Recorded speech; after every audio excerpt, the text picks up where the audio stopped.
The $100 Startup teaches that success in business doesn't require big investments or MBAs. It starts with passion, a useful skill, and the willingness to act. It focuses on real-world examples of individuals who built thriving businesses with minimal investment, offering a blueprint for launching quickly, understanding customer needs, and creating products or services that sell. The book promises financial freedom, personal fulfillment, and the ability to design your life on your terms. A short guide to everything you want. Imagine a life where all your time is spent on the things you want to do. Imagine giving your greatest attention to a project you create yourself, instead of working as a cog in a machine that exists to make other people rich. Imagine handing a letter to your boss that reads, "Dear boss, I'm writing to let you know that your services are no longer required. Thanks for everything, but I'll be doing things my own way now." Imagine that today is your final day of working for anyone other than yourself. What if very soon, not in some distant, undefined future, you prepare for work by firing up a laptop in your home office, walking into a storefront you've opened, phoning a client who trusts you for helpful advice, or otherwise doing what you want instead of what someone tells you to do?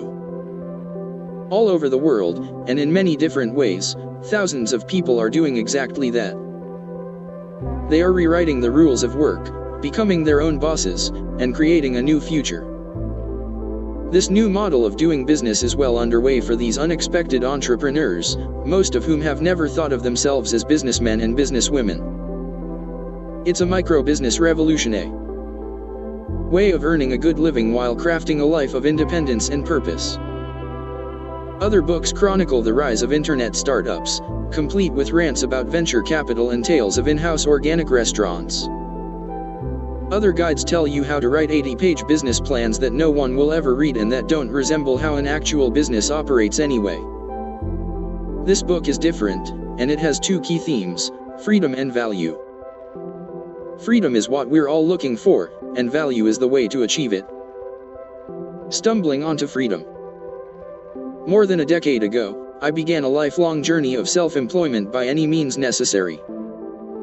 I never planned to be an entrepreneur, I just didn't want to work for someone else. From a cheap apartment in Memphis, Tennessee, I watched what other people had done and tried to reverse engineer their success. I started by importing coffee from Jamaica, selling it online because I saw other people making money from it. I didn't have any special skills in importing, roasting, or selling. If I needed money, I learned to think in terms of how I could get what I needed by making something and selling it, not by cutting costs elsewhere or working for someone else. This distinction was critical, because most budgets start by looking at income and then defining the available choices. I did it differently, starting with a list of what I wanted to do, and then figuring out how to make it happen. The income from the business didn't make me rich, but it paid the bills and brought me something much more valuable than money: freedom. I had no schedule to abide by, no timesheets to fill out, no useless reports to hand in, no office politics, and not even any mandatory meetings to attend. I spent some of my time learning how real business works, but I didn't let it interfere with a busy schedule of reading in cafes during the day and freelancing as a jazz musician at night. Looking for a way to contribute something greater to the world, I moved to West Africa and spent 4 years volunteering with a medical charity, driving Land Rovers packed with supplies to clinics throughout Sierra Leone and Liberia. I learned how freedom is connected to responsibility, and how I could combine my desire for independence with something that helped the rest of the world. After returning to the United States, I developed a career as a writer in the same way I learned to do everything else, starting with an idea, then figuring everything else out along the way.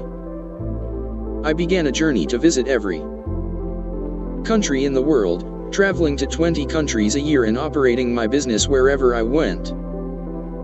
At each step along the way, the value of freedom has been a constant compass. There's no rehab program for being addicted to freedom. Once you've seen what it's like on the other side, good luck trying to follow someone else's rules ever again. The value doctrine. The second part of this book is about value, a word that is often used but rarely analyzed. As we'll consider it, value is created when a person makes something useful and shares it with the world. The people whose stories you'll read in this book have succeeded because of the value they've created. Often, the combination of freedom and value comes about when someone takes action on something he or she loves to do anyway, a hobby, skill, or passion that person ends up transforming into a business model. The micro-business revolution is happening all around us as people say, thanks but no thanks, to traditional work, choosing to chart their own course and create their own future. Small businesses aren't new, but never before have so many possibilities come together in the right place at the right time. Access to technology has increased greatly, and costs have gone down greatly. You can test market your idea instantly, without waiting for months to gauge how prospects will respond to an offer. You can open a PayPal account in 5 minutes and receive funds from buyers in more than 180 countries. Even better, as you build a community of loyal customers, you'll know well in advance what to make for them and how likely you are to be successful without investing a lot of money. In fact, the more you understand how your skills and knowledge can be useful to others, the more your odds of success will go up. Perhaps most important, the vital career question of what is risky and what is safe has changed permanently. The old choice was to work at a job or take a big risk going out on your own. The new reality is that working at a job may be the far riskier choice. Instead, take the safe road and go out on your own. What if you could achieve your own life of freedom by bypassing everything you thought was a prerequisite? Instead of borrowing money, you just start right now without a lot of money. Instead of hiring employees, you begin a project by yourself, based on your specific personal combination of passion and skill. Instead of going to business school, you save the $60,000 in tuition and learn as you go. Remember, this book isn't about founding a big internet startup, and it isn't about opening a traditional business by putting on a suit and begging for money at the bank. Instead, it's the account of people who found a way to live their dreams and make a good living from something they cared deeply about. What if their success could be replicated? What if there was a master plan you could follow, learning from those who have made it happen? It's a blueprint, not a vague series of ideas. I'll share more of my own story as we go along, but this book isn't about me, it's about other people who have found freedom, and how you can do the same thing. During an unconventional book tour, I traveled to 63 cities in the United States and Canada, meeting with people who had made the switch from working for the man to working for themselves. I then worked with a small team to create a comprehensive, multi-year study involving more than 100 interview subjects. Combing through reams of data, I compiled the most important lessons, which are offered here for your review and action. This blueprint to freedom is fully customizable and highly actionable. At many points along the way, you'll have a chance to pause and work on your own plan before continuing to learn more about what other people have done. A few of the people in the study are natural-born renegades, determined to go it alone from young adulthood onward, but most are ordinary people who had no intention of working on their own until later in life. Several had been laid off or fired from a job and suddenly had to find a way to pay the bills or support a family. Make no mistake, the blueprint does not tell you how to do less work, it tells you how to do better work. The goal isn't to get rich quickly but to build something that other people will value enough to pay for. You're not just creating a job for yourself, you're crafting a legacy. This blueprint does not involve secrets, shortcuts, or gimmicks. There are no visualization exercises here. If you think you can manifest your way to money simply by thinking about it, put this book down and spend your time doing that. Instead, this book is all about practical things you can do to take responsibility for your own future. Read it if you want to build something beautiful on the road to freedom. Can you transition to a meaningful life oriented towards something you love to do? Yes. Can you make money doing it? Yes, and here are the stories of people who have led the way. Is there a path you can follow for your own escape plan? Yes, here is the path. Follow it to create the freedom you crave. Unexpected entrepreneurs. You already have the skills you need, you just have to know where to look. The need for change bulldozed a road down the center of my mind. Maya Angelou. On the Monday morning of May 4, 2009, Michael Hanna put on a Nordstrom suit with a colorful tie and headed to his office building in downtown Portland, Oregon. A 25-year veteran sales professional, Michael spent his days attending meetings, pitching clients, and constantly responding to email. Arriving at work, he settled into his cubicle, reading the news and checking a few emails. One of the messages was from his boss, asking to see him later that day. The morning passed uneventfully, more emails, phone calls, and planning for a big pitch. Michael took a client out to lunch, stopping off for an espresso recharge on the way back in. He returned in time to fire off a few more replies and head to the boss's office. Inside the office, Michael took a seat and noticed that his boss didn't make eye contact. After that, he says, everything happened in slow motion. I had heard story after story of this experience from other people, but I was always disconnected from it. I never thought it could happen to me. His boss mentioned the downturn in the economy, the unavoidable need to lose good people, and so on. An HR manager appeared out of nowhere, walking Michael to his desk and handing him a cardboard box, an actual box, to pack up his things. Michael wasn't sure what to say, but he tried to put on a brave face for his nearby colleagues. He drove home at 2:30, thinking about how to tell his wife, Mary Ruth, and their 2 children that he no longer had a job.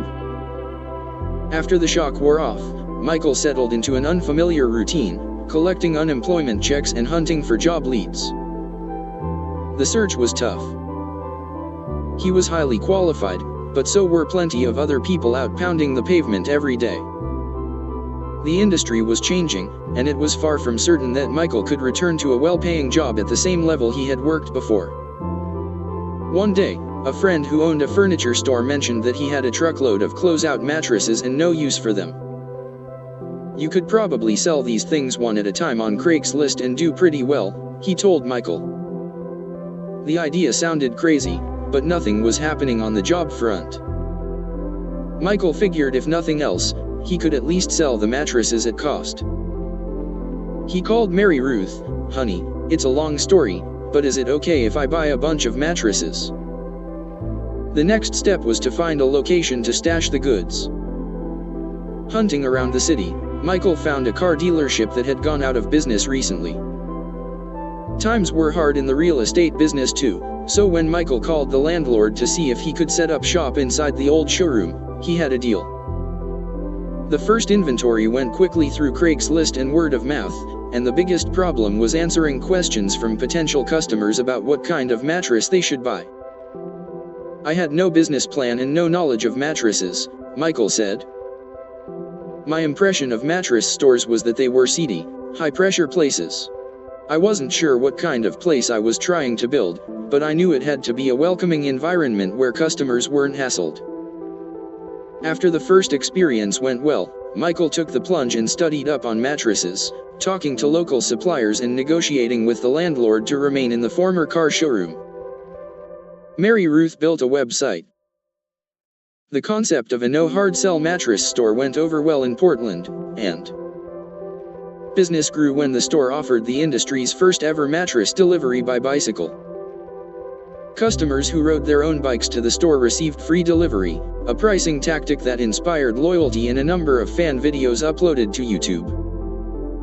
It wasn't what Michael had ever expected to do, but he had built a real business, profitable right from the first truckload of mattresses and providing enough money to support his family. On the 2-year anniversary of his abrupt departure from corporate life, Michael was looking through his closet when he spotted the Nordstrom suit he had worn on his last day. Over the last 2 years, he hadn't worn it or any other professional dress clothes a single time. He carried the suit out to his bike, dropped it off at Goodwill, and continued on to the mattress store. It's been an amazing 2 years since I lost my job, he says now. I went from corporate guy to mattress deliverer man, and I've never been happier. Across town from Michael's accidental mattress shop, first-time entrepreneur Sarah Young was opening a yarn store around the same time. When asked why she took the plunge at the height of the economic downturn and with no experience running a business, Sarah said, "It's not that I had no experience, I just had a different kind of experience. I wasn't an entrepreneur before, but I was a shopper. I knew what I wanted, and it didn't exist, so I built it." Sarah's yarn store, profiled further in Chapter 11, was profitable within 6 months and has inspired an international following. Meanwhile, elsewhere around the world, others were skipping the part about having an actual storefront, opening internet-based businesses at almost zero startup cost.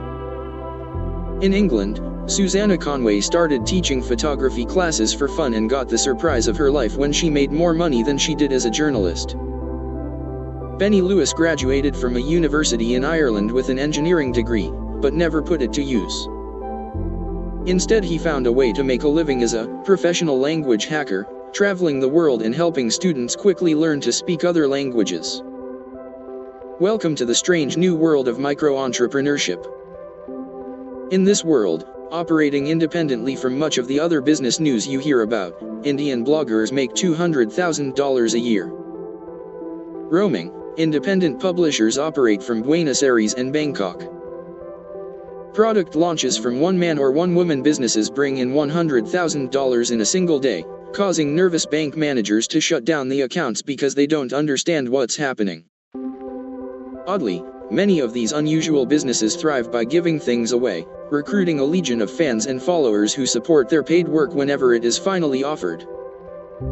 "My marketing plan is strategic giving," said Megan Hunt, who makes handcrafted dresses and wedding accessories in Omaha, Nebraska, shipping them all over the world.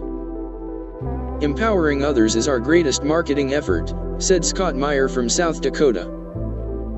"We host training sessions, give away free materials, and answer any question someone emails to us at no charge whatsoever." In some ways, renegade entrepreneurs who buck the system and go it alone are nothing new.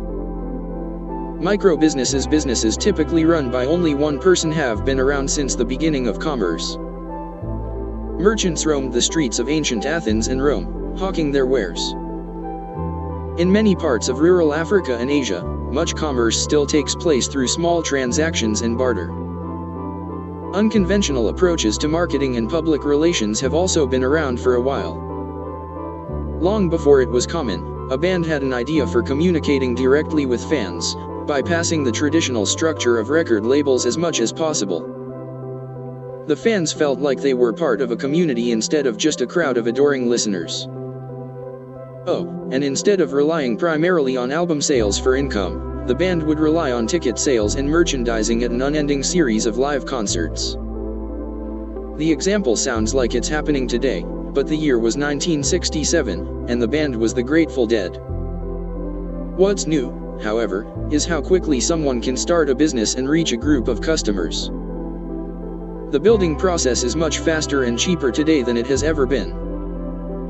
Going from idea to startup can now take less than a month and cost less than $100. Just ask any of the people whose stories you'll read in this book. Commerce may have been around forever, but scale, reach, and connection have changed dramatically. The handyman who does odd jobs and repairs used to put up flyers at the grocery store. Now he advertises through Google to people searching for kitchen cabinet installation in their city. It's not an elitist club, it's a middle-class, leaderless movement. All around the world, ordinary people are opting out of traditional employment and making their own way. Instead of fighting the system, they're creating their own form of work, usually without much training, and almost always without much money. These unexpected entrepreneurs have turned their passion into profit while creating a more meaningful life for themselves. What if you could do this too? What if you could have the same freedom to set your own schedule and determine your own priorities? Good news, freedom is possible. More good news, freedom isn't something to be envisioned in the vaguely distant future. The future is now. The $100 startup model. I've been hearing stories about unconventional businesses for at least a decade, even as I've been operating a series of them myself. Through my work as a writer and entrepreneur, I had access to a wide circle of micro-business case studies. Profitable businesses typically run solely by one person without much in the way of startup capital. In preparing for a comprehensive study, I began by checking with many of my friends and colleagues, but I didn't stop there. In 2010 I produced a series of workshops on low-budget business ideas with Pamela Slim, author of Escape from Cubicle Nation. The first time we announced a workshop, it sold out in 90 minutes. We then offered spots in another workshop that wouldn't be held for several months, and it sold out before lunchtime. Since it was clear we had found a demand for this information, I dug deeper. While hosting the workshops, I became interested in the follow your passion model, the idea that successful small businesses are often built on the pursuit of a personal hobby or interest. I conducted interviews with entrepreneurs all over the world and documented their stories for an online course called the Empire Building Kit. The course was the inspiration for launching the project on a wider scale and then for writing this book. I had a number of case studies in mind at the outset, but in preparation for writing the book, I cast the net much wider. I drew respondents from online and offline, collecting data through a Google form that grew to thousands of data points. As I traveled to 63 cities in North America on a book tour, I kept meeting and hearing about more unconventional, accidental entrepreneurs. When I finally closed the nomination process, I had more than 1,500 respondents to choose from. All of the respondents met at least 4 of the following 6 criteria. Follow your passion model. Many people are interested in building a business that is based on a hobby or activity they are especially enthusiastic about. As we'll see, not every passion leads to big bank deposits, but some certainly do. Low startup cost. I was interested in businesses that required less than $1,000 in startup capital, especially those that cost almost nothing to begin. At least $50,000 a year in net income. I wanted profitable businesses that earned at least as much as the average North American income. As we go along, you'll notice that the range varies considerably, with many businesses earning healthy 6-figure incomes or higher, but a baseline profitability level of at least $50,000 a year was required. No special skills. Since we were looking at ordinary people who created a successful business, I had a bias toward businesses that anyone can operate.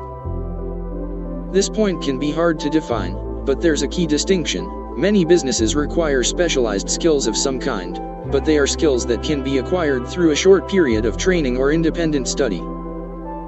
You could learn to be a coffee roaster on the job, for example, but hopefully not a dentist. Full financial disclosure. Respondents for the study agreed to disclose their income projection for the current year and actual income for at least the previous 2 years. Furthermore, they had to be willing to discuss income and expenses in specific terms. Fewer than 5 employees. For the most part, I was interested in unexpected or accidental entrepreneurs who deliberately chose to remain small. Many of the case studies are from businesses operated strictly by one person, which closely relates to the goal of personal freedom that so many respondents identified. I excluded businesses that were in adult or quasi-legal markets, and in most cases also excluded businesses that were highly technical or required special skills to operate. The baseline test was, could you explain what you do to your grandmother, and would you be willing to? Next, I wanted to look at businesses started by people all over the world. About half of our stories come from the United States, and half come from the rest of the world. From Silicon Valley to Atlanta, the US is a hub for entrepreneurship, both in terms of values and ease of startup. But as we'll see, people from all over the world are creating their own micro-businesses, sometimes following the US model and other times doing it independently. Finally, in making the last selections for the studies presented here, I had a bias toward interesting stories. Not every business needs to be sexy or trend-worthy. In fact, many of the ones here aren't, but I liked stories that highlighted originality and creativity. 2 years ago in Minneapolis, Lisa Selman attracted my attention by telling me about her dog care business. At first, I didn't think much of it. How profitable could a dog care business be? But then Lisa told me how much money she made, $88,000 the previous year and on track to clear 6 figures the next. All of a sudden I was interested. How did Lisa do it? And what lessons could we learn from her? Each case study subject completed several detailed surveys about his or her business, including financial data and demographics, in addition to dozens of open-ended questions. The group surveys were followed up with further individual questions in hundreds of emails, phone calls, Skype video calls, and in-person meetings in 15 cities around the world. My goal was to create a narrative by finding common themes among a diverse group. The collected data would be enough for several thick books by itself, but I've tried to present only the most important information here. You can learn more about the methodology for the study, including survey data and specific interviews, at In other studies, books, and media coverage, two kinds of business models get most of the attention. Business model number 1 is old school. An inventor gets an idea and persuades the bank to lend her money for a growing operation, or a company spins off a division to create another company. Most corporations traded on the stock market fit this category. Business model number 2 is the investment-driven startup, which is typically focused on venture capital, buyouts, advertising, and market share. The business is initiated by a founder or small group of partners, but often run by a management team, reporting to a board of directors who seek to increase the business's valuation with the goal of going public or being acquired. Each of the older models has strengths, weaknesses, and various other characteristics. In both of them, there is no shortage of success and failure stories. But these models and their stories are not our concern here. While business models number 1 and number 2 have been getting all the attention, something else has been happening quietly, something completely different. Our story is about people who start their own micro businesses without investment, without employees, and often without much of an idea of what they're doing. They almost never have a formal business plan, and they often don't have a plan at all besides, try this out and see what happens. More often than not, the business launches quickly, without waiting for permission from a board or manager. Market testing happens on the fly. Are customers buying? If the answer is yes, good. If no, what can we do differently? Like Michael's progression from corporate guy to mattress bicyclist, many of our case studies started businesses accidentally after experiencing a hardship such as losing a job. In Massachusetts, Jessica Reagan Salzman's husband called from work to say he was coming home early and he wouldn't be going back to the office the next day. The unexpected layoff catapulted Jessica, new mother to a 3-week-old, into action. Her part-time bookkeeping hobby became the family's full-time income. In Pennsylvania, Tara Gentile started her business with the goal of being able to work from home while caring for her children. The business grew so quickly that her husband ended up staying home too. Across the Atlantic, David Hensel was a director for the largest advertising agency outside London. He left in part because he was bored with the work, and in part because of a diagnosis of chronic fatigue syndrome that left him struggling with chronic director responsibilities. In his new company, Light Bulb Design, he makes the rules. For a while the illness managed me, he said, but now I manage it. Light Bulb started as a way for me to make a living on my terms. It's still on my terms, but now we are kicking ass. The people will meet vary considerably in the ways they chose to structure their projects. Some eventually opted for expansion, either by hiring or building teams of virtual assistants. Erica Kosminski grew her transcription team to 17 people at one point, but by working with contractors instead of hiring employees, she retained the freedom to keep things simple. The Tom Bin Luggage Factory in Seattle grew to a 7-figure operation, while remaining completely independent and turning down offers to sell its line to big box stores. Others pursued partnerships that allowed each person to focus on what he or she was best at. Fresh out of design school and disillusioned with their entry-level jobs, Jen Adrian and Omar Nori began selling custom-made maps out of an apartment in Columbus, Ohio. Patrick Macron and Rich Strauss were competitors who teamed up to create a community for endurance athletes. Several of our stories are about married couples or partners building a business together. But many others chose to go it alone, with the conviction that they would find freedom by working primarily by themselves. Charlie Pabst was a successful architect with a dream job as a store designer for Starbucks. But the desire for autonomy overcame the comfort of the dream job and the freelance. One day I drove to work and realized I couldn't do it anymore. Called in sick, drafted my 2-week notice, and the rest is history.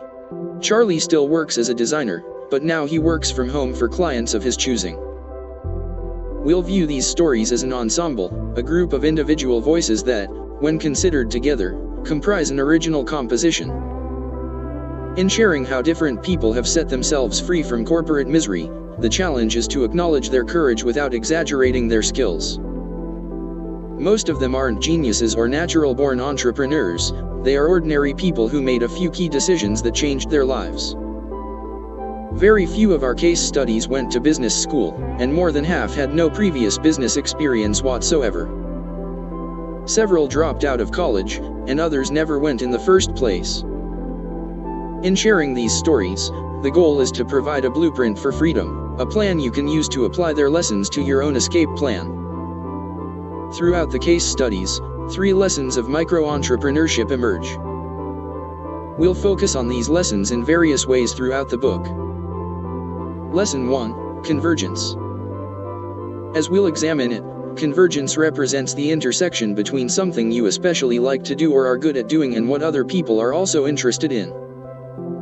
The easiest way to understand convergence is to think of it as the overlapping space between what you care about and what other people are willing to spend money on. Consider these circles. Not everything that you are passionate about or skilled in is interesting to the rest of the world, and not everything is marketable. I can be very passionate about eating pizza, but no one is going to pay me to do it. Likewise, any individual person won't be able to provide a solution to every problem or be interesting to everyone.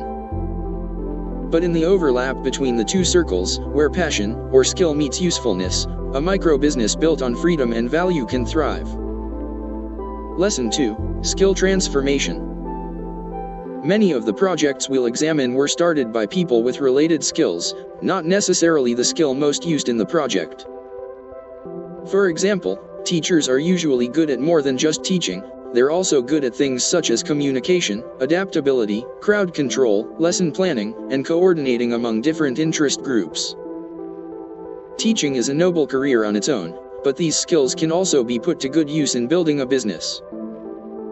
The easiest way to understand skill transformation is to realize that you're probably good at more than one thing.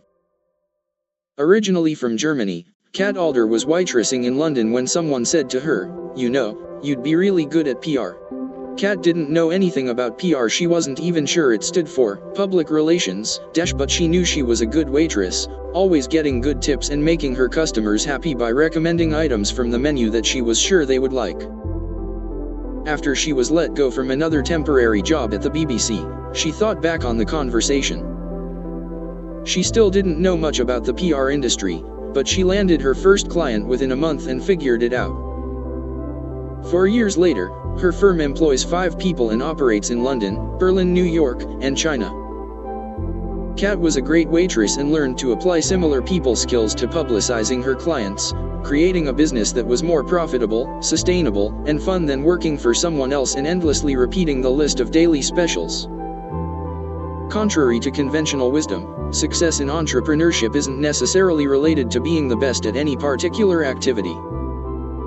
Scott Adams, the creator of the Dilbert comic series, explains his success this way. "I succeeded as a cartoonist with negligible art talent, some basic writing skills, an ordinary sense of humor and a bit of experience in the business world." The Dilbert comic is a combination of all 4 skills. The world has plenty of better artists, smarter writers, funnier humorists, and more experienced business people. The rare part is that each of those modest skills is collected in one person. That's how value is created. To succeed in a business project, especially one you're excited about, it helps to think carefully about all the skills you have that could be helpful to others and particularly about the combination of those skills. Lesson 3, The Magic Formula. Bringing the first 2 ideas together, here is the not-so-secret recipe for micro-business alchemy. Passion or skill plus usefulness equals success. Throughout the book, we'll examine case studies by referring to this formula. Jaden Hare forged a career as the host of Steamy Kitchen, a cooking show and website featuring Asian cuisine. From an initial investment of $200, cookbooks, TV offers, and corporate sponsorship have all come her way due to the merging of passion and usefulness. The recipes Jaden shares with a large community on a daily basis are easy, healthy, and very popular. When I met her at an event she was hosting in Austin, I could barely get through the throngs of admirers to say hi. Elsewhere, Brandon Pierce was a piano teacher struggling to keep up with the administrative side of his work. A programming hobbyist, he created software to help track his students, scheduling, and payment. I did the whole project with no intention of making it into a business, he said. But then other teachers started showing interest, and I thought maybe I could make a few extra bucks with it. The few extra bucks turned into a full-time income and more, with current income in excess of $30,000 a month. A native of Utah, Brandon now lives with his family at their second home in Costa Rica when they aren't exploring the rest of the world. The road ahead, what we'll learn. In the quest for freedom, we'll look at the nuts and bolts of building a micro-business through the lens of those who have done it. The basics of starting a business are very simple. You don't need an MBA, keep the $60,000 tuition, venture capital, or even a detailed plan. You just need a product or service, a group of people willing to pay for it, and a way to get paid. This can be broken down as follows. 1. Product or service, what you sell. 2. People willing to pay for it, your customers. 3. A way to get paid, how you'll exchange a product or service for money. If you have a group of interested people but nothing to sell, you don't have a business. If you have something to sell but no one willing to buy it, you don't have a business. In both cases, without a clear and easy way for customers to pay for what you offer, you don't have a business. Put the three together, and congratulations, you're now an entrepreneur. These are the bare bones of any project. There's no need to overcomplicate things. But to look at it more closely, it helps to have an offer, a combination of product or service plus the messaging that makes a case to potential buyers. The initial work can be a challenge, but after the typical business gets going, you can usually take a number of steps to ramp up sales and income if you want to. It helps to have a strategy of building interest and attracting attention, described here as hustling. Instead of just popping up one day with an offer, it helps to craft a launch event to get buyers excited ahead of time. We'll look at each of these concepts in precise detail, down to dollars and cents figures from those who have gone before. The goal is to explain what people have done that works and closely examine how it can be replicated elsewhere. The lessons and case studies illustrate a business creation method that has worked many times over. Build something that people want and give it to them.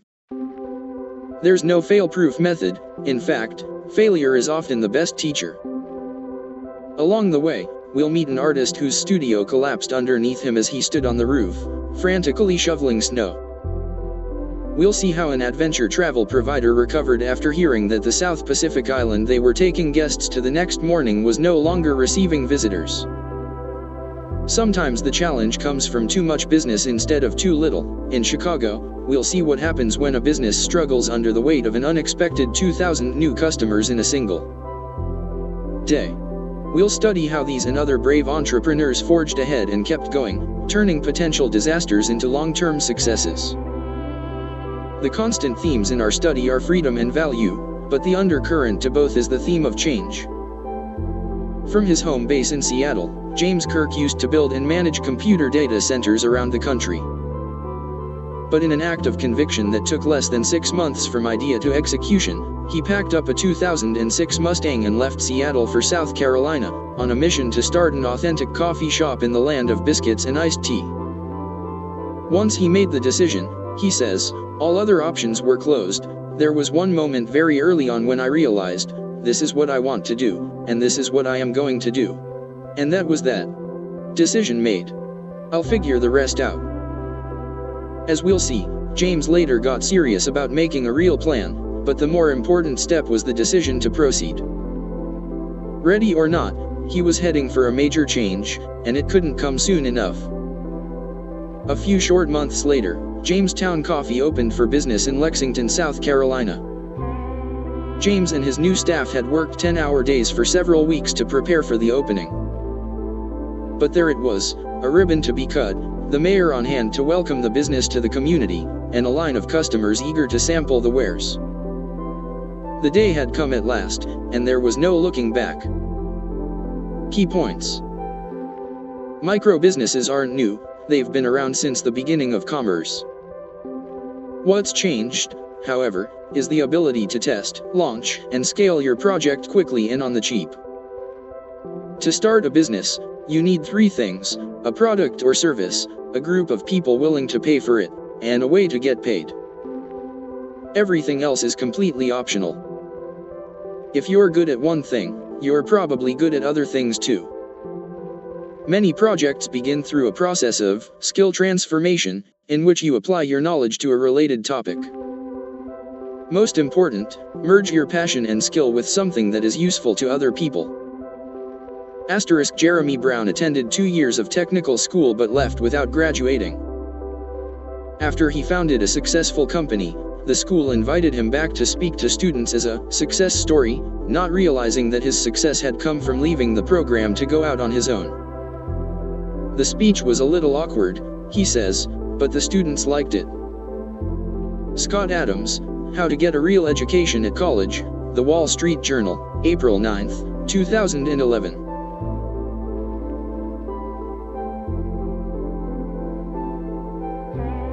How to put happiness in a box and sell it. Catch a man a fish, and you can sell it to him. Teach a man to fish, and you ruin a wonderful business opportunity.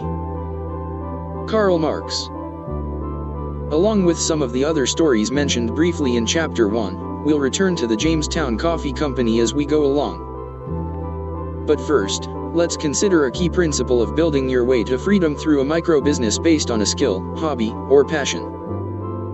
The hard way to start a business is to fumble along, uncertain whether your big idea will resonate with customers.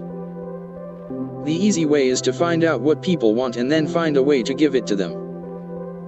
Another way to consider it is to think about fish. Picture this scenario: it's Friday night, and you head out to a nice restaurant after a long week of work. While you're relaxing over a glass of wine, the waiter comes over and informs you of the special. "We have a delicious salmon risotto tonight," he says. That sounds perfect, you think, so you order the dish. The waiter jots it down and heads back toward the kitchen as you continue your wine and conversation. So far, so good, right? But then the chef comes out and walks over to your table. "I understand you've ordered the salmon risotto," she says as you nod in affirmation. "Well, risotto is a bit tricky, and it's important we get the salmon right, too. Have you ever made it before?" Before you can respond, the chef turns around. "Tell you what, I'll go ahead and get the olive oil started. You wash up and meet me back in the kitchen." I'm guessing this experience has never happened to you, and I'm also guessing that you probably wouldn't enjoy it if it did. After getting past the initial surprise, you'd probably find it very odd. You know that the food in the restaurant costs much more than it would in the grocery store. You're paying a big premium for atmosphere and service.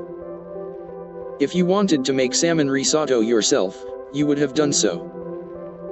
You didn't go to the restaurant to learn to make a new dish, you went to relax and have people do everything for you. What does this scenario have to do with starting a micro-business and plotting a course toward freedom? Here's the problem: many businesses are modeled on the idea that customers should come back to the kitchen and make their own dinner. Instead of giving people what they really want, the business owners have the idea that it's better to involve customers behind the scenes. Because that's what they think customers want. It's all the fault of the old saying, "Give a man a fish and he'll eat for a day. Teach a man to fish and he'll eat for a lifetime." This might be a good idea for hungry fishermen, but it's usually a terrible idea in business.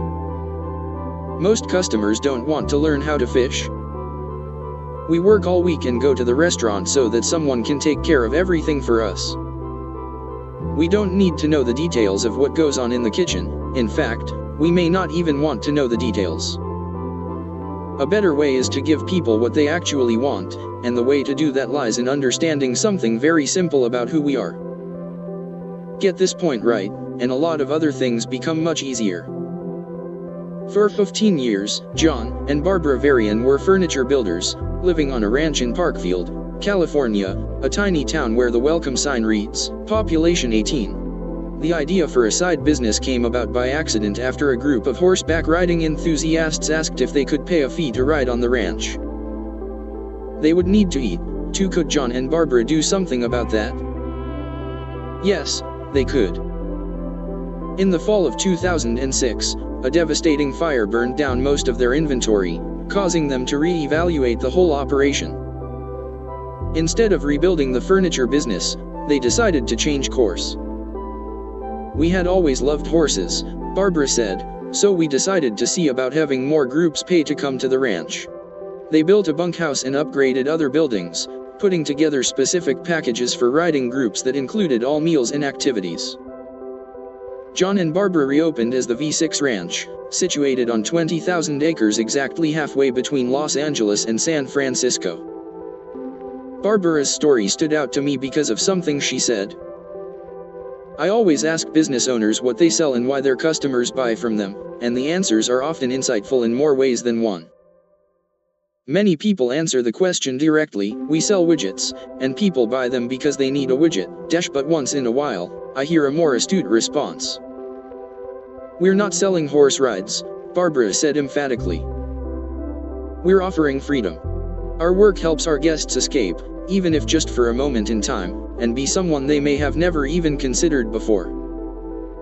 The difference is crucial.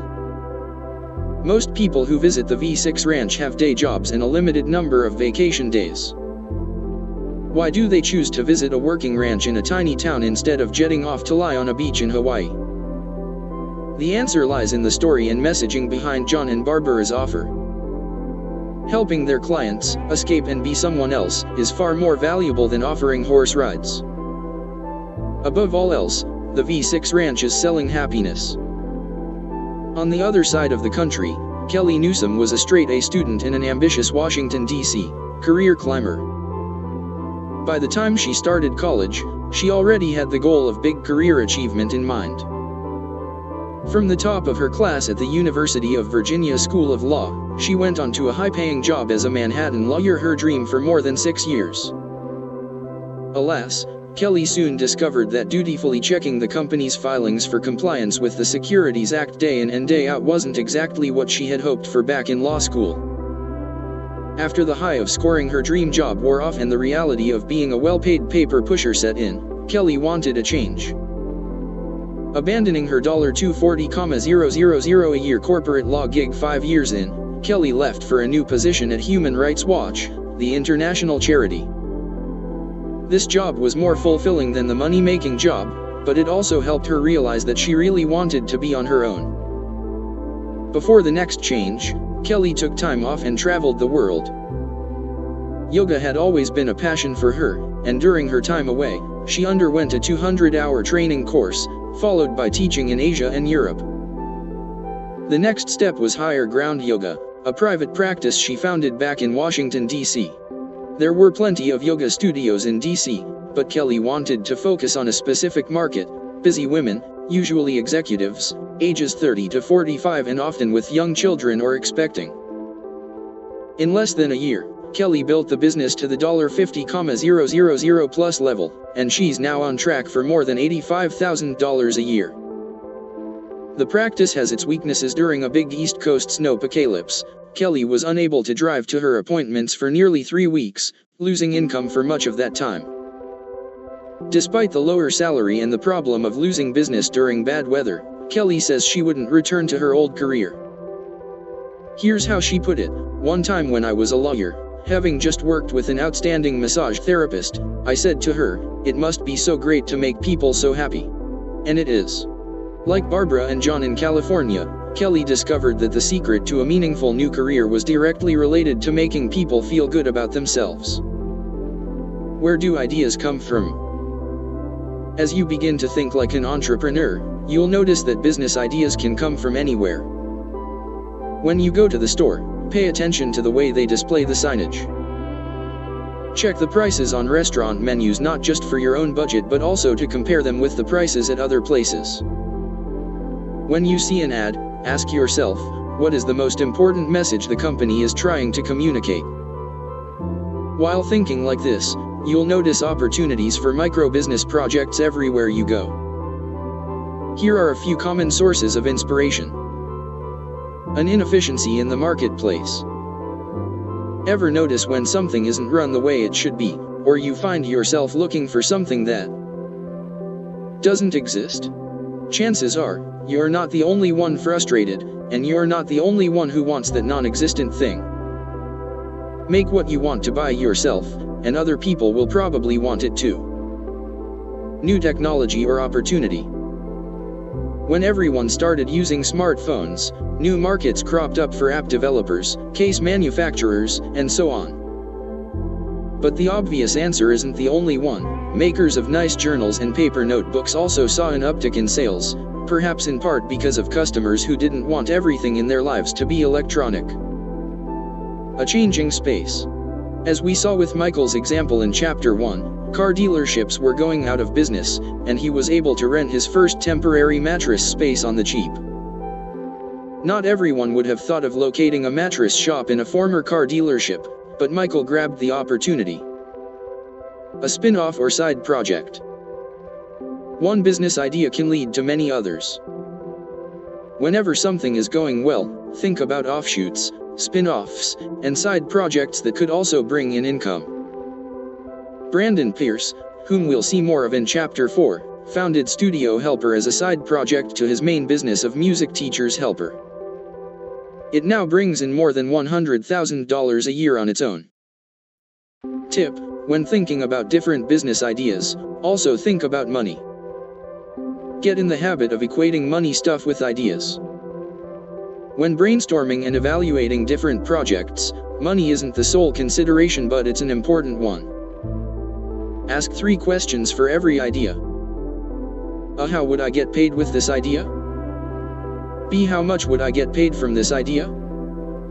C. Is there a way I could get paid more than once? We'll look at money issues more in Chapters 10 and 11. What is value? The stories of the V6 Ranch and Higher Ground Yoga are good examples of how freedom and value are related. In California, John and Barbara found a way to pursue the outdoor lives they wanted by inviting guests to make the ranch their escape.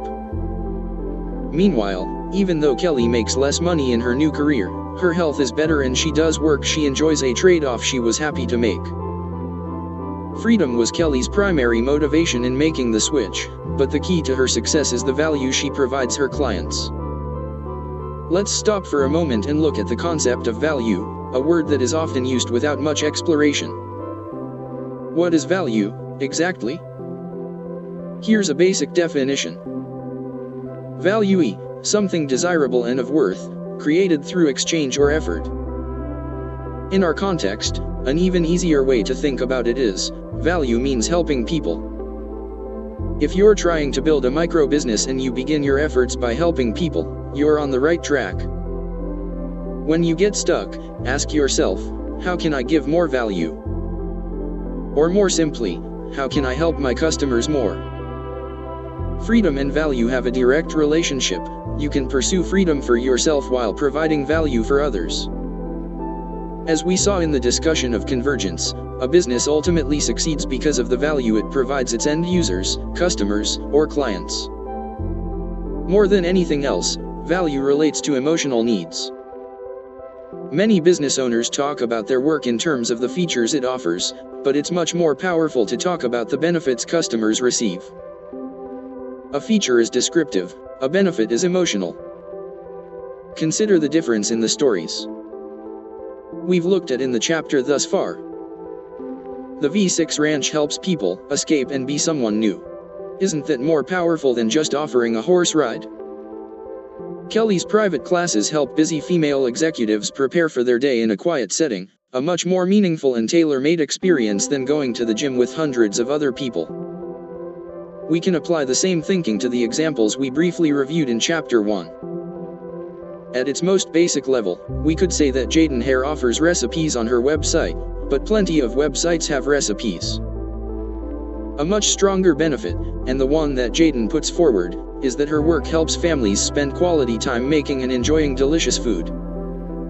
Similarly, Megan Hunt makes dresses, but that's not the point. She also helps brides share in the anticipation, celebration, and memories of a perfect day. Who wouldn't pay for that? The list below provides a contrast between features and benefits. This kind of analysis applies even to businesses that you might think of as boring or commodity-based. Michael Hanna talked with me about selling a mattress to a family with an infant and then seeing them return 2 years later with their 3-year-old, who now needed to upgrade to her first bed. This kind of story, which Michael tries to communicate frequently, is much more interesting than talking about box springs or mattress ratings.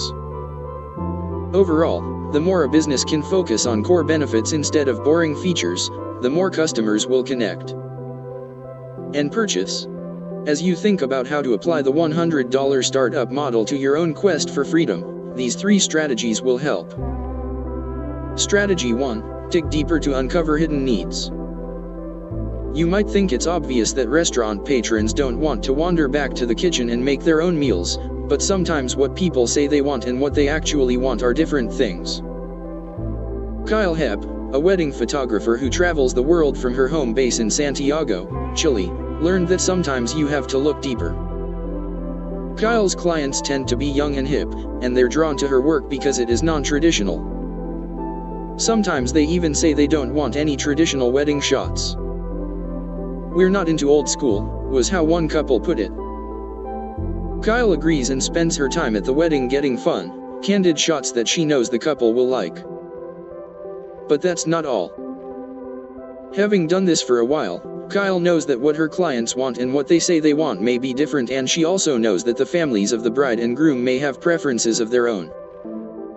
Here's how she handles these competing desires.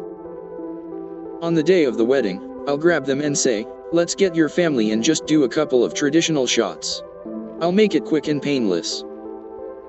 I make sure everyone is laughing and having a good time, and it's not those awful, everybody stare at the camera and look miserable kinds of shots." And then after the wedding, when I deliver those photos, either the bride and groom's parents will be thrilled to have those pictures, or the bride and groom themselves will end up saying they're so happy that we did those shots. Kyle goes above and beyond by giving her photography clients what they really want, even if they hadn't realized it themselves. Strategy 2. Make your customer a hero. In India, I heard from Purna Dugairala, who said that he operates a training business to help people become awesome at Microsoft Excel. Microsoft Excel doesn't interest me much, but Purna's financial details caught my attention. In the last year's net income column on my survey form, he had written $136,000. A salary like that is impressive where I live, but I've traveled enough to know that in India it's huge. What's more, Purna was on track to earn more than $200,000 the next year, his 3rd year of operation. His customers were big fans. When I Googled him, I found a comment that said he was one user's BFF for Excel, his best friend forever. What was he doing to attract such a response from spreadsheet users? Purna started his website several years back, but for a while it only contained posts about his family and life in India. In 2009, he settled in and got more serious, chronicling a series of tips and tutorials about using Excel to become more productive. Crucially, he didn't target Indians, but instead reached out to interested prospects all over the world. He also didn't depend on advertising revenue, something that very few people in our study mentioned. Instead, he created products and services himself, offering downloadable guides and an ongoing training school. He was also a good copywriter. Updating spreadsheets can sound like incredibly tedious work, but Purna positioned the core benefit away from numbers and towards something far more powerful. Our training programs make customers a hero in front of their bosses or colleagues. Not only would their work become easier, Perna said, but other people would recognize and appreciate them for simplifying a complicated process. A former business analyst, Perna quit his job when it became apparent that he would earn much more money with the new business. Despite having such a high income in India, Perna and his wife continue to live frugally. We are in a position where we would not have to worry about money for lots of years to come, he says. Even better, new customers arrive every day from Google searches, mainstream media coverage, and hundreds of links. If I wanted to turn it off, he told me, it would be very difficult. Take it from Perna, if spreadsheets can be made sexy, surely any business can find a way to communicate a similar message. Strategy 3. Sell what people buy. In deciding what to sell, the best approach is to sell what people buy. In other words, think more about what people really want than about what you think they need. Perhaps a story of my own failure to success progression will help illustrate this principle. Early in the life of my business, I created a project called Travel Ninja. Since I've been to more than 150 countries and regularly fly more than 200,000 miles a year, I've learned a lot about getting from place to place on a budget. Travel Ninja would be a guide to illustrate how it all works, how to book round-the-world tickets, how to take advantage of airline mistake fares, and so on. As I surveyed my audience, the initial response was encouraging. Plenty of people said they were excited and wanted to learn about these topics. A previous launch for another product had sold 500 copies right off the bat, so on the big day I dutifully got up early and updated the site to make it live. Then I waited. And waited. Orders came in, but at a much slower rate than I expected. At the end of the launch day, I had sold only 100 copies. Not terrible, but not great either. For several weeks, I was puzzled by the low response. The feedback from the customers who purchased Travel Ninja was almost unanimously positive, but so few people had purchased that I knew something was wrong with the messaging. Finally, I figured it out. Most people don't care about the intricacies of how airlines work, they just want to know how to get cheap tickets. My prospects who didn't buy felt overwhelmed by the details and complexities.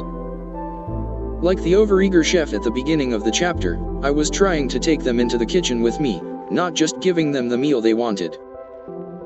Aha! Lesson learned. I regrouped a year later with another travel product. This one was called Frequent Flyer Master, and I did everything I could to make it more accessible. I even used the previous experience as part of the sales copy. Maybe you don't want to travel to 20 countries a year like I do. But if you could go to one place for nearly free, where would it be? This product did much better, selling 500 copies on launch day and going on to produce more than $50,000 in net income over the next year.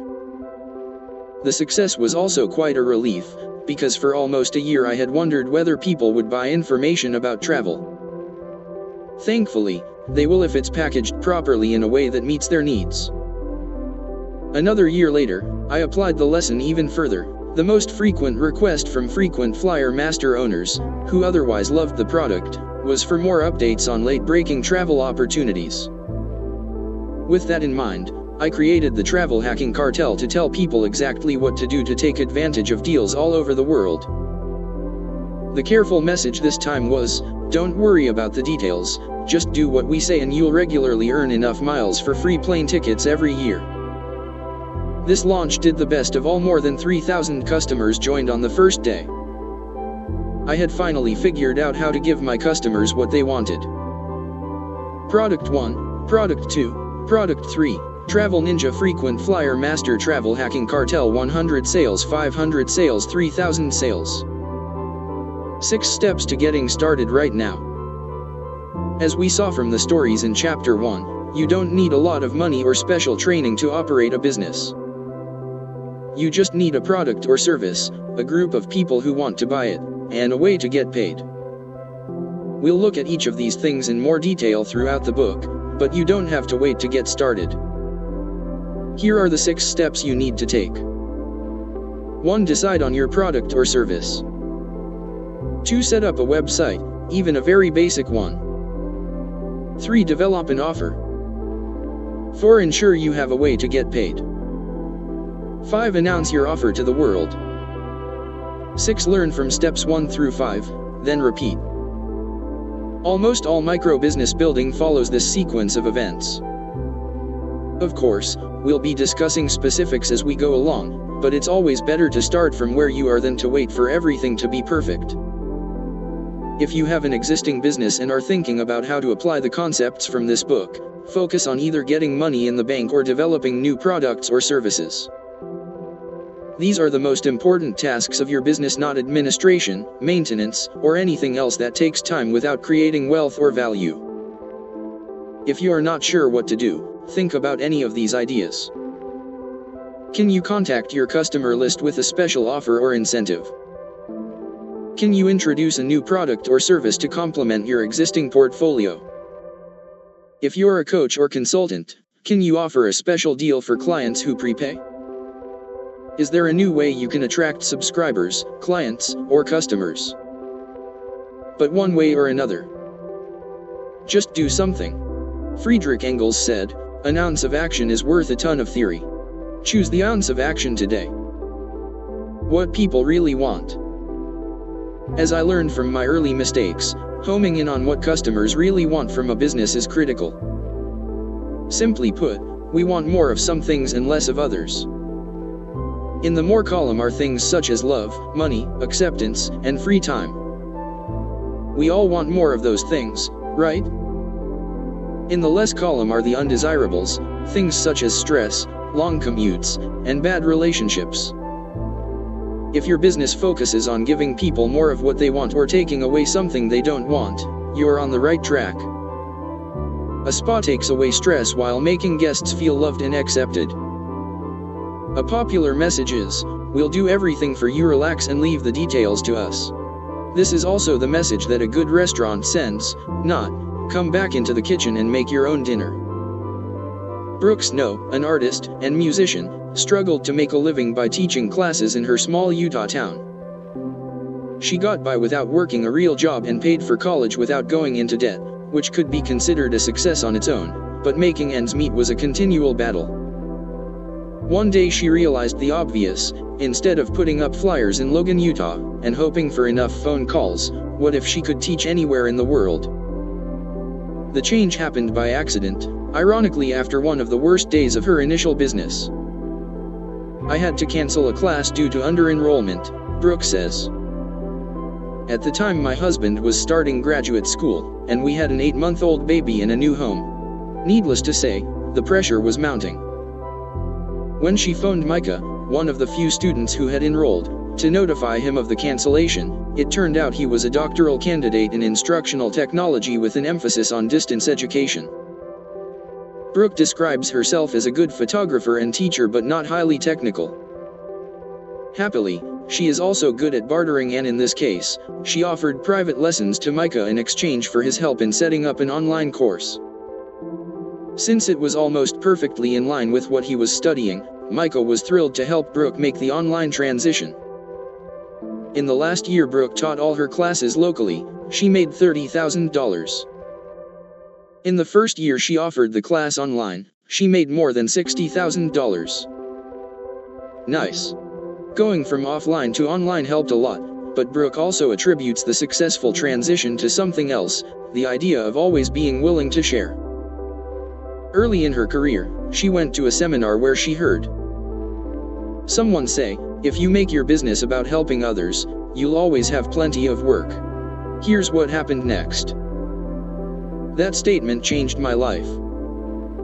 I was in an oversaturated market of photographers competing for portrait work, all of whom were very closed about sharing any trade secrets.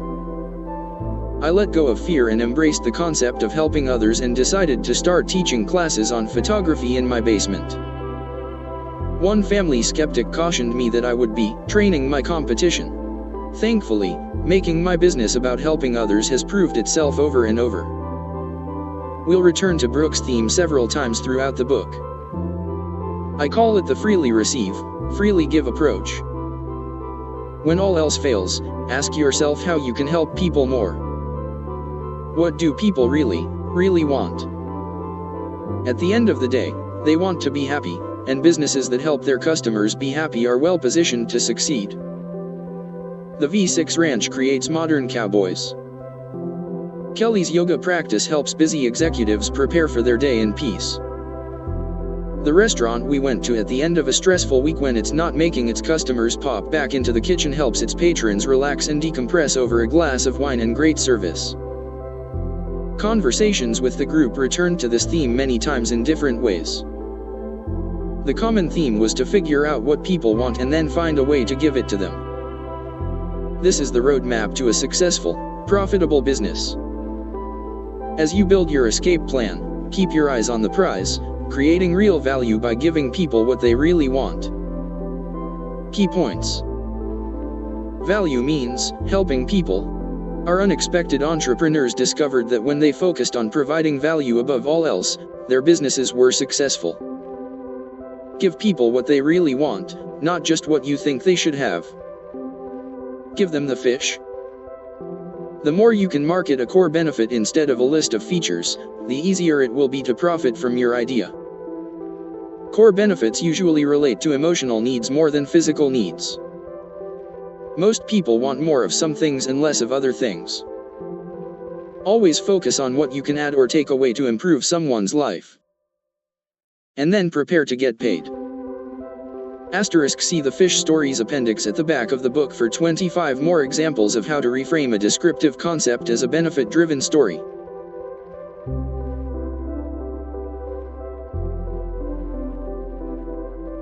Get paid to do what you love by making sure it connects to what other people want.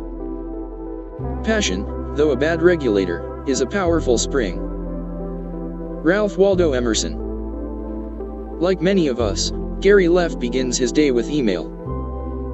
As a CFO for 2 university research centers in Northern Virginia, he's in touch with colleagues from morning to night. It's a good job that he enjoys, and he has no plans to leave. But the early morning email traffic comes from another source, Gary's part-time business as a specific kind of consultant. Like me, Gary is an active, travel hacker, earning hundreds of thousands of frequent flyer miles every year through various airline promotions. Many executives also earn plenty of miles, usually from business credit card charges, but earning miles and redeeming them for actual vacations are 2 different things. The executives typically have no idea how the process works and don't have the time to learn. How many miles do you need for any specific trip? What if the airline tells you no seats are available? If you don't know what you're doing, it's easy to get frustrated and give up. That's where Gary comes in. For a fee, Gary will set up the trip of your dreams based on preferences you select. Clients tell Gary where they want to go, which airline their miles are coming from, and any restrictions they have on their travel dates. Then Gary gets to work, combing databases to check on availability, phoning the airlines, and taking advantage of every loophole. It may sound strange to pay $250 for something you could do on your own for free, but the value Gary provides through the service is immense. Many of the trips he arranges would otherwise cost $5,000 or more. He specializes in first and business class itineraries, and some of them feature as many as 6 airlines on a single award ticket. You want a free stopover in Paris en route to Johannesburg? No problem. You want to allow plenty of time to visit the Lufthansa first-class terminal in Frankfurt before continuing on to Singapore? Done. If he's not successful in booking your trip, you don't pay. The business succeeds only when it provides real value to clients. In addition to executives, Gary's clients are often retirees headed for cruises and couples planning a once-in-a-lifetime trip, basically anyone who has a bunch of miles but doesn't want to go through the hassle of figuring out how to use them. Business picked up after he was featured in Condé Nast Traveler, but aside from calling the airlines to book the tickets, Gary manages communications entirely by email. The part-time job brought in $75,000 last year and is on track to top 6 figures annually. Since he has the full-time CFO gig and other business ventures, Gary invests the money instead of spending it. I honestly do this because it's fun, he says. Meanwhile, He cashes in miles from his own bulging mileage accounts to travel the world with his wife, squeezing in luxury trips to the Philippines and Thailand between financial planning meetings back home. Gary's business, like many others we'll look at, can be described as a follow-your-passion business. Gary was passionate about travel and had found a number of creative ways to enjoy first-class trips around the world at economy prices. He started helping people do the same thing, first as a volunteer community member for several travel forums, then on a blog, and then on an individual basis for people he knew. Word got around, "Hey, Gary, I'd like to take my wife to Europe and I have all these miles. What do I do?" And before he knew it, he had more requests for help than he could handle. The next logical step was to start charging. He built a very basic website and set up shop in a short period of time, not entirely sure what would happen next. Would anyone purchase this unusual service? Well, yes, they would, and even though Gary is content in his day job and has no plans to leave, he no longer depends on it. If something changed at work, he'd have no problem living off the funds from his side business or ramping it up to something bigger. Gary's story is inspiring but not all that uncommon. As I foraged for case studies and went from interview to interview, I learned to stop being surprised when I heard that a coupon clipping website run by a single mom brought in $60,000 part-time, or that a handmade toy business was closing in on $250,000 and hiring multiple employees. Instant consultant biz. Gary's business is great, and no one cares that his website looks like it was made 10 years ago. He also didn't wait for someone to accredit or endorse him for his business. There is no consulting school or degree. You can start a new business as a consultant in about 1 day, if not sooner. Follow these 2 basic rules. 1. Pick something specific as opposed to something general. Don't be a business consultant or a life coach. Get specific about what you can really do for someone. 2. No one values a $15 an hour consultant, so do not underprice your service.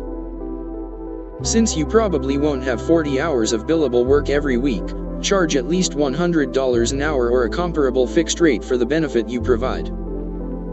Opening for business. I will help clients. After hiring me, they will receive.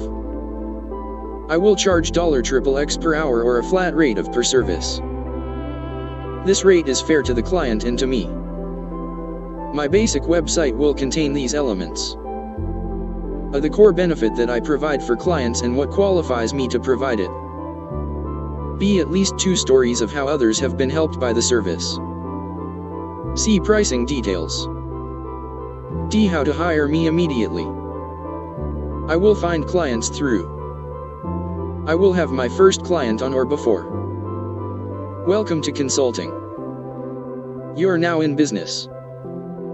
* You can create, customize, and download your own instant consultant biz template at. When I met Megan Hunt at the co-working space she owns in Omaha, it was 6 p.m. and she was just coming to work. Megan keeps odd hours, preferring to work through the night with her infant in tow. Unlike most of our stories, Megan was determined to be an entrepreneur from a young age. I started when I was 19 and a sophomore in college, she said. I never intended to do anything but work for myself. I always knew that I didn't want a conventional job, so I never expected to resign myself to a fate other than the one I wanted as an artist. I worked a few 8-to-5 desk jobs, but I wasn't discouraged because I only saw them as the means to an end, gaining enough capital to start my own full-time venture.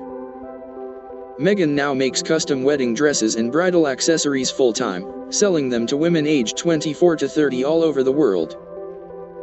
After earning $40,000 her first year, she's now scaling up by carefully hiring 2 employees as well as founding the co-working space where her business is situated.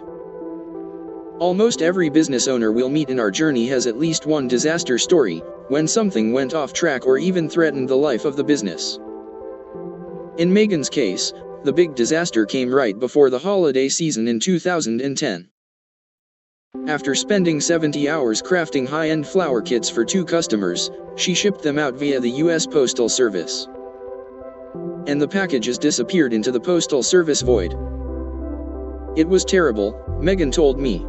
I had to refund money I didn't have, and the worst part was thinking about the brides who now didn't have flowers for their wedding. But she did what she had to do, refunded money, wrote teary apology notes, posted the whole story on her blog for others to learn from, and moved on. Aside from vowing never to use USPS again, Megan loves her business and wouldn't want to do anything differently. I spend every day learning from people who inspire and motivate me in the co-working space, she says, and I interact every day with customers who are in the midst of their own love stories. I have a young daughter who I am able to bring to work. My earning potential is unlimited, and I am free to reinvest in my happiness with every dollar that comes in. It all sounds so simple. Pick something you love and build a business around it, the way Gary and Megan did. Cha-ching. But is it really that easy? As you might expect, the real answer is more complex.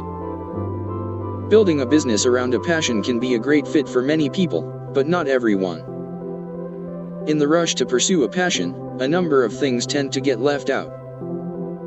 First, you can't pursue just any passion. There are plenty of things you may be passionate about that no one will pay you for. Remember the all-important lesson of convergence we've been looking at throughout the book. You must focus continually on how your project can help other people, and why they'll care about what you're offering in the first place. I like to eat pizza, but no matter how passionate I am, it's doubtful I could craft a career around my love for mushrooms and black olives. Instead, I had to find something more interesting to the rest of the world. Sometimes a false start precedes a successful micro-business. In Reno, Nevada, Mignon Fogarty created the QDT network, best known for her signature show Grammar Girl.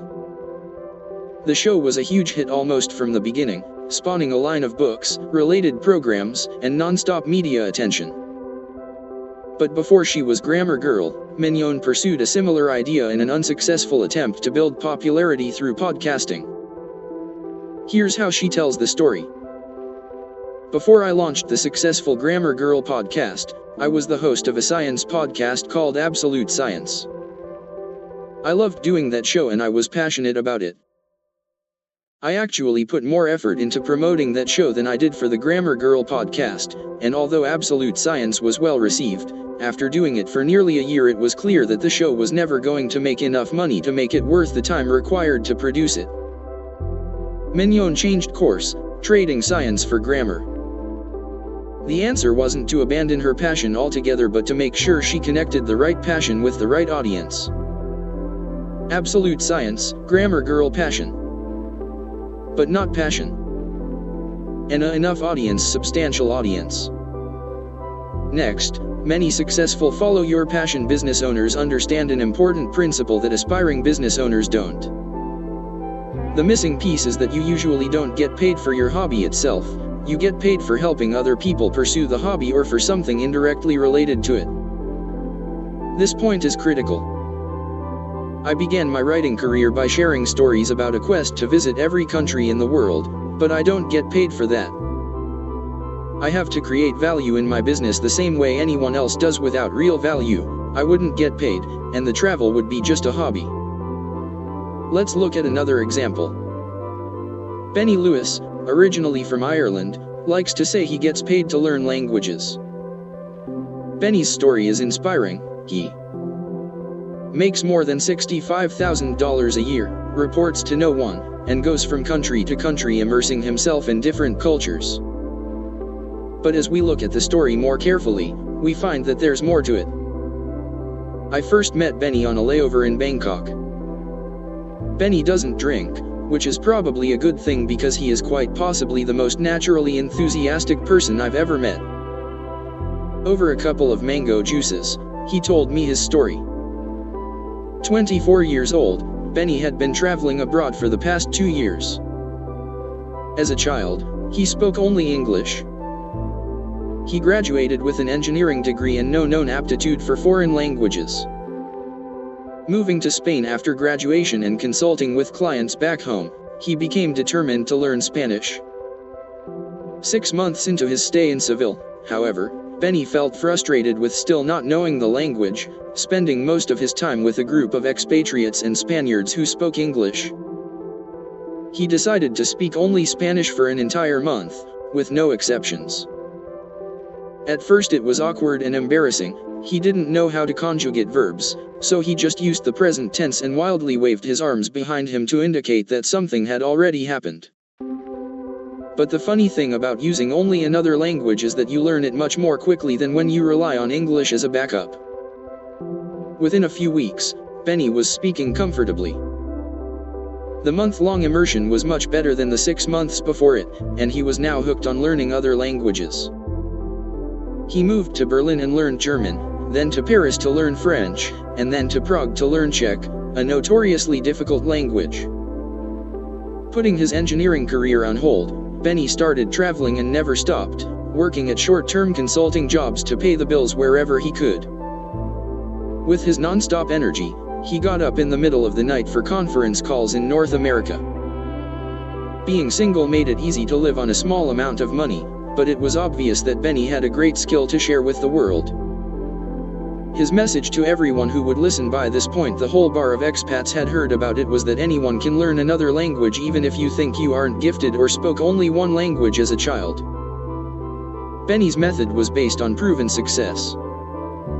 Within 2 years, he had learned 7 languages, and regularly tested himself with native speakers he met while traveling. Once in a while, he tutored someone in language learning, but the approach was scattershot. "Benny, your skill is amazing," I said when I met him that night in Bangkok. "Why don't you get more serious about teaching this method to more people?" He toyed with a few different names for the idea before hitting on the perfect one: Fluent in 3 months. Everyone raised a bottle of beer in approval while Benny sipped his juice. Just as soon as he learned Thai, he would get to work outlining everything he knew about language hacking. The vision was solid, but the work was tough. Benny struggled with fitting everything he knew into a collection of documents, videos, and interviews. He kept waiting for it to be perfect. And then he kept waiting. "I finally just had to give up on perfection and get the thing out the door," he said later. The course is now available in 8 languages, all taught by Benny himself, naturally. To market Fluent in 3 months, Benny made YouTube videos giving a tour of his apartment in 5 languages. He stood on street corners in various countries and sang in the national language, dressing up in native costume and offering free hugs. When I ran into him next in Texas, he was wearing a set of goggles on top of a hat. What's with the goggles?" I asked. His answer was typical: "I wear them when I travel so people will ask, 'Why are you wearing those?' Then I have an easy way to get to know them and try to learn their language." Benny says he gets paid for learning languages, but as you can see, there's more to the story. He actually gets paid for helping people. True, the inspirational side is important, but without the helpfulness, he would just be the sober Irishman who speaks a lot of languages and there would be no business model. Along with first understanding that not every passion makes a good business and then realizing that businesses and hobbies are often distinct, there's one more important point: you may just not want to combine your hobby with your work. If the hobby or passion serves as an important stress reliever from your day job or other commitments, are you sure you want to assume full-time responsibility for your hobby? Some people find that it's better to keep their passion separate from their work. Review the reality check checklist below to see if a follow your passion business is a good idea for you. Benjamin Franklin, an old-school entrepreneur, put it this way: "If passion drives you, let reason hold the reins." Reality check checklist. Questions for you. Instead of just during your free time, would you enjoy pursuing your hobby at least 20 hours a week? Do you enjoy teaching others to practice the same hobby? Do you like the ins and outs of your hobby? If you had to do a fair amount of administrative work related to your hobby, would you still enjoy it? Questions for the marketplace. Have other people asked for your help? Are enough other people willing to pay to gain or otherwise benefit from your expertise? Are there other businesses serving this market but not in the same way you would? Note: Chapter 6 looks at market testing in more detail. If you are not sure how to answer the marketplace questions, stay tuned. When I asked our group of unexpected entrepreneurs about the follow your passion model, I frequently heard a nuanced answer. Almost no one said, yes. You should always follow your passion wherever it leads. Similarly, almost no one dismissed the idea out of hand. The nuance comes from the idea that passion plus good business sense creates an actual business. To understand how passion can sometimes translate into a profitable business, look at the chart on this page. In addition to passion, you must develop a skill that provides a solution to a problem. Only when passion merges with a skill that other people value can you truly follow your passion to the bank. Another way to think about it is rightward arrow equals opportunity. Although it is important, passion is just one part of the equation. If Gary's skill at booking award tickets suddenly disappeared, it wouldn't matter how passionate he is about travel. No matter how passionate Megan is about her dresses, if a willing marketplace didn't exist that is eager to buy them, she couldn't be in business. The next step is to transfer your passion into a business model.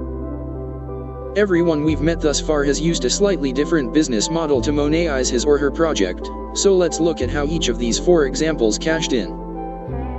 Gary is paid through a set fee for his specialized consulting service.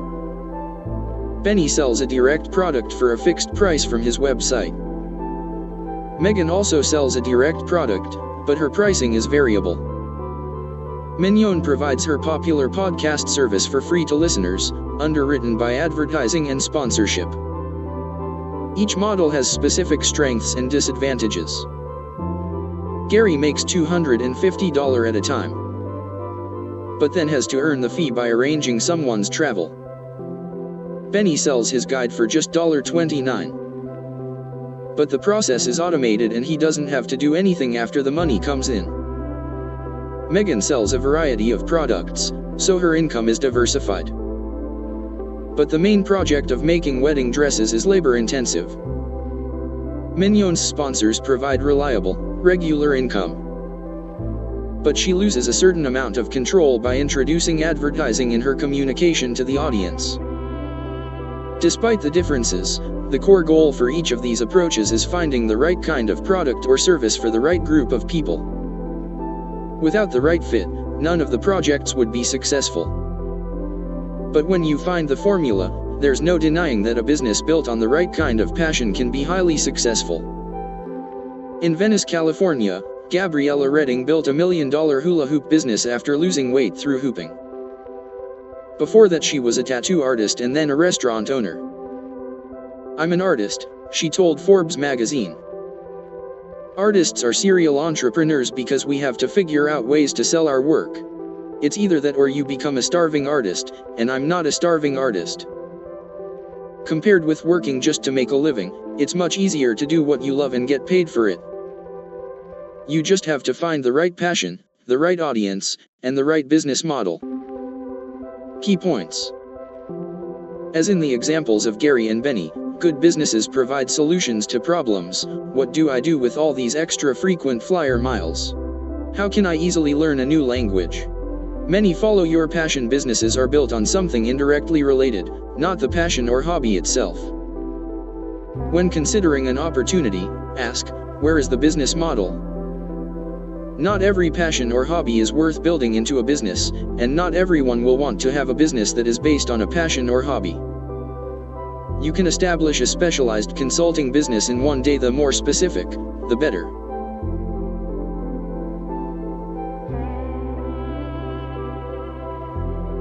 Location, location, location, is overrated.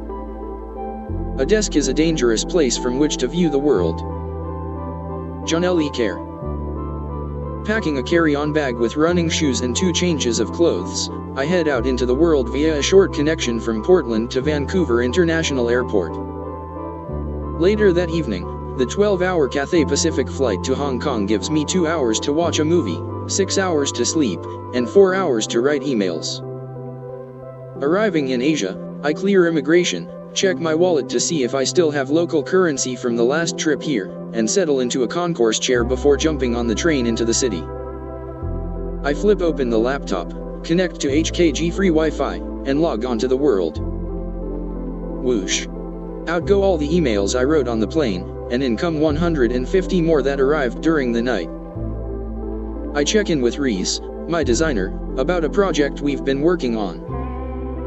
I answer customer support requests, a page on our site is down, someone needs a login, and so on, and write a quick update to customers. I review reader comments from my latest blog post and quickly check my daily list of email signups, the only metric I monitor on a frequent basis. I often stay in guest houses and hostels, but later tonight I have a conference call scheduled for the bleary hour of 2 a.m. It's daytime in North America, so I head to the Conrad Hotel. Fortunately, I slept enough on the plane that I'm good to go after a shower, so I set up shop in my office for the next 2 days. A few hours later, the host on the call is saying, "Good afternoon," to everyone, and I try to refrain from mentioning the local time while looking out at the Hong Kong skyline. On this trip I'm headed on to Vietnam and Laos, but I could be going anywhere. After I adjust to the time difference over the next couple of days, I settle into a routine of morning work and afternoon exploration. At least 1 week a month, I live in this dream world of travel, work, and frequent coffee breaks. The business is structured around my life, not the other way around. I know what some people think, it sounds like a fantasy. Well, it really is happening, on a broad scale, for thousands of people all over the world. My example is just one of many, let's hear about a few others. Case Study 1, The Music Teacher. In 2009, Brandon Pierce was living in Utah and working as a successful piano teacher, meaning that he got by and paid the rent while doing something he enjoyed. But Brandon was also intensely curious, and wanted to combine an interest in technology with his passion for music education. As he thought about colleagues he knew, he found the convergence point between his skill and what they needed. Music teachers don't want to deal with business administration, they want to teach music, he said. But in the typical music teacher's workday, they have to spend much of their time dealing with administrative tasks. Scheduling, rescheduling, sending reminders in addition to time, all these things take up a lot of attention and distract from teaching. Furthermore, many music teachers aren't making all the money they should, since payments are sometimes overlooked and students fail to show up. Brandon didn't intend to create a business at first, he just wanted to solve what he called the disorganized music teacher problem for himself. The answer was Music Teacher's Helper, an interface that Brandon created for personal use before turning it into a one-stop platform for music teachers of all kinds. The teachers could create their own websites and handle all aspects of scheduling and billing, thus enabling them to focus on the actual teaching they enjoyed. Was this a market in search of a solution? Yes, and the market was substantial. Was Brandon giving them the fish? Yes, and because music teachers are often on a low budget, Brandon made sure to highlight the fact that paying for Music Teacher's Helper might actually save them money over time, but to ensure the business's profitability, he didn't skimp on the price. The service is available in several different versions, including a free version for limited use and going up to a $588 a year version depending on the number of students. 3 years later, Brandon's life is quite different. Instead of living in Utah, he now wakes up in sunny Escazú, Costa Rica, where he lives with his wife and 3 young daughters. He has 10 employees living in different places around the world. He carefully tracks his time and estimates that he spends 8 to 15 hours a week directly related to the business. The rest of his time is spent with his family and on various side projects that he pursues for fun. Brandon and his family used to live in Utah and now they live in Costa Rica, but that's not the whole story. The whole story is that they could live anywhere they want. When they needed to do a visa run, they went over to Guatemala for 8 days, and since Brandon and his wife are unschooling their children and can easily take them anywhere, there's no telling where they'll end up next. Oh, and one more thing, Music Teacher's Helper is currently on track to earn at least $360,000 a year. Because his customers commit for the long term and pay monthly, it's unlikely that this number will ever go down. Instead, it will continue to increase as more and more music teachers join the ranks. Case Study 2. The Accidental Worldwide Photographer. Originally from Michigan, Kyle Hepp is an accidental entrepreneur in the literal sense. Having relocated to Chile with her husband, Seba, Kyle made ends meet by working on side projects for AOL while she looked for a job in her planned field of sports management. The South American lifestyle was great, but Seba's job as a construction engineer was far from secure, and the company started to go under. One Friday afternoon, he received notice that his salary was being cut 20%. He declined to sign a new contract and was immediately let go. 2 days after learning of the layoff, Kyle was out jogging when tragedy struck in the form of a pickup truck that ran into her at a crowded intersection, sending her flying 100 feet from the point of impact. Her injuries weren't life-threatening or permanent, but as you'd expect, Kyle was badly hurt. After a week in the hospital, she spent several more weeks at home, unable to walk and with so many bruises that she couldn't even type, thus ending the side gig with AOL, which was done on a contract basis. Between my husband's layoff and getting run over by the car, Kyle told me with a straight face, it was kind of a bad weekend. Kyle and Seba had been married for nearly 3 years at that point and hadn't ever had a real honeymoon, so they decided they might as well take vacation time while they could. Instead of looking for work, they booked flights to Italy and spent several weeks seeing Europe for the first time. Before the accident, Kyle had been dabbling in wedding photography. She had never really tried to make a career of it, but before flying out she updated her website and announced that she was accepting new bookings. A request came in right away, giving Kyle confidence that she might be able to make some kind of career out of it. When they returned to Chile, Kyle and Seba decided to try photography full-time, at least until the bookings stopped coming and the money ran out. To their surprise, request after request arrived in Kyle's inbox, and the schedule quickly filled up. 2 years later, they were making $90,000 a year and were fully booked another year in advance. They now work all over the world, doing weddings in Argentina, Spain, England, and the United States. You might wonder what the big deal is with Kyle's work since there is no shortage of other good photographers available locally. Why do clients fly her from country to country? Kyle says that her clients are usually well-traveled themselves, and aren't afraid of hiring someone from afar. They know that the world is a small place, she says, and they like our work because we build relationships over time. Case Study 3. The Spreadsheet King. A description of Bernard Victus's workspace is typical of roaming entrepreneurs. I work from anywhere, anytime. Time zone and location are irrelevant. All my property fits in a single backpack, including the laptop, he told me in an email from a beach in Koh Tao, Thailand, where he was living on an indefinite basis. Bernard is from Croatia, which has nice beaches of its own, but he wanted to see more of the world. Bernard helps companies that use Microsoft Office applications to process large amounts of data, creating or modifying extensions that make the data easier to manage. Bernard started by pricing at a decent wage by Croatian standards but much lower than what North American companies were used to paying. This strategy worked well in helping him establish a client base and a good reputation, but the best business decision came when he tripled his rates for new clients. One day, Bernard made $720 on a big project. Reflecting on the amount's significance, he wrote, "Many people on a minimum salary in Croatia are getting this amount in 1 month.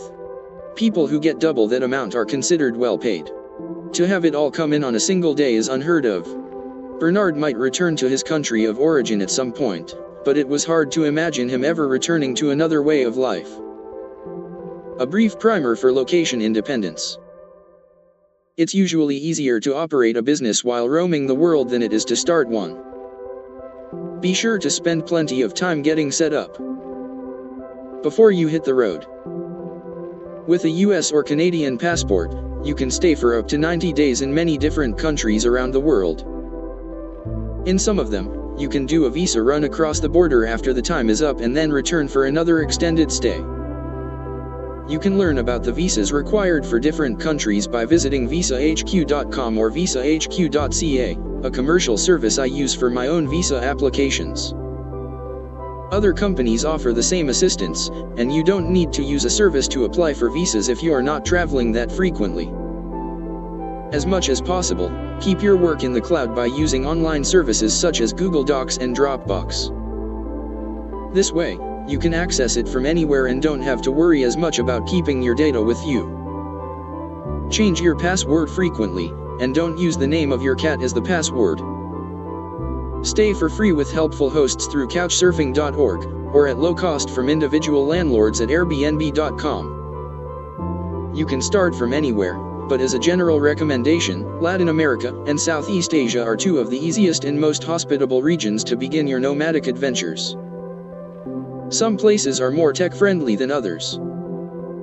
To be aware of what to expect before visiting a new country, study up by reading the forums at bootsnull.com or meetpilango.com. As you roam, maintain a balance between adventure and work. Remember that most people work regular jobs and travel only once in a while, so be sure to take advantage of sightseeing and experiencing the local culture. But similarly, don't feel bad about needing to devote more hours to work whenever needed. It's okay, the work allows you to travel. Digital nomads and roaming entrepreneurs come in all packages, and it's hard to get away from their infectious stories. As I interviewed business owners and put the word out for more submissions, I kept hearing story after story that sounded like those of Brandon, Kyle, and Bernard. I'd continue to cast the net for more traditional businesses, but I kept thinking, this is a great business model. Why would you want to do anything else? In these examples, Brandon is a music teacher, Kyle is a photographer, and Bernard is a developer. The list could go on. Cherie Villard, whom we'll meet in Chapter 13, is a healthcare consultant, and Brandy Agerbeck, whose story is in Chapter 7, is a graphic facilitator. Because of the nature of their work, many of the businesses in the other case studies are technically location independent even if they currently have a fixed address. There is more than one road to the road, in other words, but one business model is especially useful for location independence, the business of information publishing. Since this model is both common and highly profitable, let's look at it in some detail. Become your own publisher. As the founder of 800, CEO, READ, a leading retailer of business books, Jack Covert is a veteran of both traditional publishing and self-publishing. I asked Jack what has changed about the publishing world in recent years. Everything's changed, he said. We've always seen authors self-publish their works, but never to such a wide extent. What's different is the quality of the work. These days, a number of self-published works have at least as good a quality as do books from big publishers. The playing field has been greatly leveled, and continues to be.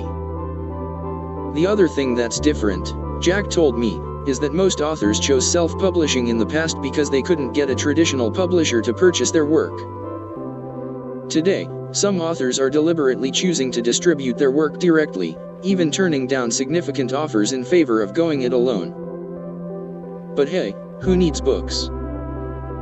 You don't need to be an author or even think of yourself as a writer to take advantage of this changing world. Digital publishing tends to fit into at least a few categories: one-off products, fixed-period courses, and recurring subscriptions. Jen Lemon and Andrea Skur, two friends who had attended a retreat together, had an idea to start an online course for women. They called it Mondo Beyond, and created a community model for participants to post their life lists, goals, and ideas. On the other side of the Atlantic, former journalist Susanna Conway was independently setting up a similar project called Unraveling. Thousands of participants later, both projects have long waiting lists for future sessions, and both produce six-figure annual incomes. Part of the beauty of this model is that it grows predominantly by referral. As students finish the 4 or 5 week courses, many of them tell their friends, who then sign up for the next session. A few people have created true scale in their online publishing efforts. In Melbourne, Australia, Darren Rouse created a popular photography forum that attracted more than 300,000 subscribers in less than 3 years. He also founded ProBlogger, a hub for new digital publishers seeking to learn the ropes. In Texas, Brian Clark runs a company that provides online services, including website themes and marketing advice. Many customers arrive from Brian's writing on copyblogger.com and related sites. The business employs a dozen people and earns more than $5 million a year, in large part thanks to reliance on recurring subscriptions. A cynic might wonder, is there really so much market space for all of these projects? Long story short, the answer is yes. These examples aren't highly unusual, and I had to decline many additional stories because this book is not strictly about information publishing. Some parts of information publishing are still in a Wild West stage, but this strong business model is here to stay.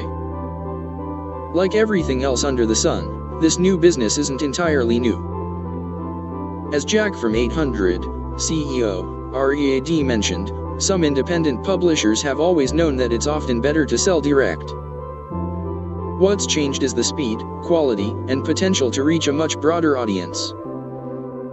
That's what these roaming publishers are doing, and a guy in Fullerton, California, provides a typical example.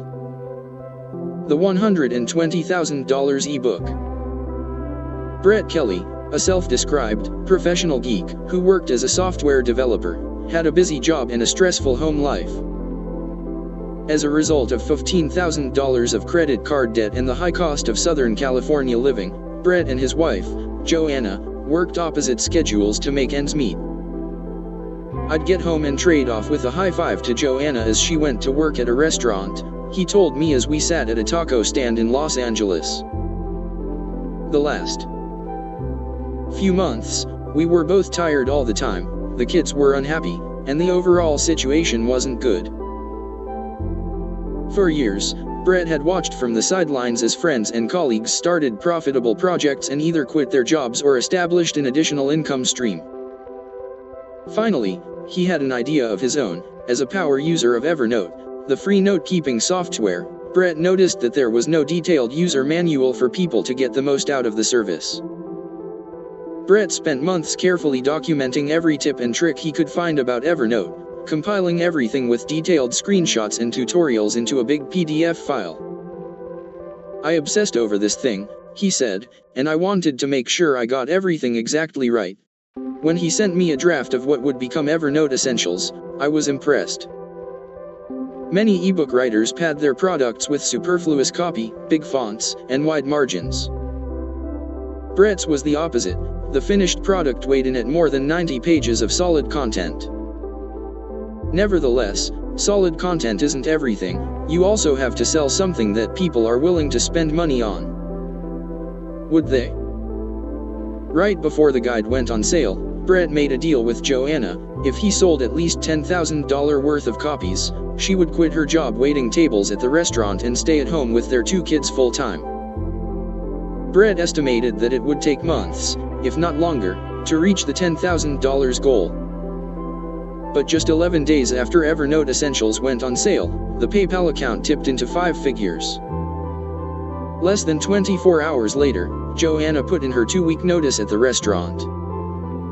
Aside from brief breaks when the kids were born, this would be the first time she didn't work in their 7 years of parenthood. Months later, sales of Evernote Essentials continued to bring in at least $300 a day, projecting annual revenue of more than $120,000 for something that was essentially a side project. Interestingly, if the project had been produced as a print book from a traditional publisher, those numbers could be considered a failure. Author royalties would have brought Brett only around $18 a day. But since Brett was the sole owner and delivery was digital, the $300 that arrived in his PayPal account every day was almost entirely profit. In an odd twist, the executives who developed Evernote got word of the guide and sent Brett a note that they wanted to talk. Brett was worried they were upset about him making money from their free product, but the opposite was true. The CEO loved it and wanted to hire him. Brett left the boring full-time job and took on a new role at Evernote, with the understanding that he could continue to sell the guide and retain all profits while working at home for the company. Sweet. Here's how Brett describes the end results. The unreal success of this project has not only freed our family from a decade of debt and financial instability but has also given us the freedom to pursue the kind of life we want. Since I now work from home and Joanna is a stay-at-home mom, we spend far more time with our kids than most people could hope for. There are times when I still can't believe it's actually happened, and I couldn't be more thankful. Brett's project had all the predictors of success we've considered thus far. It began with something he was both passionate about and skilled in, and then he forged his knowledge into a useful package that could be acquired instantly by users. If you wanted to learn about Evernote but didn't want to spend the time surfing around, a $25 investment could solve the problem. The choice of price was also perfect. Brett could have priced much lower, as some digital publishers do, but he chose to take a stand and provide a clear value proposition to his potential customers. Become your own publisher. Follow these steps to enter the information publishing business. Each step can be made more complicated, but they all relate to this basic outline. 1. Find a topic that people will pay to learn about. It helps if you are an expert in the topic, but if not, that's what research is for. 2. Capture the information in one of 3 ways. A. Write it down. B. Record audio or video. C. Produce some combination of A and B. 3. Combine your materials into a product, an ebook or digital package that can be downloaded by buyers. 4. Create an offer. What exactly are you selling, and why should people take action on it? Learn more about offers in Chapter 7. 5. Decide on a fair, value-based price for your offer. For pricing guidelines, see Chapters 10 and 11. 6. Find a way to get paid. PayPal.com is the most ubiquitous method, with the ability to accept payment from users in more than 180 countries. Other options are available if you want more flexibility. 7. Publish the offer and get the word out. For an overview of hustling, see Chapter 9. 8. Cash in and head to the beach. You can find a review of several different payment options in the online resources at. Alas, like any trend or business model, not every story of independent publishing is a success. Many aspiring publishers operate on an "if you build it, they will come" model. Later in the book, we'll rename it the "if you build it, they might come" model. Sometimes it works, but many times it doesn't, and there's no guarantee of instant riches. For every online course that becomes a Mondo Beyond size success, many others flounder on with 5 participants. For every $120,000 ebook like Brett's, many others sell 2 copies before fizzling out. Some of the failures relate to unrealistic expectations. Put simply, some people want the sun and the fun without the work. Partly as a result of the allure of working from anywhere, many aspiring entrepreneurs focus much more on the anywhere part than they do the work part. Since the work part is what sustains everything else, it's better to focus on it from the beginning. After all, the best thing about a location-independent business is possibility. The fact that you can head off to Argentina or Thailand on a whim doesn't necessarily mean that you actually will. The classic image of a roaming entrepreneur usually involves a guy or girl sitting on the beach in a swimsuit, drink nearby, with a laptop propped up against the backdrop of a sunset. My limited attempts at replicating such a scene usually involve worrying about the laptop. Will it get stolen? Will I get sand in the keyboard? And straining to see the screen against the glare of the sun. Furthermore, most beaches in tropical locales do not provide Wi-Fi access, and for that matter, plenty of other places don't either. So if you are going to operate your business on the road, you'll need to learn to think about your business as much as you think about being on the road. It's just like following your passion to the bank. Some people prefer to keep their passion on the side, and some people prefer not to mix their vacations with their work. Even entrepreneurs like Brandon Pierce, who have carefully built a high-income, hands-free business that allows them to work minimal hours, do that only after the business has been established. In the beginning, there's usually a fair amount of fumbling and a large number of hours spent working on projects that may or may not succeed. But hey, that's enough of a reality check. There's no doubt that thousands of people have established successful businesses on this model, especially over the last decade. Why not follow in their path, charting your own course along the way? When I last talked with Brandon, he was still doing extremely well.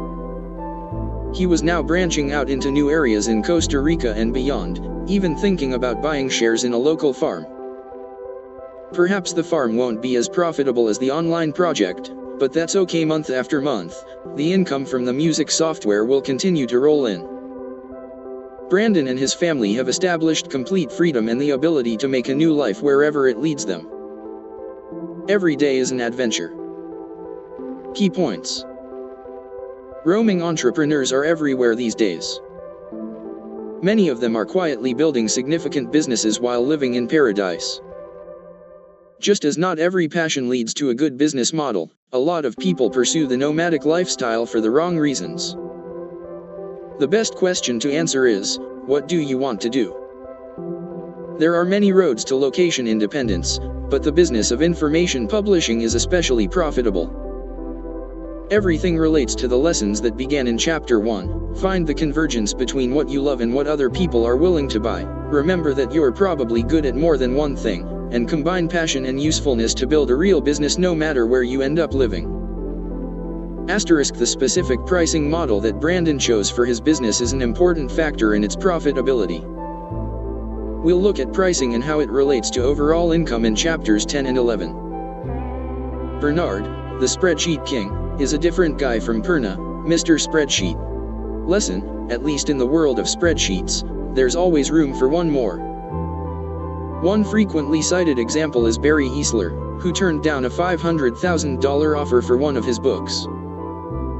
However, he has a sizable following and an established track record that new authors lack. Technically, there was no English language manual. More than a dozen books or guides on Evernote already existed in Japan. This suggested the strong marketability of the project and revealed a gap in the English language marketplace that Brett was able to fill.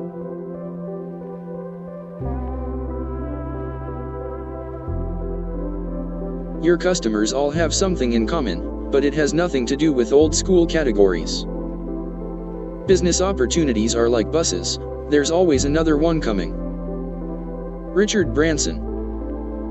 The frequent references to customers and clients lead to a good question: who are they? And just as important, where are they and how do you find them? As you consider these questions, it may help to fit your ideal customers into traditional demographics, things such as age, gender, income, or it may not. While I was writing my first book, different people in the publishing industry asked me about the target market for the community that was rapidly growing. I'd been in business for a while, so I knew what they meant, but I couldn't figure out how to explain the diverse group of people who read my blog. We had artists, travelers, high school students trying to decide whether to go to college or strike out on their own, retired people making plans for a new chapter in their lives, and everyone in between. There were a number of entrepreneurs and self-employed folks, but also a lot of people in traditional jobs. The gender ratio was split almost evenly between men and women. Finally, I realized that the target market had nothing to do with demographics in a traditional sense. The group simply consisted of people from all backgrounds who wanted to live unconventional, remarkable lives. They were pro-change and interested in pursuing a big dream while also making the world a better place for others. In other words, I didn't have to segment or label them according to irrelevant categories. You may not want to be a writer, but as you explore different possibilities on the road to freedom and value, it helps to think clearly about the people you plan to serve. There are now at least two ways to group them together: traditional demographics, new demographics, age, location, sex/gender, interests, passions, skills, race/ethnicity, income, beliefs, values. In Arcata, California, the husband and wife team of Mark Ritz and Charlie Jordan own the Kinetic Coffee Company. KKC is a gourmet micro-roaster that makes great coffee. But these days there is no shortage of great coffee, so they needed something more. KKC found its legs and became profitable by targeting a specific group: cyclists, skiers, backpackers, and pretty much anyone who enjoys the outdoor lifestyle. By focusing on enthusiasts, they immediately set KKC apart in a crowded market. Mark and Charlie's connection to the outdoors is natural. Before starting the business, Mark had spent most of his career working in the cycling industry. Charlie was vice president of a kayak company, and both of them were active in the local racing and recreational communities. They were also coffee addicts, so combining the two passions seemed like the right approach. "We weren't the first coffee company to target the cycling market," Mark told me, "but we were the first to look at the market from the perspective of the bicycle shops and outdoor dealers. We have now outlived a number of better-financed companies who have since left the market." Outdoor enthusiasts are KKC's people, but to reach them, Mark and Charlie work with bicycle shops and outdoor stores. Maintaining good relationships with the distributors ensures access to almost every store in the country, and Mark complements this strategy by visiting trade shows and consumer events. Donating 10% of profits to outdoor causes every year, KKC is a low six-figure business. The internet has made it much easier to connect with people through shared values and ideals, but it's not strictly an online phenomenon. More than 30 years ago, long before Facebook, a band with an underground following figured this out. Here's what Jerry Garcia said about the Grateful Dead's followers. "There's a lot of that stuff with people bringing their kids, kids bringing their parents, people bringing their grandparents. It's gotten to be really stretched out now. It was never my intention to say, this is the demographics of our audience. It just happened." Tom Bin, a bag manufacturer from Seattle, Washington, gives us a similar idea. "We're consistently and pleasantly surprised by the diversity of our customers. People have a natural desire to categorize and quantify, but we've always felt doing so with our customers would be pointless. They're students, artists, business people, teachers, scientists, programmers, photographers, parents, designers, farmers, and philanthropists." Changing the who. A busy working mother from Hudson, Ohio, Chris Murray saw an opportunity in helping child care providers run their businesses more effectively. For years she dutifully worked at building relationships one by one with daycare centers, only to get frustrated with their low prices and lack of interest in developing the business. Despite the challenges, Chris knew it could be a good business. Families will always need child care, and child care providers are usually more focused on providing quality service than on managing the business side of things. How could Chris break through with a successful offer, and how? Could she boost her income as she served her clients? The early days were discouraging. She was exhausted, overwhelmed, and ready to quit. Then something changed. First, she streamlined her services, making them more oriented to what her clients clearly wanted. She learned to give them the fish. But the second change was also important. In Chris's words, she found a way to change the who, the clients she worked with. Many daycare centers were micro-businesses themselves, run by one or two people.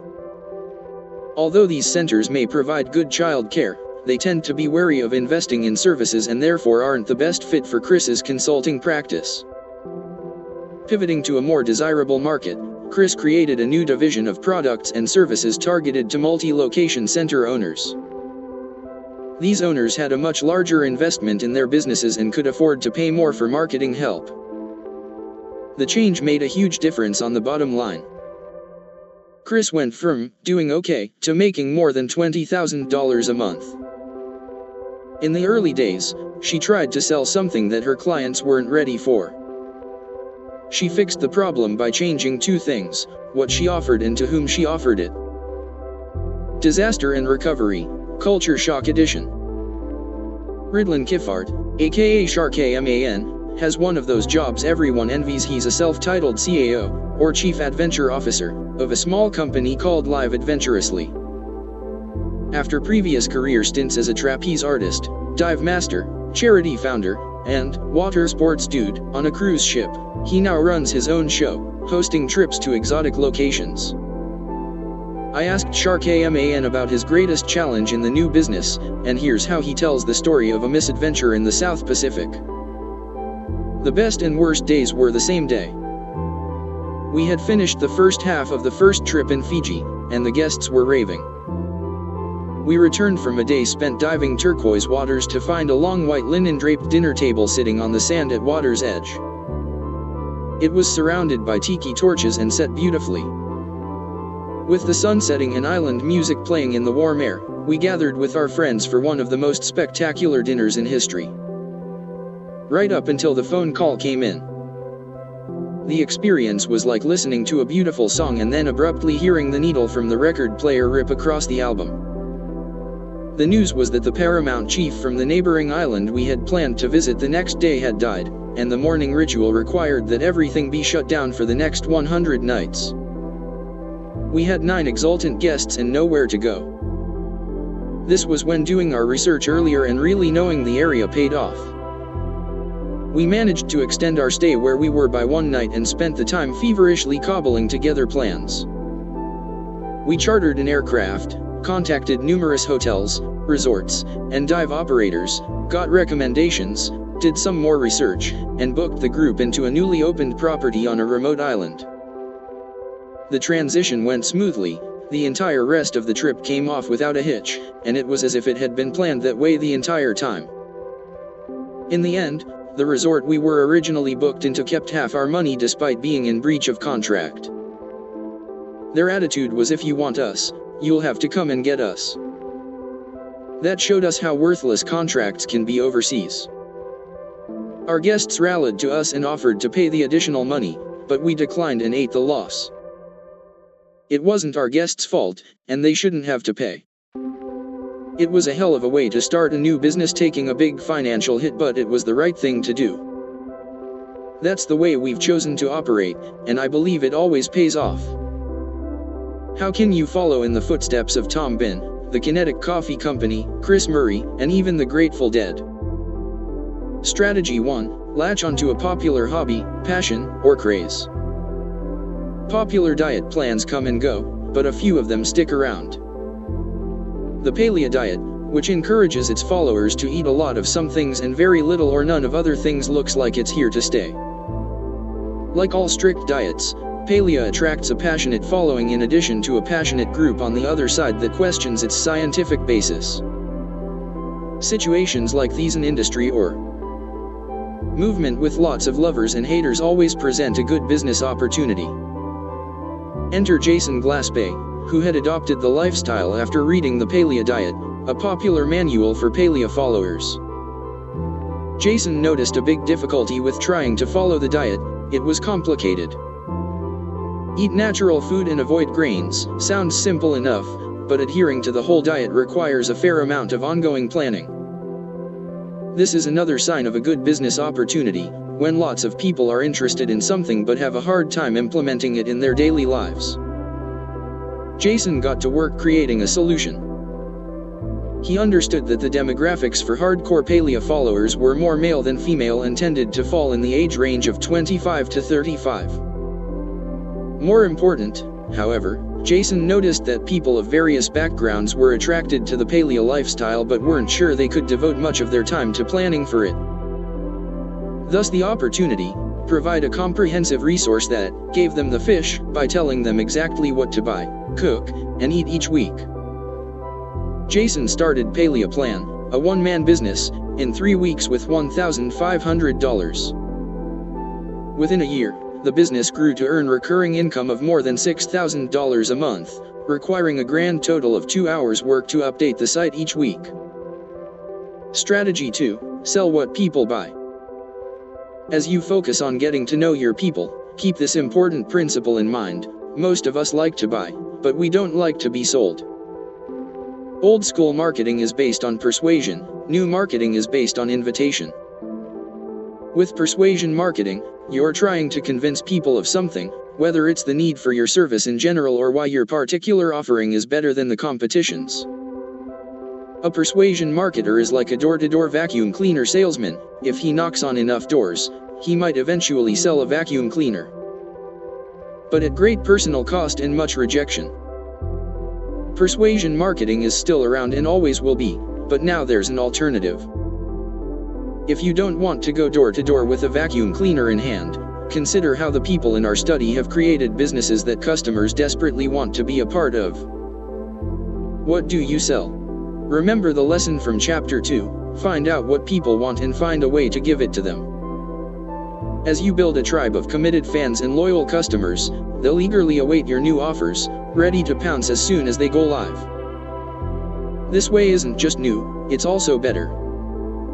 When you're brainstorming different ideas and aren't sure which one is best, one of the most effective ways to figure it out is simply to ask your prospects, your current customers, or anyone you think might be a good fit for your idea.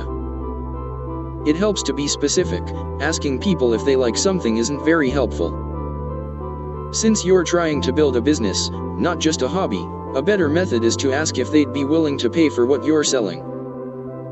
This separates merely liking something from actually paying for it.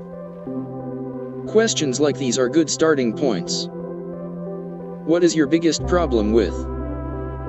What is the number one question you have about? What can I do to help you with? Fill in the blanks with the specific topic, niche, or industry you're researching. What is your biggest problem with getting things done? Or, what is the number one question you have about online dating?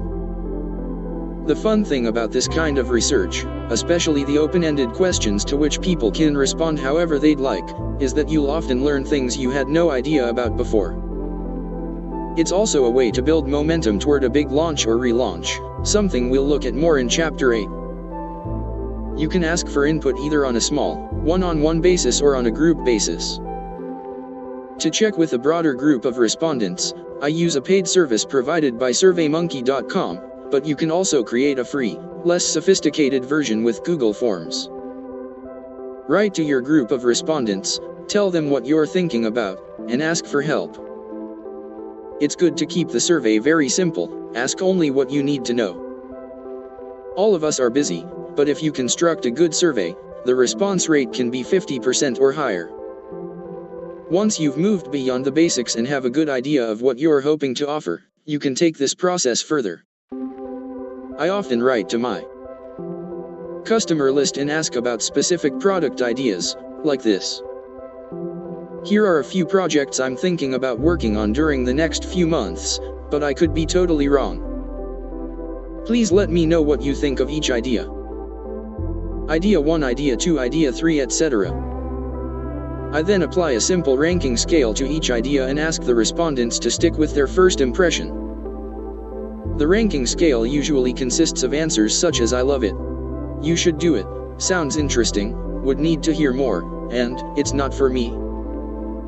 Generally speaking, it's good to keep surveys to less than 10 questions or so. To get more overall responses, ask fewer questions. To get more detailed responses, ask more questions. It's up to you, but make sure that whatever you ask is something you actually need to know about. Pay close attention to the feedback. It will either confirm your intention to proceed or make you think about restructuring your proposed project. Either way, the information is valuable, but also remember that the majority opinion isn't everything. Among other concerns, you'll need your own motivations for building a project over time. If your motivations are based strictly on the preferences of someone else, you'll run the risks of boredom, unhappiness, and simply being less purposeful than you could be otherwise. The lesson is to use surveys, but use them carefully. Sometimes, deciding not to pursue a promising project or deliberately turning away business is one of the most powerful things you can do. The customer is always right, often wrong. It was a big launch day, which meant I was up by 5 a.m., coffee in hand and ready to go. As the new website went live, hundreds of customers were ready and waiting to purchase. I watched the shopping cart fill up and closely monitored the inbox for support issues. Happily, the launch was successful. By noon, more than 1,000 people had purchased, and that number would double by the end of the day. I had sent so many customer thank you emails that Google briefly shut down my email account, thinking I was a spammer. A friend at the company rescued me by restoring the account, and I went back to plowing through messages. In the inbox were hundreds of notes from excited new customers, as well as dozens of minor support requests. I lost my password, the site is down, how can I change my login, and so on. And then there was Dan. The note from Dan read, "I'd like a refund." I wrote him back quickly, "No problem, but what's wrong?" "Let me give you some free advice," Dan wrote in a tone that was obviously sarcastic. "Give me a call and I'll tell you how you lost my business." I looked at the shopping cart and the site comments. Several orders and dozens of excited messages were coming through every minute, and replied to Dan, "Sorry, I can't call you. I'll issue the refund and I wish you well, but I don't need any advice right now." You've probably heard the expression, "The customer is always right," but most small business owners quickly discover this is not true. Yes, you want to focus on meeting people's needs and going above and beyond them whenever you can, but any single customer does not always know what's best for your whole business. These customers may not be the right ones for your business, and there's nothing wrong with saying farewell to them so you can focus on serving other people. I didn't have time to call Dan on launch day, and perhaps I missed a good opportunity to learn from him. But I'm pretty sure it was the better decision to get back to work on my core market instead of spending time with one disgruntled customer who had already received a refund. The possibilities list and the decision-making matrix. As you learn more about your customers and what they want, you may find yourself overwhelmed with ideas. What should you do when you have more ideas than time to pursue them? 2 things. First, make sure you're capturing all the ideas and writing them down, since you might want them later. Second, find a way to evaluate competing ideas. Creating a possibilities list helps you retain ideas for when you have more time to implement them.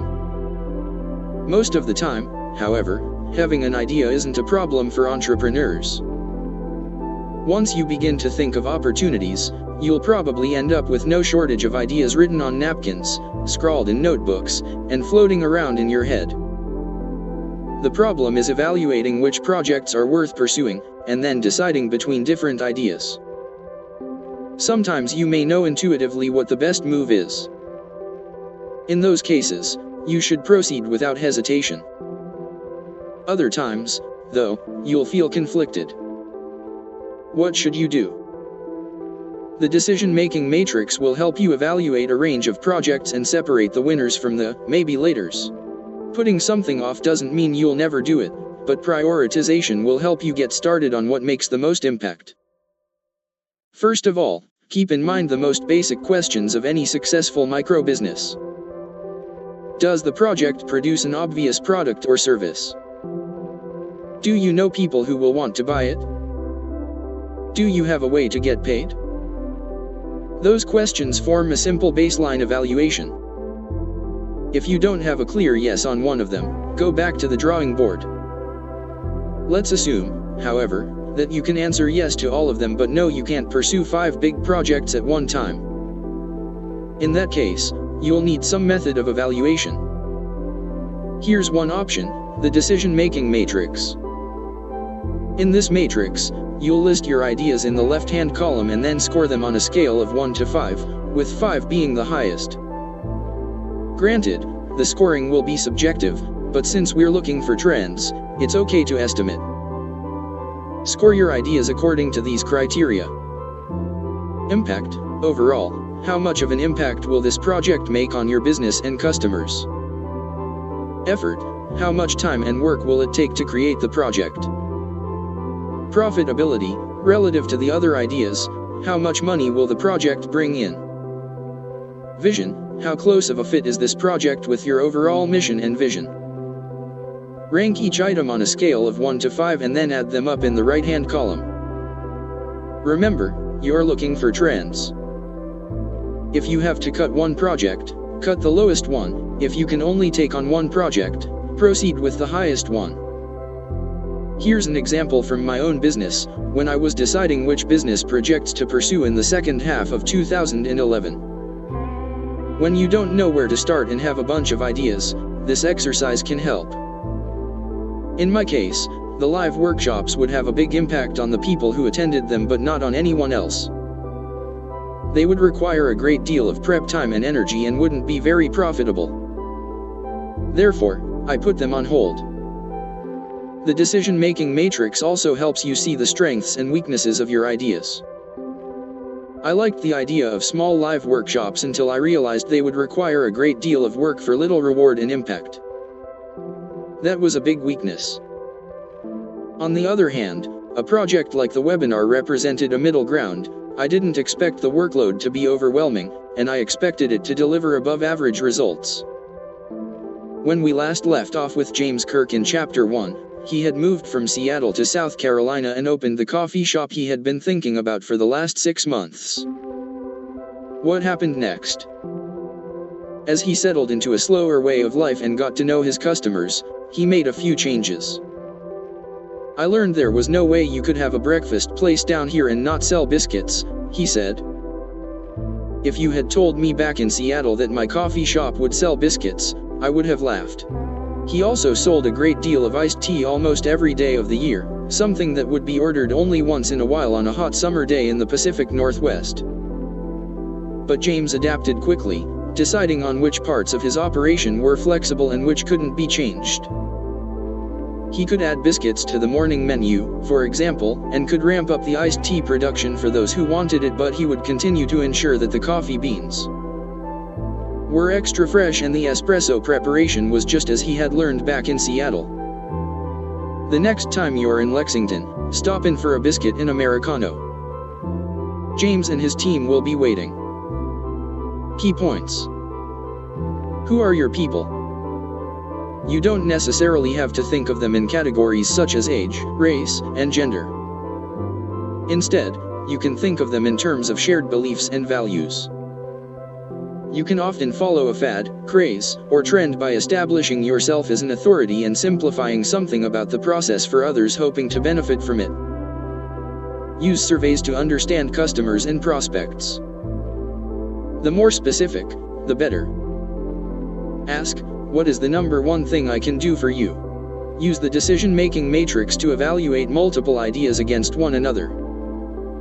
You don't have to choose only one idea, but the exercise can help you decide what to pursue next. This sometimes is known as psychographics. See, where do ideas come from, on this page. Taking it to the streets. If your mission statement is much longer than this sentence, it could be too long. Plans are only good intentions unless they immediately degenerate into hard work. Peter F. Drucker. Jen Adrian and Omar Nouri graduated from the Columbus College of Art and Design in 2008. They both began freelancing as designers, in addition to Jen teaching at their alma mater and Omar taking a design job at a studio in town.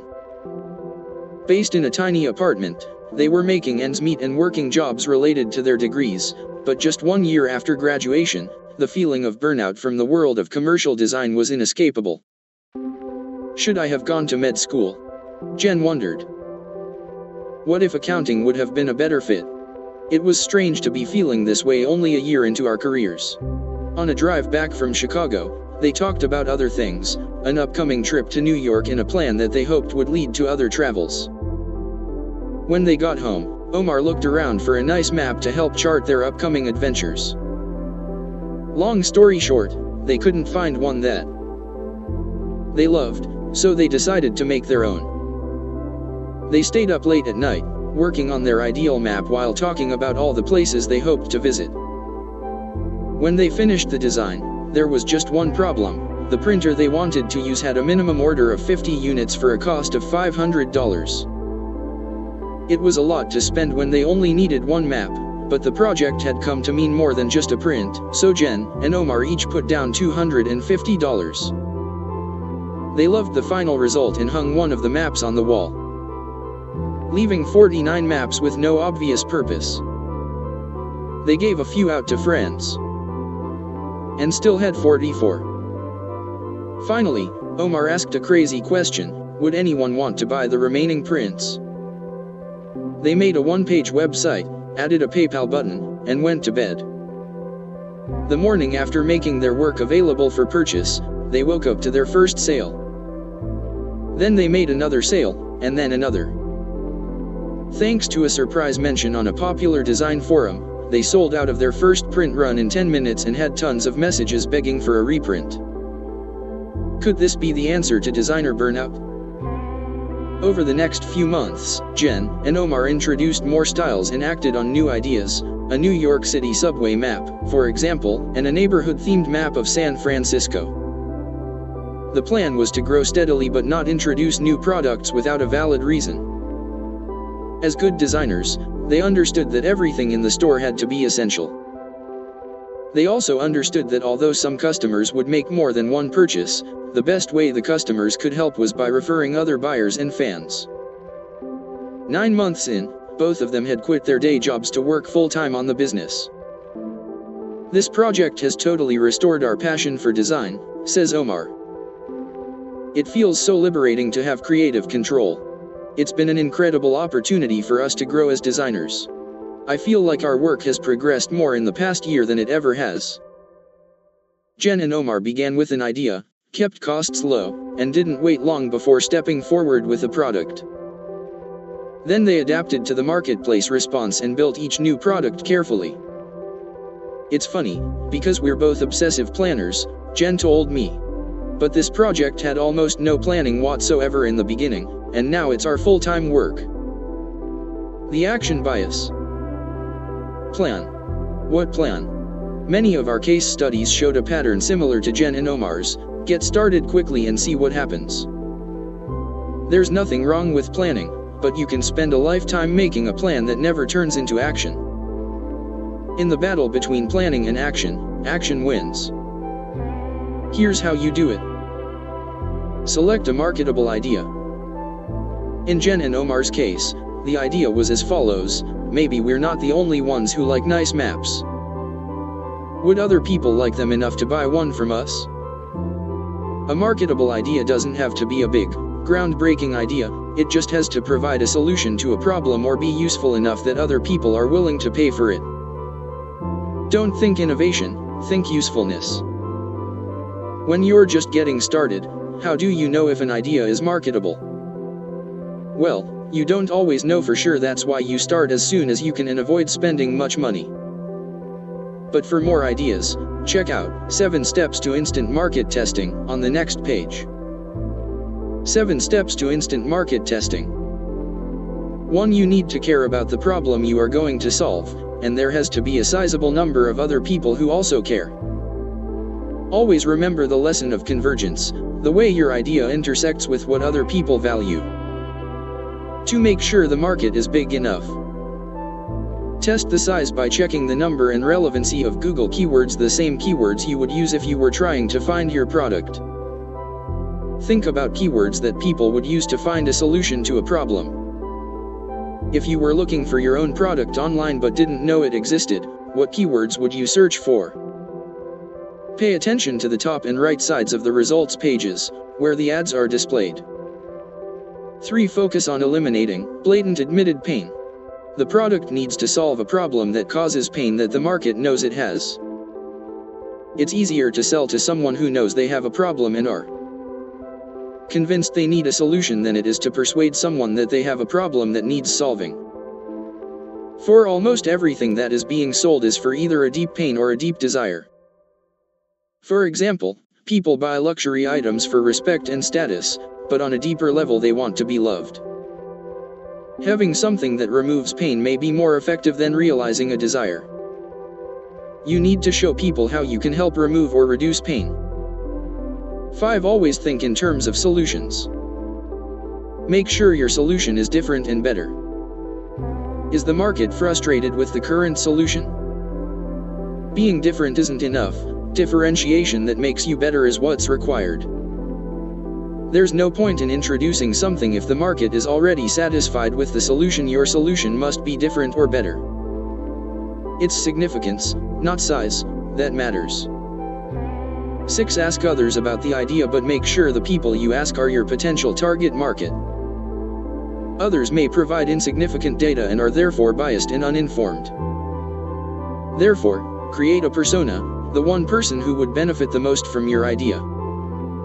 Examine your whole network community, friends, family, social networks, and ask yourself if any of these people match your persona.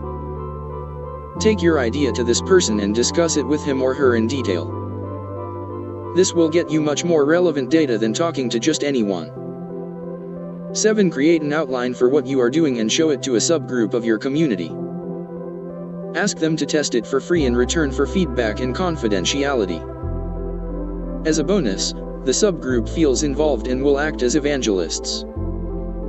Giving builds trust and value and also gives you an opportunity to offer the whole solution. Use a blog to build authority and expertise on a subject. Leave comments on blogs where your target audience hangs out. By investing sweat equity instead of money in your project, you'll avoid going into debt and minimize the impact of failure if it doesn't work out.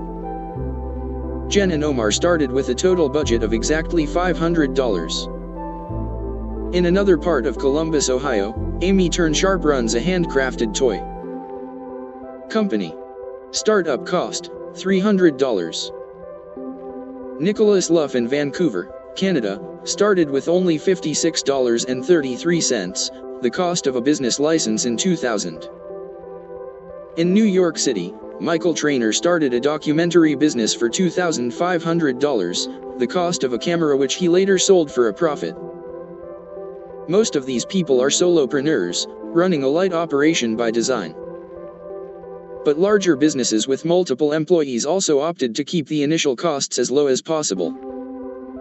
David Hensel, the agency founder in the United Kingdom whom we met in Chapter 1, started his new partnership for $4,000. Scott Meyer and a business partner, whom we'll hear more about in Chapter 9, started a South Dakota media firm with 4 employees for under $10,000. The point is that the numbers may vary, but wherever possible, keep costs low. Get the first sale as soon as possible. In Louisville, Kentucky, I talked with Nick Gadens, who told me about a small photography project he was working on. Nick worked full-time in information technology for someone else's business and had been trying to break into doing something on his own for a while. The something wasn't working yet, though.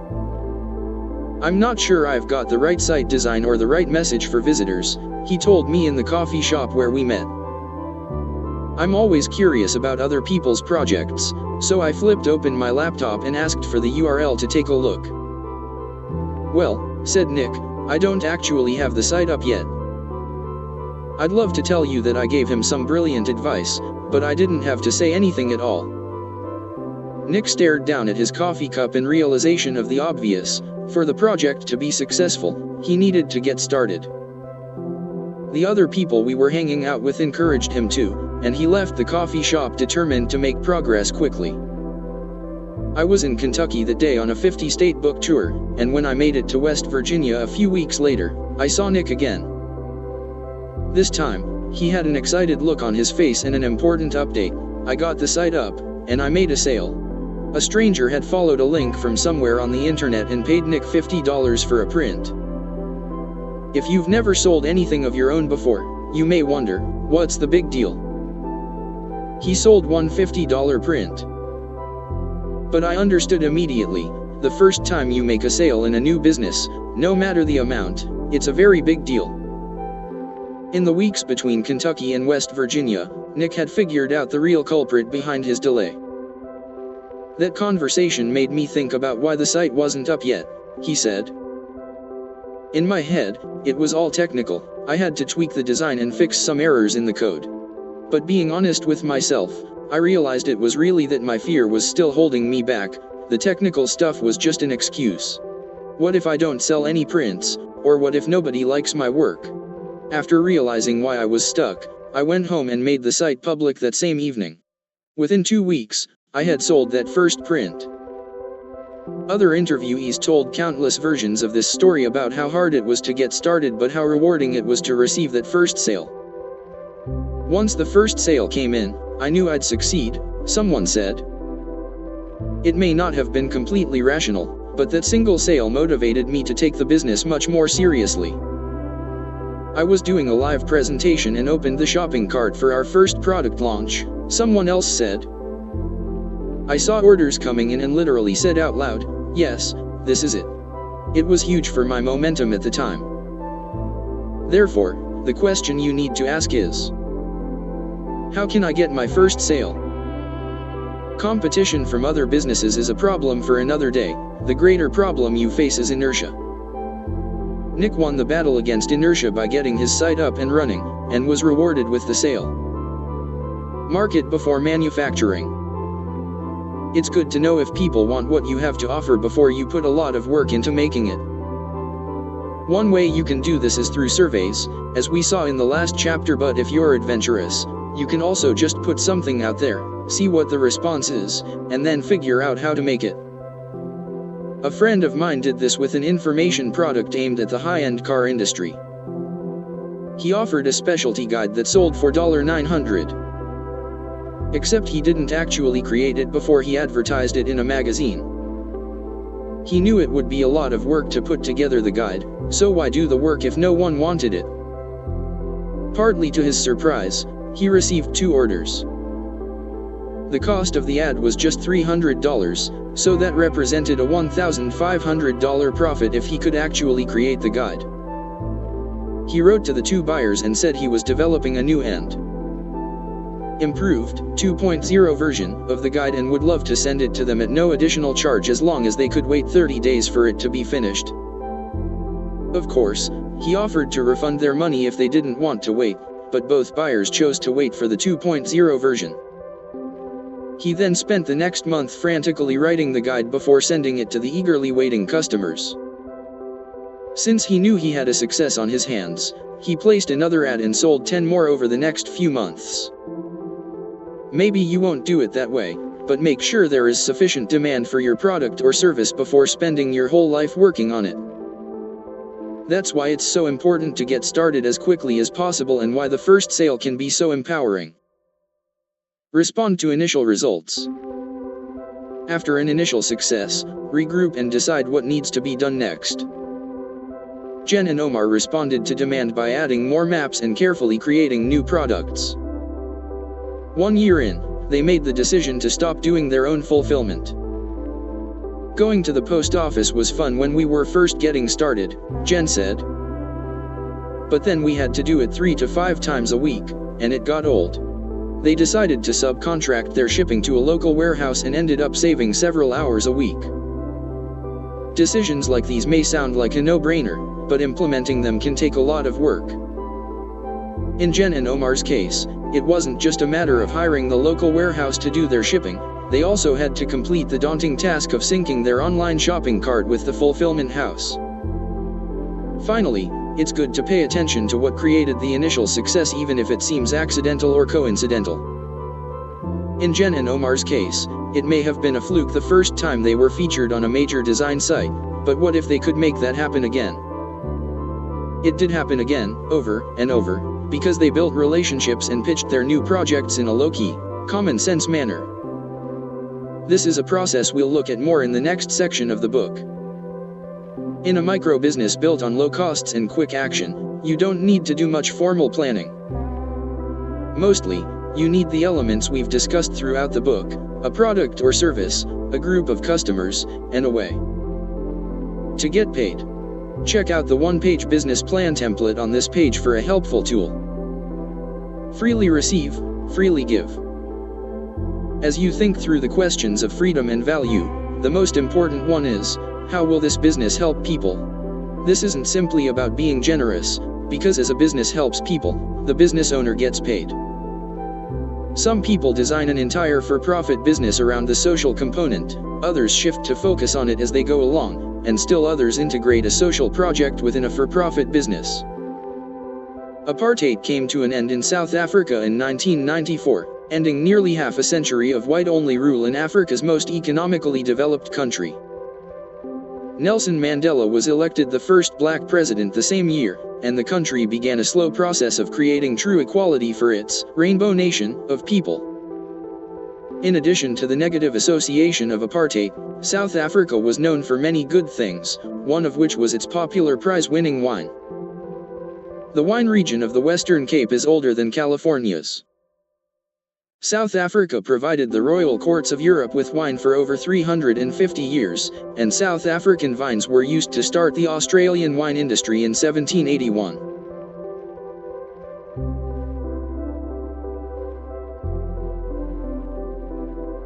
Yet because of apartheid, the $3 billion wine industry had less than 2% black ownership despite the fact that blacks represented 80% of the country's population.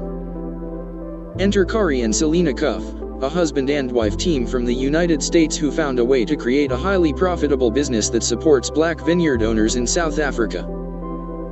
Selena, the CEO, explains it like this: "This venture merges my passion for entrepreneurship with social justice. The greatest benefit is that my personal and business goals are identical, positively changing people's perception of the African continent and helping to reinstill a sense of family and connectivity into the lives of the people that our business touches." In Tel Aviv, Israel, Daniel Nisamayan founded a paintball distributor called Maddox Ltd. The business stood out to me because of his unique client base. We sell extreme sports equipment to enthusiasts in Israel and neighboring countries, and also to the Israeli Defense Establishment for training purposes. Despite the sudden appearance of a number of competitors that sprang up in response to the growth of paintball in Israel, business was good. Maddox Ltd. was clearing 6 figures in income and had sewn up exclusivity contracts with key suppliers, thus thwarting the new competitors. Daniel went back and forth between Israel and the US, and his previous venture was a non-profit that taught karate to children with developmental disabilities in Southern California. Paintball was fun, but Daniel wanted something that combined the non-profit model he started in California with the sports business he ran in Tel Aviv. He found the answer in a new venture called Green Collar, a project that will reduce landfill waste inefficiency while also tapping an overlooked energy source. The goal is to work with municipal governments in both Israel and the Palestinian Authority in an effort to solve common problems and advance joint interests. Here's what Daniel has to say. "Much more than with Maddox, I wake in the morning feeling I'm making the world a better place, and that I don't need to suffer for it. I don't need to volunteer my time to another NGO or donate money. I instead have focused my best efforts to make the world a better place for my country and my children, and I will also be compensated for it." Whether you follow Daniel's model of designing a business around a social cause or find a way to incorporate a community project into your existing business, many entrepreneurs find this to be a critical, fulfilling part of their work. The 140-character mission statement. Let's break down the planning process into a very simple exercise, defining the mission statement for your business in 140 characters or less.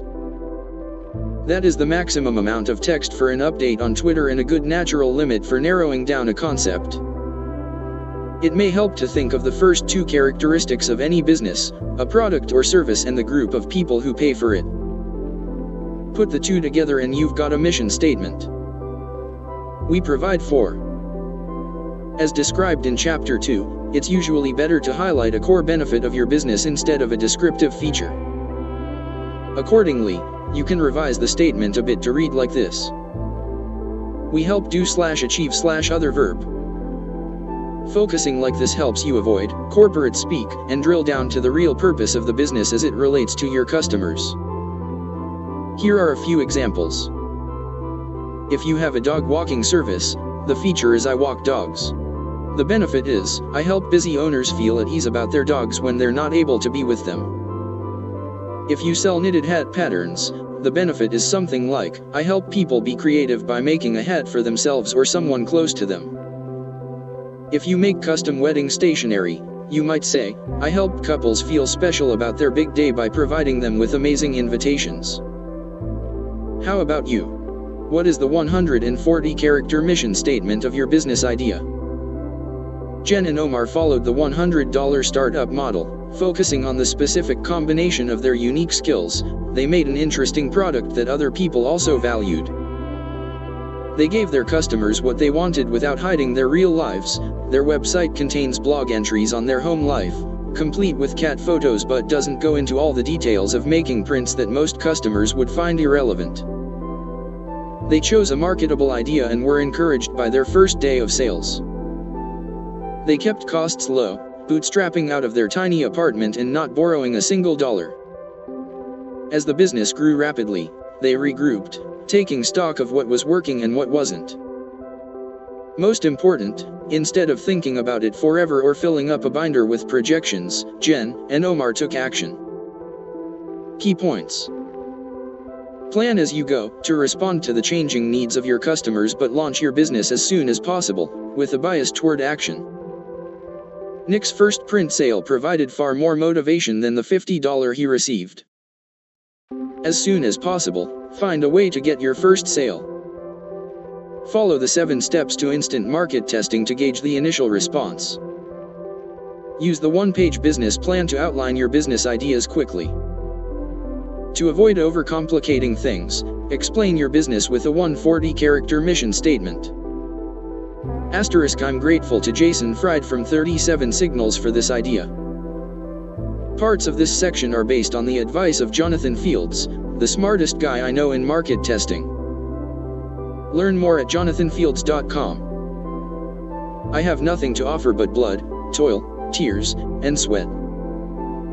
Winston Churchill. Scott McMurrin sat in his office at a TV station in Anchorage, Alaska, looking out at Mount McKinley. The day job was in media sales, where he knocked on doors around town, recruiting advertisers for the station. He also hosted a travel show, something he enjoyed but didn't expect to lead to a full-time gig. Gary Blakely, a buddy of Scott's, had been pestering him for a while about a business idea, but Scott wasn't into it. When 2 years of Gary's hammering merged with Scott's fatigue from doing the same thing every day, he finally gave in and said, "Okay, let's give it a try." The idea was to create coupon books for independent travelers coming to Alaska. Every year, more than 1 million visitors show up on the state's doorstep, eager to see Denali National Park and other attractions. Some tourists arrive on cruise ships or guided tours, but many more put together their own trip. As is often the case, the consumer problem and the business opportunity are related.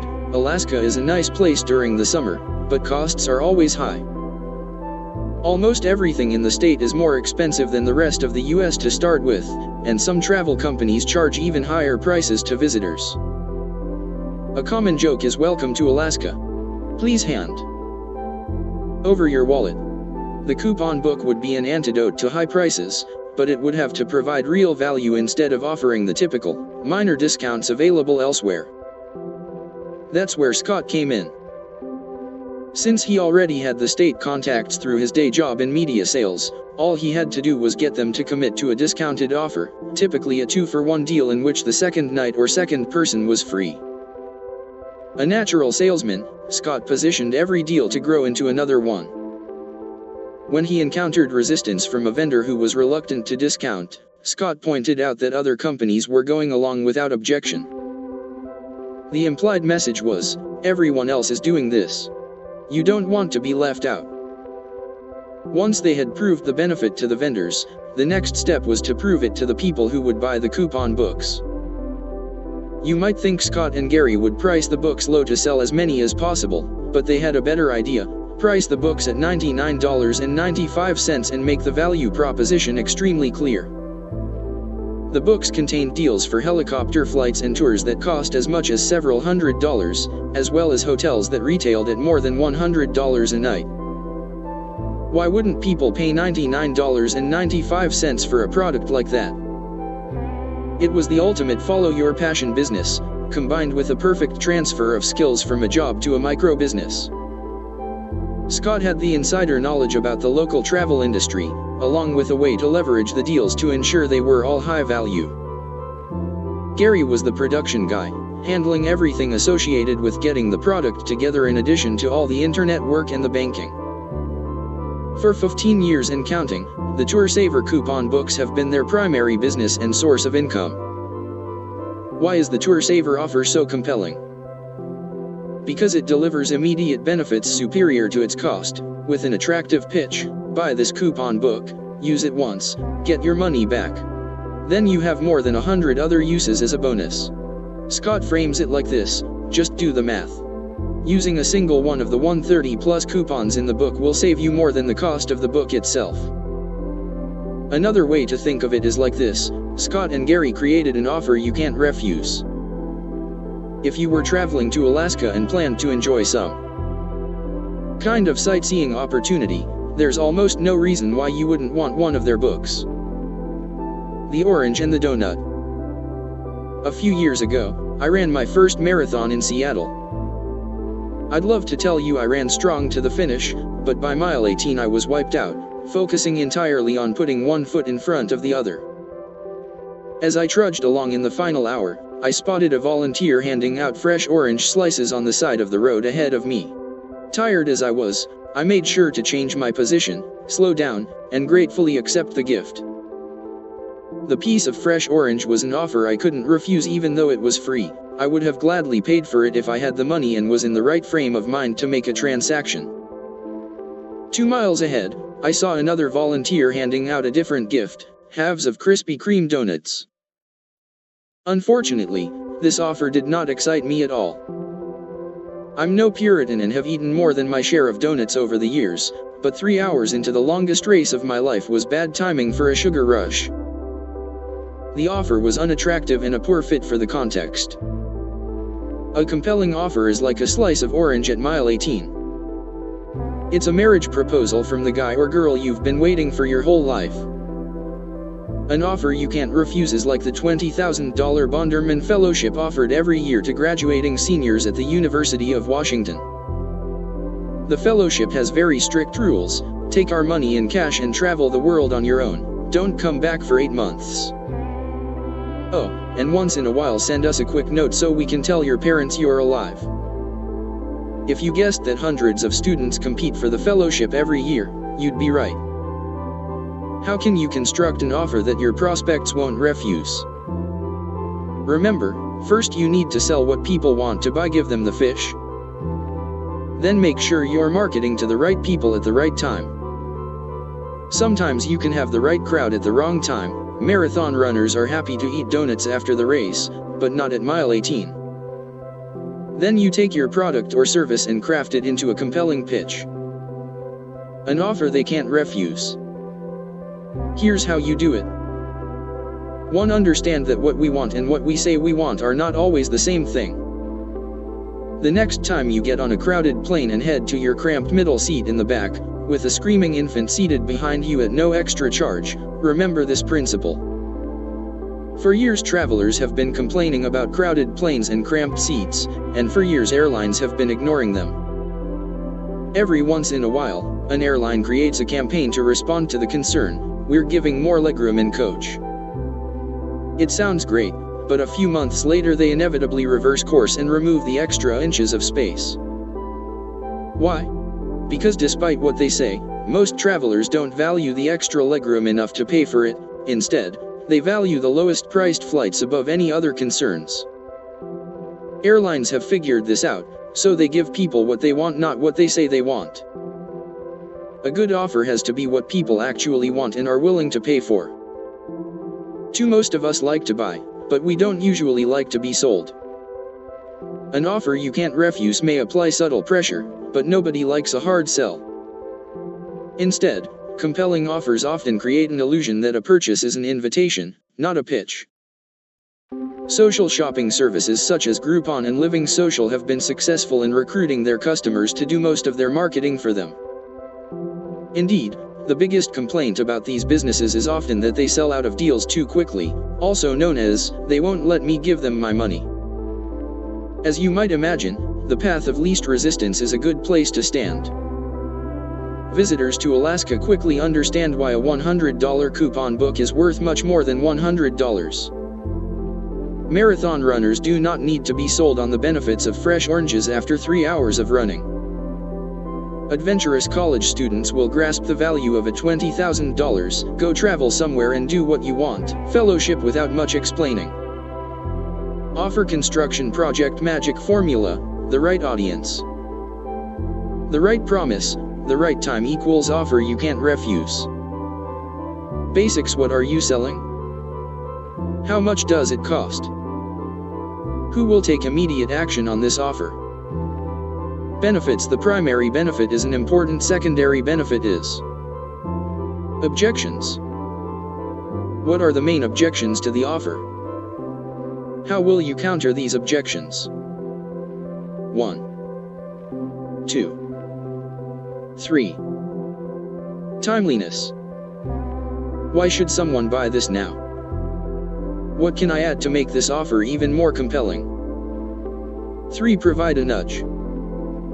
The very best offers create a "you must have this right now" feeling among consumers, but many other offers can succeed by creating a less immediate sense of urgency. Providing a gentle nudge to encourage immediate action separates a decent offer from a high-performing one. Let's look at a few examples. Example 1, the yoga studio. Jonathan Fields, a hedge fund lawyer turned fitness entrepreneur, owned a Manhattan yoga studio that sought to be at the top of the market. A single class cost $18, and membership cost $119 a month. Toward the end of summer, the studio saw a significant drop-off in business, but when October rolled around, people got back to their routine and started coming in more often. Jonathan wanted to find a way to inspire people to come back earlier than expected and get as much commitment from them as possible.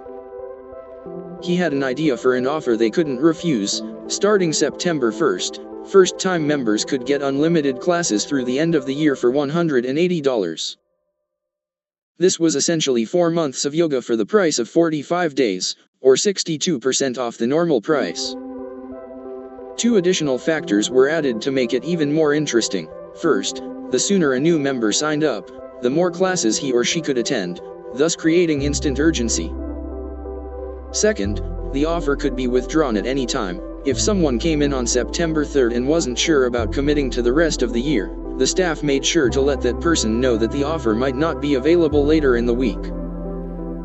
Thanks to New Year's resolutions, most fitness centers take in the bulk of their new members in January. Jonathan's strategy helped his business gain a big increase in September, traditionally a difficult month. Also, September was close enough to January that by the time the new year rolled around, many of the members were committed enough to transfer to a monthly plan at the regular price. Example 2, the inefficient business model. Whenever something is more complicated than it should be, or any time you spot an inefficiency in the market, you can also find a good business idea. Priceline.com took advantage of hotel inefficiencies by creating a system that allowed consumers to book rooms at name-brand hotels for much less than the retail rates. Then other companies took advantage of Priceline's lack of transparency by creating a business model that allows travelers to know which hotels Priceline works with. Each of these models includes a compelling offer. Priceline's compelling offer: save 40% or more on name-brand hotels, guaranteed. Third-party compelling offer: learn exactly which hotel you'll get with Priceline. And save even more when you know exactly how much to bid. You can also derive a powerful business model from traditional systems that lack transparency. If you want to make a traditional real estate agent mad, ask the agent about Redfin, the Seattle-based service that splits commissions with home buyers.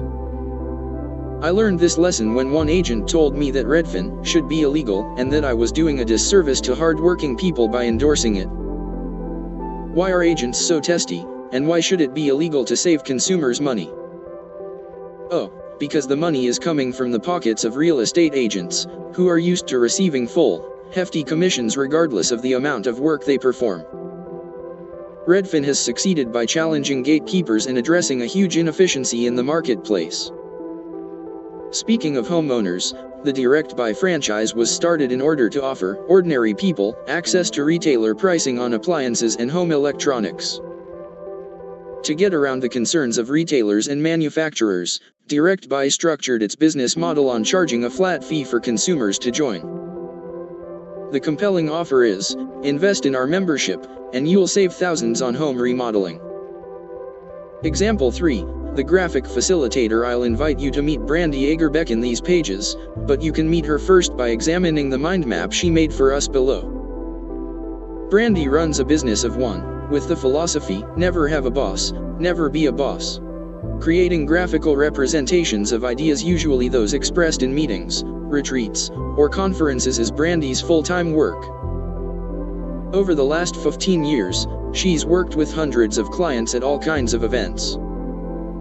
It's a beautiful business model from a talented artist, But it also raises a question: how do you nudge or win over executives who don't get it at first? From countless interactions about the valuable service she provides, here's what Brandy learned. She starts every initial conversation by saying, "I have a fantastic, strange job." This creates curiosity and also serves to make the other person not feel bad if he or she is unfamiliar with the world of graphic facilitation. Next, Brandy learned that her target market may be the executives or meeting leaders she serves, but they aren't necessarily the ones who hire her. "I am most often hired by facilitators, acting as their visual silent partners," she says. They can focus entirely on their client knowing their process, and progress is documented. Perceived value in the expensive Starbucks run. After nearing the end of a 5-hour drive from Boise to Salt Lake City, I stopped off at a Starbucks about 20 minutes away from the bookstore I was speaking at that evening. On the way inside, I grabbed something from the trunk and left the keys inside. "Nice move, Chris." It was even worse because I didn't realize my mistake until I had finished my latte and email session an hour later, shortly before I was due to arrive at the bookstore. I was mad at myself for being so stupid, but I had to think quickly. Using a combination of technology, I located the number of a local locksmith and quickly rang him up. Can you please come as soon as possible?" He agreed to be as fast as he could. Much to my surprise, the locksmith pulled up in a van just 3 minutes later. Impressive, right? Then he got out his tools and approached the passenger door. In less than 10 seconds, he had the door open, allowing me to retrieve my keys from the trunk and get on with my life. "How much do I owe you?" I asked. Perhaps it's because I don't own a car and the last time I paid a locksmith was 10 years ago, or maybe I'm just cheap, but for whatever reason I expected him to ask for something like $20. Instead, he said, "That will be $50, please." I hadn't discussed the price with him before he came out and was in no position to negotiate, so I gave him the cash and thanked him. But something was unsettling about the transaction, and I tried to figure out what it was. I was mad at myself for locking my keys in the car. It was obviously no one's fault but my own, but I also felt that $50 was too much to pay for such a brief service. As I drove away, I realized that I secretly wanted him to take longer in getting to me, even though that would have delayed me further. I wanted him to struggle with unlocking my car as part of a major effort, even though that made no sense whatsoever. The locksmith met my need and provided a quick, comprehensive solution to my problem. I was unhappy about our exchange for no good reason. Mulling it over, I realized that the way we make purchasing decisions isn't always rational. I thought back to something that had happened in the early days of my business.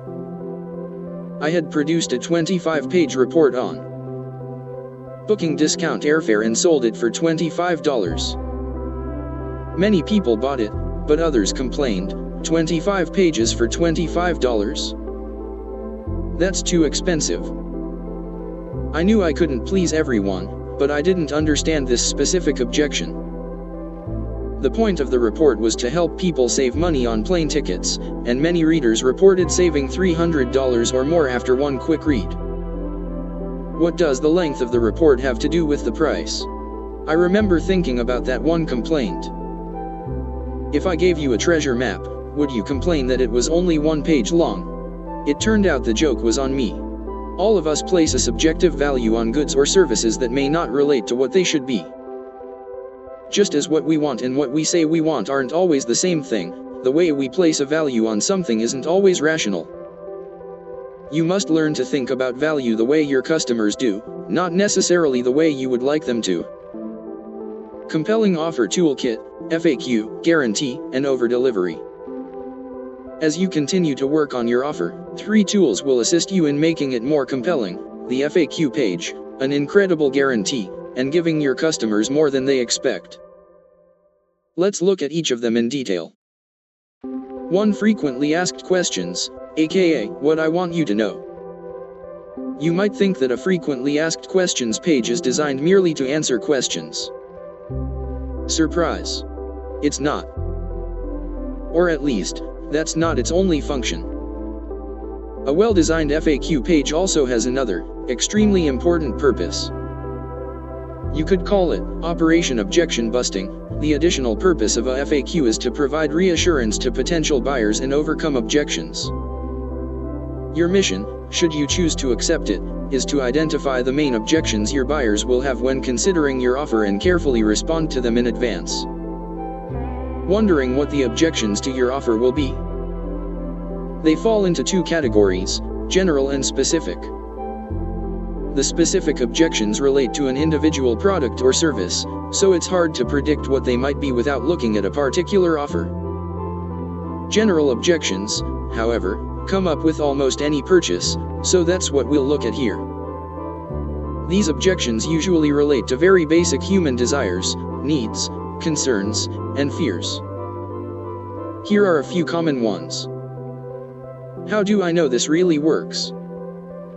I don't know if this is a good investment. I'm not sure I can trust you with my money. What do other people think about this offer? I wonder if I can find this information/get this product or service without paying. I worry about sharing my information online. The core concern for each of these objections relates to trust in authority. You must create consumer confidence in order to overcome the objections. As you craft the offer, think about the objections, and then flip them around in your favor. You want to send messages like these. This really works because. This is a great investment because. You can trust us with your money because. Other people think this is great, and here's what they say. You have to pay to get this product or service. Your information and privacy are 100% secure because.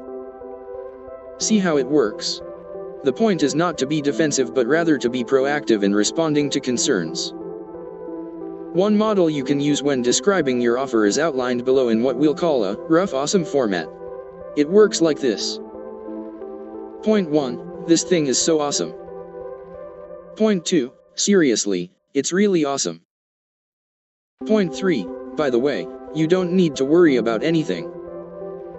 Point 4, see, it's really awesome. What are you waiting for? In the rough awesome format, point 1 is the main benefit, point 2 is a reinforcement of the main benefit or an important side benefit, point 3 is where you deal with the objections, and point 4 is where you bring it all together and nudge buyers toward a call to action. You won't always get it right at first. Sometimes you'll discover additional objections as you go through the initial sales process with real-time customers, but dealing with the most important objections from the beginning will help you get off to a much better start than the wait-and-see approach. To the incredible guarantee, aka, don't be afraid. Regardless of what you're selling, the overriding concern of many potential customers is, what if I don't like it? Can I get my money back? A common and highly effective way to combat this concern is to offer a satisfaction guarantee. A word of advice, do not make your guarantee complicated, confusing, or boring. You don't want your customer to overthink it. Keep it simple and easy. Further, if there is any way you can tie the promised results of your offer to the guarantee, do so. Nvidia Lapwood, who runs a snowboarding instruction program you'll read about in Chapter 11, offers a 120% guarantee. If the program doesn't rock your world, you'll get 100% of your money back, plus 20% for your trouble. When I developed the travel hacking cartel, I promised that members who applied the program's strategies would earn at least 100,000 frequent flyer miles a year, enough for 4 free plane tickets. Not every business will be able to offer an incredible guarantee, especially if there are substantial upfront costs for delivery. Alternatively, you can also make the deliberate choice not to guarantee your product or service and then make a big deal about that fact. The lack of a guarantee can then act as a filtering process, gently steering away customers who weren't a good fit, while reinforcing the purchase for those who are. Generally, you should offer an incredible guarantee or no guarantee at all. A weak guarantee, or one that is unclear, can work against your credibility instead of helping it. 3. Over-delivering, aka, wow, look at all this extra stuff I didn't expect. Immediately after buying something, we often experience a pang of anxiety. Was this a good purchase? Did I waste my money? You'll want to get out in front of this feeling by making people feel good about the action they just took. The easiest and most critical way to reinforce their decision is by giving them quick access to what they paid for. But to go further, you'll want to over-deliver, give them more than they expected. You can do this by upgrading their purchase unexpectedly by sending a handwritten thank you card in the mail or in whatever way makes the most sense for your business. The point is that the small things count. Like the orange slice at mile 18 of the marathon, an offer you can't refuse comes along at just the right time. As you follow your blueprint to freedom, think carefully about how you can create a similarly compelling offer. The next step is to take the offer out into the world. Ready? Key points. As much as possible, connect your offer to the direct benefits customers will receive. Like the Alaska coupon books, a compelling offer pays for itself by making a clear value proposition. What people want and what they say they want are not always the same thing. Your job is to figure out the difference.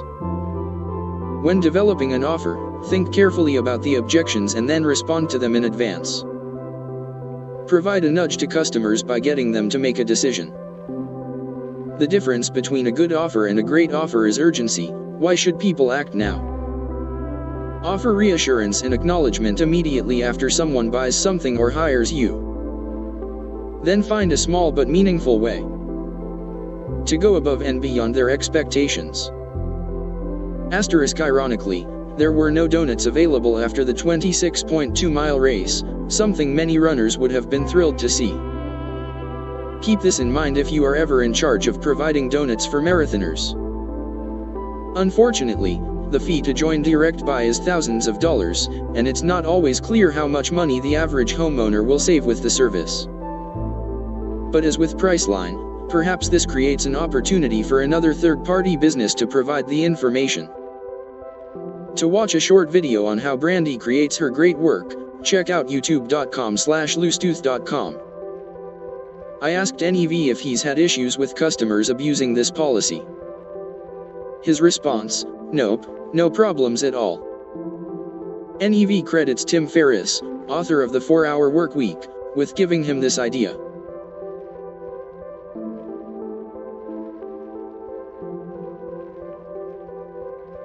Before beginning, prepare carefully. Marcus Tullius Cicero. Let's take a trip to Hollywood, by way of our local cinema or movie theater. Every year, a number of blockbuster films come out that cost a huge amount of money to produce, often $100 million or more. Studio executives know they have only a limited window to ensure a big hit. If the opening weekend isn't huge, they may still have a good movie, but not the blockbuster they need to recoup their high costs.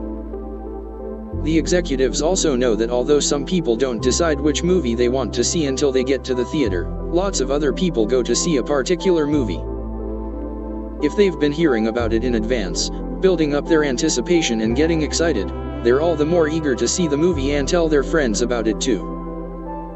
This is why Hollywood begins the pre-launch for a big film many months in advance, often a whole season or even an entire year in advance for the right film. During this time they are showing previews at the beginning of other movies, building buzz through an internet campaign, and working the PR angles far in advance of the movie actually coming out.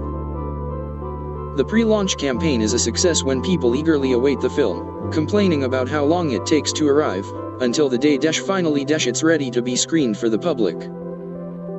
Then, the studio hopes, hundreds of thousands of filmgoers will pay their money and stream into the theater. Without an active pre-launch campaign, the movie may be great but the odds of commercial success are far lower. The same principle holds true for micro-businesses. Whether a Hollywood movie or the debut of your new sock knitting class, launches are built primarily through a series of regular communications with prospects and existing customers. Just like the movie executives who release trailers over time and the press events that Apple built up over time with Steve Jobs at the helm, small businesses can reproduce this cycle in their own way.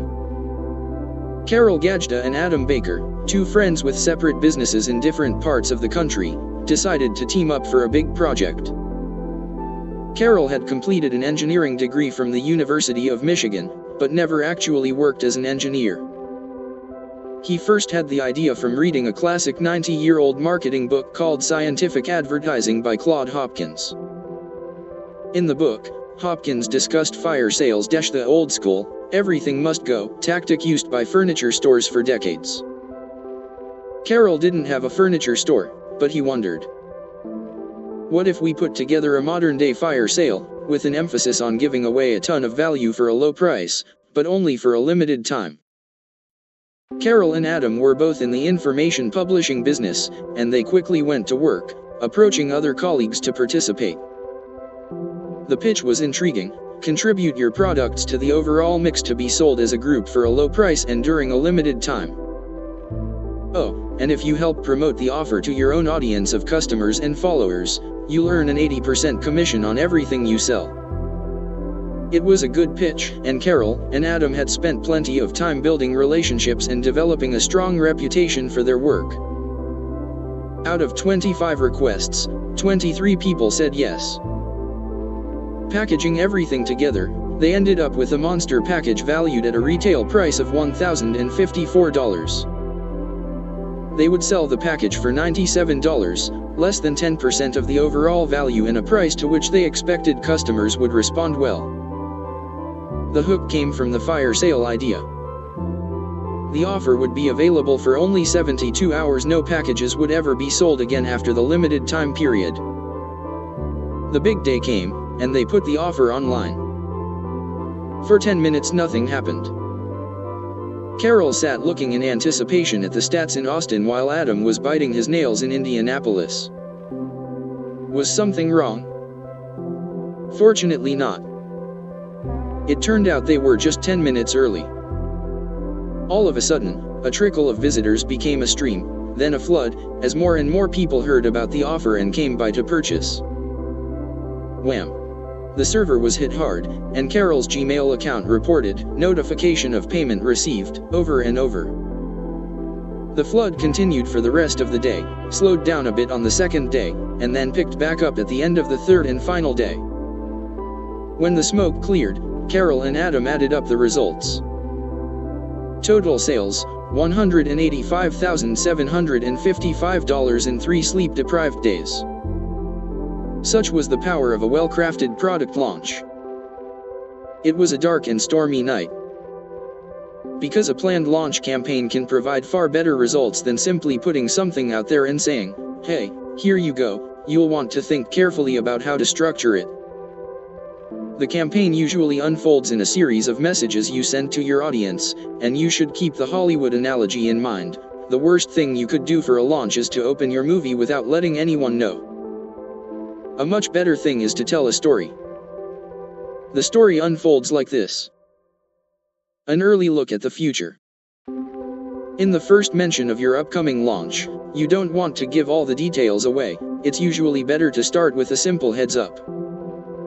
You want to say something like this: "Hey, I'm working on something interesting. It's going to be a big deal when it's finished, but for now I'm just letting you know that it's coming down the line." The goal is to slowly build anticipation for what eventually will be available for purchase. Why this project will matter. The most important early message about the launch is why your prospects and customers should care. In the blitz of communication that we all process every day, why should anyone stop and pay attention to this project? The message you want to communicate is, this is why this project will be a game changer, here's how people will benefit, and here's why you should care. The plan for the big debut. The previous 2 messages, as well as any others, have been about the project itself, not the actual launch. Here's where you roll out some of the details for the launch itself. When will it be? How will it work? Will there be some kind of bonus for early buyers? Most important, what do people need to know at this time? Whoa, we're almost ready. This communication happens right before the launch, sometimes as late as the day before. The message is, this is the calm before the storm. We're coming down to the wire and are really excited about this. Any last-minute reminders or launch details are included here, and the goal is to convert anticipation into an actual decision. OMG, here it is. The message is, it's finally here, everyone has been waiting, and now we're ready to go. This communication tends to be shorter than the others because if you've done your job right, many buyers are already prepared to purchase. Here's where you open the gates to the hordes. Or at least that's what you hope will happen. In this message you send them a link and encourage them to take action. Interlude. Let's pause here for a moment. What happens immediately after this point is just as important as what has happened already. A good marketer doesn't rest on her laurels after a launch, because she knows she can probably increase the results significantly with little effort. A launch often results in a response cycle like this. If the launch is a week long, you'll tend to see a strong response on the first and second days, followed by a significant downturn and then a big uptick right before the close. This further illustrates why you need a launch cycle. If you have no closing, you won't see the uptick. If you just launch and move on, you'll have no opportunity for growth. Now back to the story. Here's how it's going. Something always goes wrong in every launch. Here's a chance to address or correct it, along with updating everyone on how things are going. During this time, it's also important to share stories of happy customers who have purchased already. The message is, look at all these people who are already benefiting from our product. The clock's ticking. Right before the offer goes off the market, or before you remove the bonuses, or before the price goes up, here's where you make one final push. The message is, it's almost over. Here's your last chance before you lose out. I'd like to thank my mother for believing in me. Any good launch has a closing period in which you bring the roller coaster to a stop, even if the offer will still be available in a different form. The message is, it's all over now. Thanks, everyone. Here's what's coming next. Disaster and recovery. Horde of new customers, edition. Like the problem of having too much money, having too many customers is usually a good problem to have, but it can still be a tough scramble if the customers all arrive at once and a key supplier isn't ready. Here's what David Wachtendonk, the founder of a party planning business in Chicago, learned when he received 2,000 more customers than expected for a promotion. In June 2010, our company participated in a Groupon. We did some research, and it appeared this could be a good avenue for our company to get some exposure for a new concept we wanted to launch in Chicago. After some discussion with the Groupon guys, we agreed it would be a match made in heaven. Our last remaining task was to find a venue that could support the deal. After some initial opportunities fell through, we found a new restaurant that agreed to work with us. The day the deal went live, we had no idea what was about to happen. Our Groupon rep estimated we would sell about 1,000 to 1,500 units. But 3,300 units later, the day ended. We thought we had systems in place to deal with growth, but unfortunately we became overwhelmed. The phone was off the hook and emails poured in, which we fielded to the best of our ability. Most of the customers were fairly understanding as we were a small business, but not everyone was nice about it.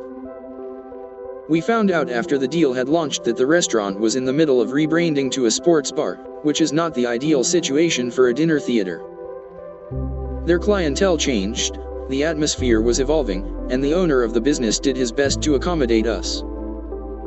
Unfortunately, your best isn't always good enough, and our new customers let us know it. We worked tirelessly with their team to get them up to speed on how to handle large groups and even provided our own on-site hostess and manager for the majority of the shows with the hopes of improving the experience. Due to things out of our control, the quality didn't meet expectations at first, service became sloppy, and the overall experience was diluted. The first few shows were challenging, but over time the experience got better. 47 shows later, we finally wrapped things up. Our company had done its research and what we thought was adequate due diligence for the deal, but our efforts fell short. We should have been more proactive and done a better job communicating expectations to our customers. Thankfully, our team made it through the experience and can live to tell the story. The question people ask me all the time is, would you do another Groupon? The honest answer is that I would. Along with the challenges the Groupon presented, it provided exposure that traditional marketing never would have achieved. As with everything else in life, it's important to keep your word with launches. If your offer ended at a set time and you had a big response, you'll invariably be contacted with requests for exceptions after it's over. It's tempting to take more money, but if you said it would end at a set time, you need to stick to your decision. In the long run, this works in your favor, because people will realize that you mean what you say. Carol and Adam received numerous requests for their bundled package after the 72-hour period had ended, but they politely declined each one. One more thing, if you admit to a flaw, weakness, or limitation in your product, this will probably help instead of harm you. This is because when we are evaluating a purchasing decision, we like to consider both the strengths and the weaknesses. If a product developer personally tells us it's not perfect and here's why, we tend to trust him or her more. You can see this style of messaging in President Obama's 2012 re-election campaign. An early ad in favor of re-election contained the following statement from a supporter: "I don't agree with Obama on everything, but I respect and trust him." Meanwhile, an ad that launched the same week against re-election contained the following statement from someone who was opposed: "I like Obama, but I just don't understand his policies." These are essentially the same statements, flipped around to place the emphasis on what each side wants voters to believe. Each message contains both an admission of uncertainty and an argument, thus making both pitches a good fit for independent voters who haven't made up their minds yet. In all the messages you send, you'll want to be mindful of several qualities. The first and most important is what we've mentioned already: the need to tell a good story. On its own, however, a good story isn't always enough. You also need to think about relatability and timeliness. Relatability, which may or may not be a real word, refers to the need to ensure that the people who hear about the launch can relate to it. Do they see themselves in the characters in your story, and can they clearly understand how it will help them? Do they get it? The final factor is timeliness, and it can be the critical difference between good results and great results. Without timeliness, customers may evaluate the offer and agree that it's interesting, but fail to take action because there is no need for them to do so right away. You don't want to pressure people into buying if they're not ready, but you do want to instill a sense of urgency.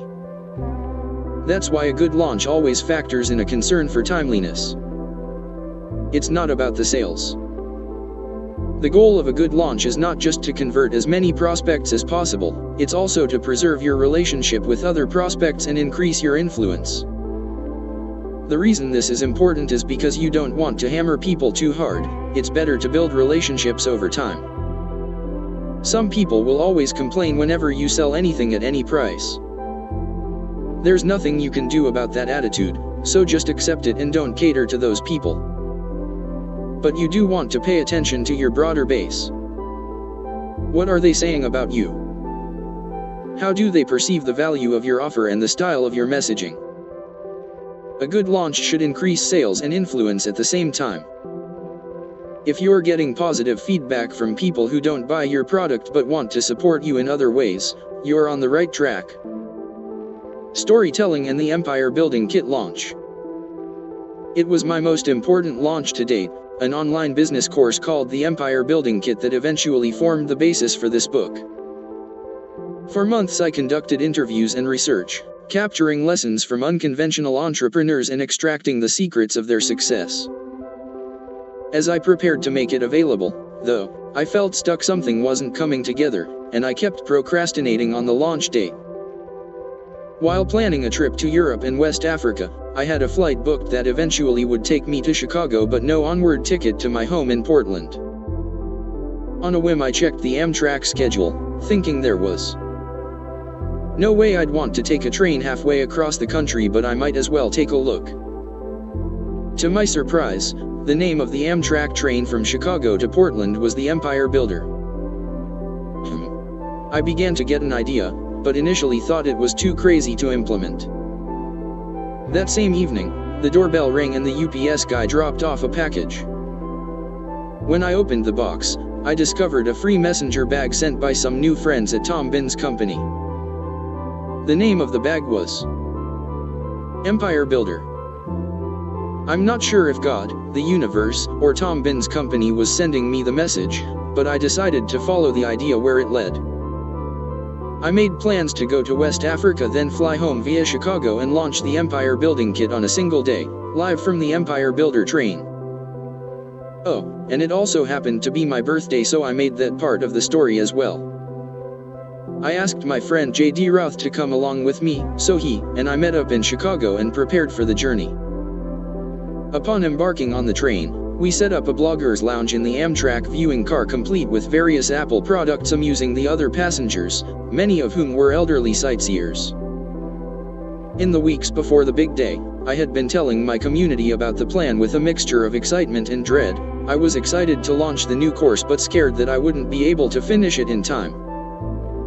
With so much riding on the story, there was no flexibility on the date and no backup plan if things didn't work out. Thankfully, everything worked as it should. I finished the final copy edits on my Lufthansa flight to Chicago. 2 days later, we launched the Empire Building Kit to hundreds of eager buyers, many of whom had been waiting for it since the pre-launch campaign. The launch cleared over $100,000 in sales before I turned it off exactly 24 hours later as our train rolled through Washington State and down into Oregon.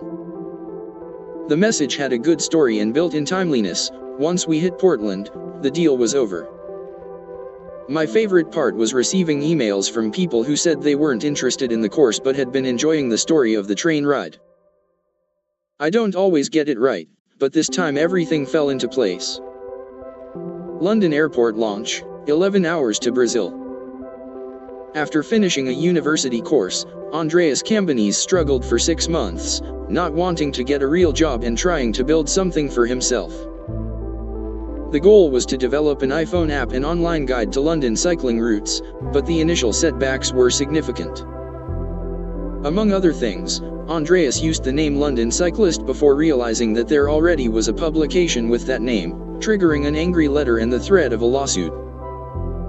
Meanwhile, all of his friends had gone on to work for companies, so they had money to go out at night while Andreas stayed home. Andreas stuck it out, planning for his first launch with a partner right before leaving on a personal trip to Brazil. A few weeks before departure, the partner dropped out. Andreas cut back on the expected deliverables but decided to keep going with both the launch and the trip. The big day came, and he launched the app from the Heathrow Airport departure lounge literally 30 minutes before boarding the flight. Settling into economy class for the 11-hour flight, he had plenty of time to think about his new business, but in the days before in-flight internet was common, there wasn't anything he could do about it. As he explained later, going offline right after releasing the app probably wasn't the best decision, but without much of an audience, he didn't expect any real results to appear right away. After finally touching down in Sao Paulo, Andreas couldn't resist activating the roaming feature of his iPhone for a quick check. Bleary-eyed and sitting in a cramped window seat, he pulled up the numbers and couldn't believe what he saw. A pile of orders was flooding in, just as Carol and Adam had experienced earlier. It wasn't a fortune, but in the time he had been flying across the Atlantic, the launch had paid for his plane ticket and the first week of lodging.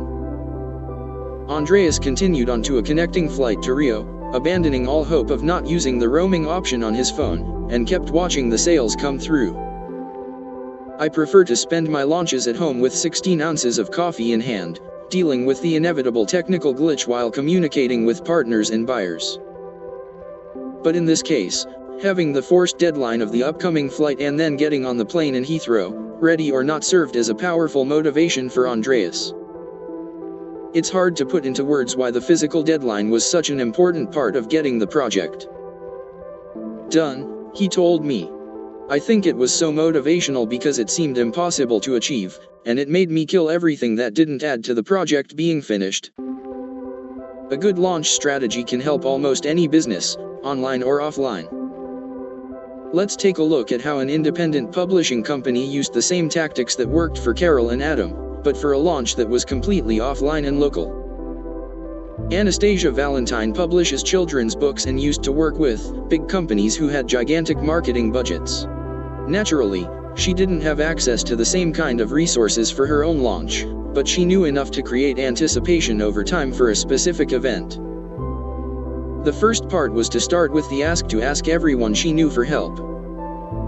We weren't sure how to filter our requests, Anastasia said, so instead of filtering, we just asked everyone for everything. We asked for newspaper coverage, TV appearances, endorsements, donations for a big party, and anything else we could think of. The requests paid off when she got a positive response to almost everything.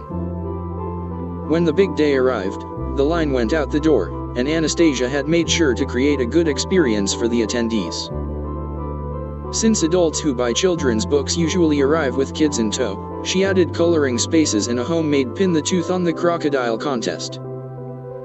Even though the launch was for an offline event, web traffic increased by 267% and the mailing list doubled.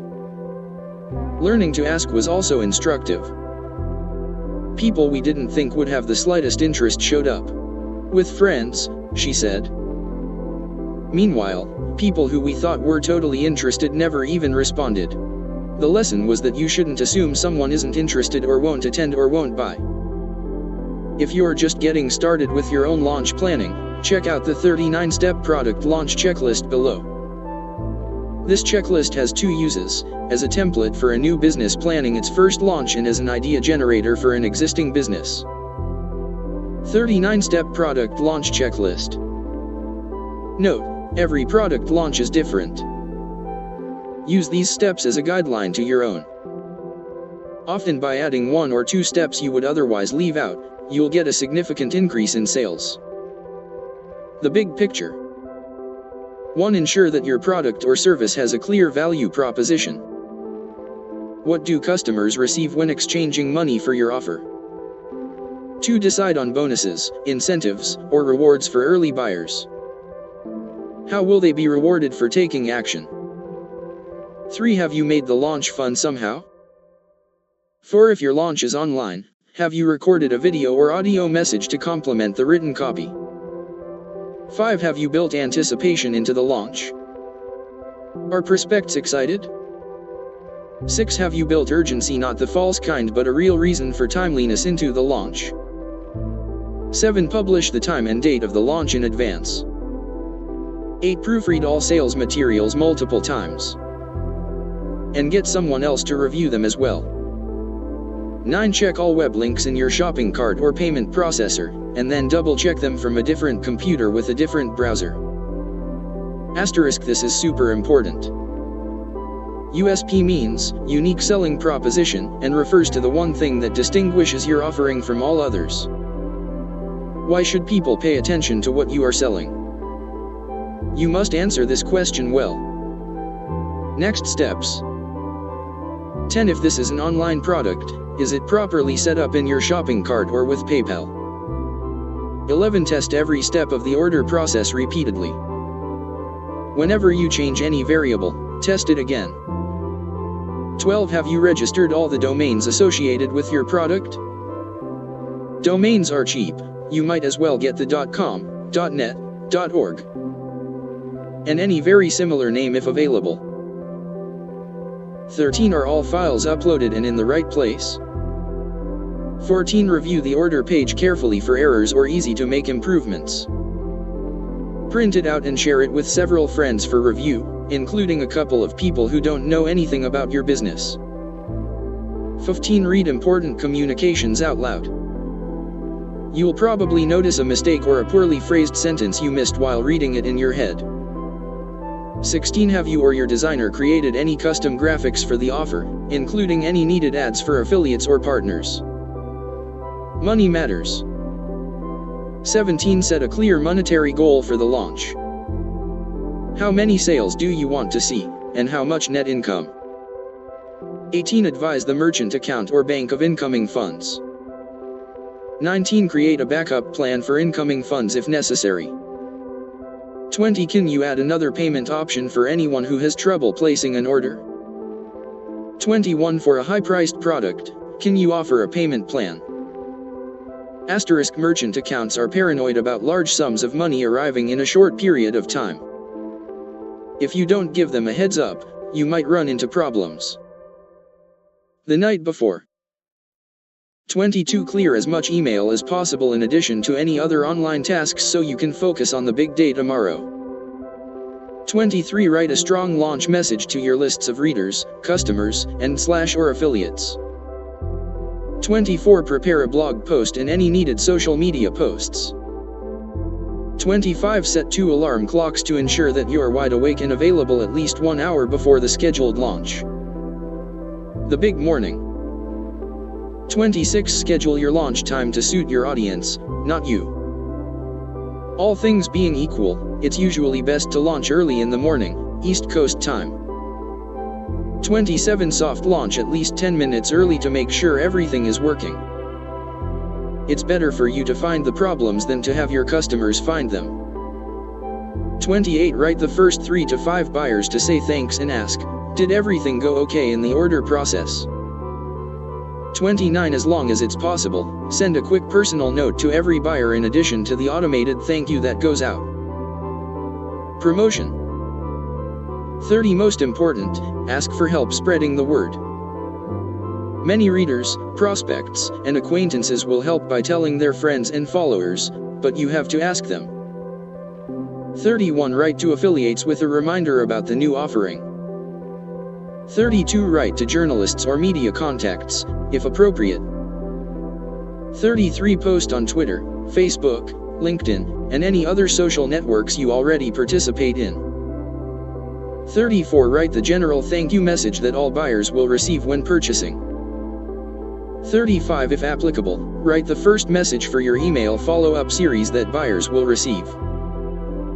36. Outline additional content for future communication and plan to schedule it after you recover from the launch. Going above and beyond. 37. How can you over-deliver and surprise your customers with this product?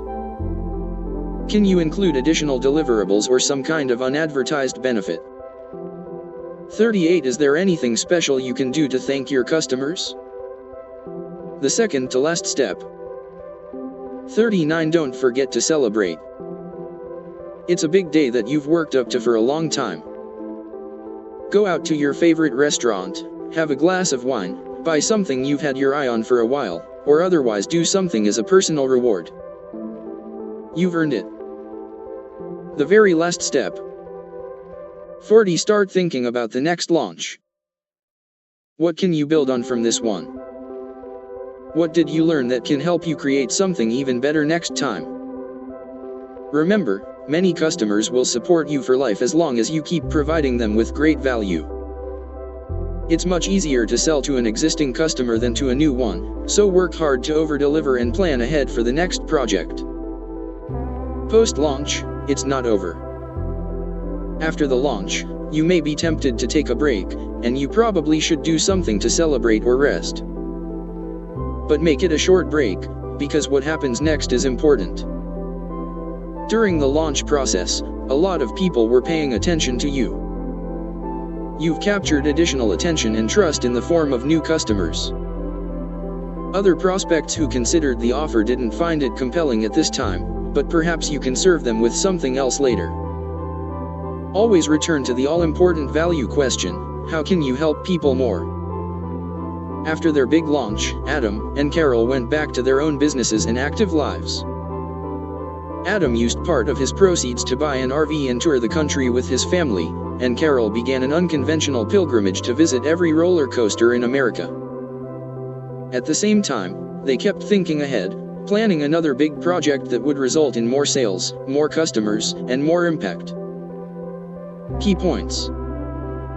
A good launch is like a Hollywood movie. You first hear about it far in advance, then you hear more about it before the debut, then you watch as crowds of people anxiously queue up for the opening.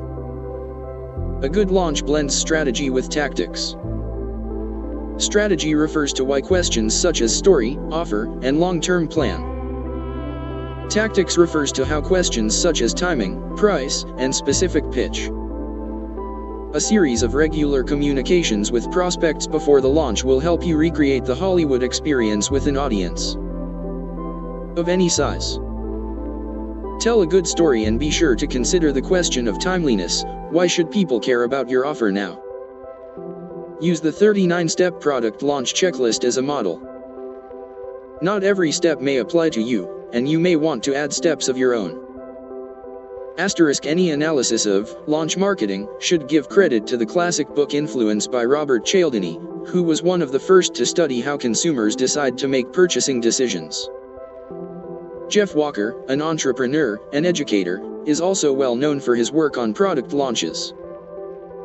In addition to admitting a flaw or weakness, popular launch tactics include giving away a free copy of the product and showing off a sneak preview of the product.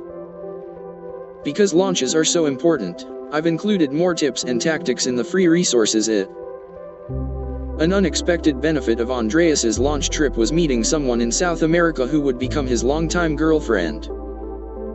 Your results may vary.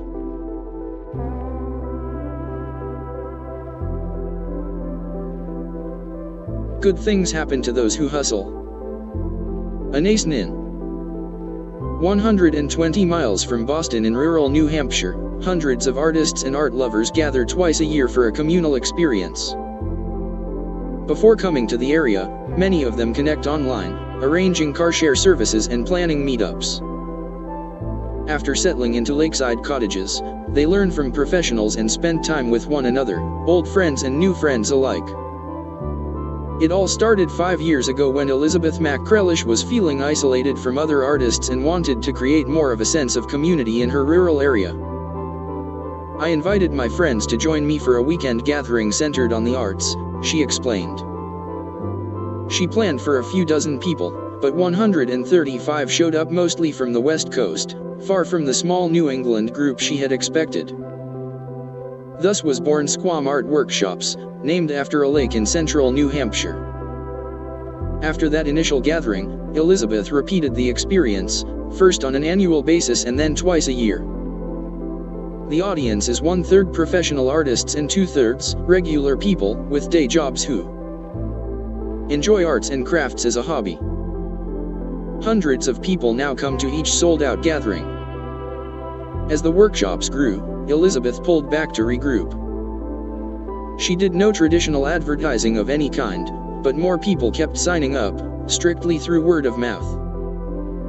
In the 3rd year of Squam, Elizabeth added an extra session in a new location, and ended up regretting it. She was tired and decided to spend the next year dialing back and taking stock. To register for Squam, attendees have to mail in their payment and information. This old-school system is one way that Elizabeth maintains a close connection with her tribe. She also carefully assigns people to specific cottages to ensure that newcomers are welcomed and plays whack-a-mole in delicately preventing cliques from forming. Invitations to take the Squam show on the road have arrived from the United Kingdom, Australia, and a dozen cities in North America. She always declines. "I'm not a business person," she says. "I just do what feels right, and it keeps getting more interesting." Elizabeth isn't against capitalism, but she wants to be sure that the growth of her business happens in a way that is comfortable for her. Midway through one of our phone calls, she likened her business model to the Amish, talking about a time when she visited a New England farmer's market. Self-reliance is a core value in most Amish communities, and nearly everyone participates in commerce one way or another. But there is very little actual salesmanship. The molasses cookies and apple strudel sell themselves. Even for high-ticket items, prices are non-negotiable, take it or leave it. Elizabeth began the workshops as a personal project that grew into a sustainable business. "I never set out to build something more than a structured encounter with friends," she says. 5 years later, managing Squam and making sure it grows in the right way is Elizabeth's full-time work. After the initial success, at least 8 different workshops offering similar retreats sprang up elsewhere, many of which were founded by previous attendees who sought to replicate the event in their own way. It didn't matter, though the original squam was the experience you just had to have for yourself. What is hustling? This chapter is all about hustling, or how to get the word out about a project. What does hustling mean? There are a few ways to look at it, but I like the approach in this poster by Joey Routh. The distinction between the 3 icons represents the difference of a person or business hoping to promote something for sale. A charlatan is all talk, with nothing to back up their claims. A martyr is all action with plenty of good work to talk about, but remains unable or unwilling to do the talking. A hustler represents the ideal combination, work and talk fused together. Being willing to promote in an authentic, non-sleazy manner is a core attribute of micro-business success. As Elizabeth's story illustrates, sometimes the best hustling lies in creating a great offer and getting people to talk about it.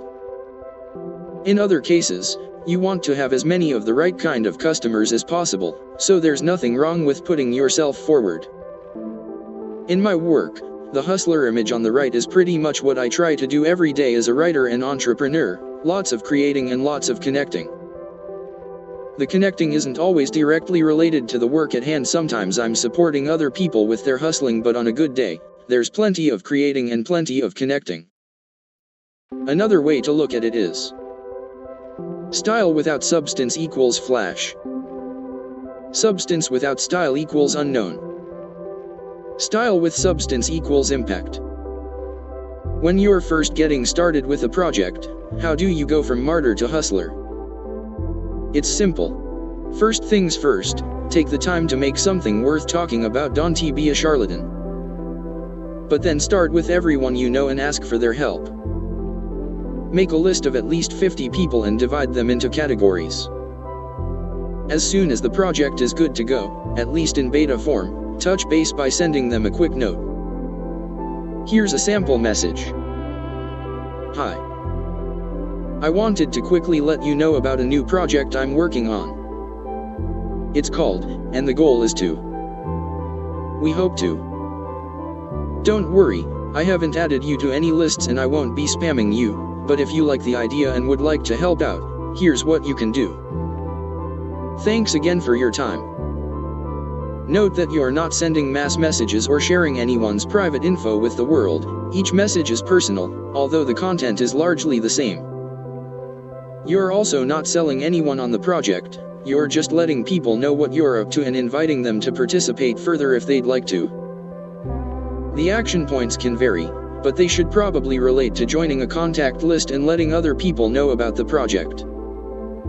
The next step is to incorporate hustling into your ongoing regular work. If you build it, they might come. It might happen by magic, but you'll probably have to tell them about it. Even with Elizabeth McCrellish's low-key Amish selling model, she still began her summer workshops by recruiting friends and supporters. This is where hustling comes in. If half the work is building the house and the other half is selling it, here's how a few other people sold it. We spent no money on advertising for the first 5 months we were open. Instead, we decided to allocate more than half of our opening costs to have a 30 by 50 foot mural of a bright and colorful tree painted on the side of the standalone brick building we're in. That speaks way louder than any ad we could ever place. Karen Starr, Hazel Tree Interiors. When I launched my membership program, I decided to start with some beta testers.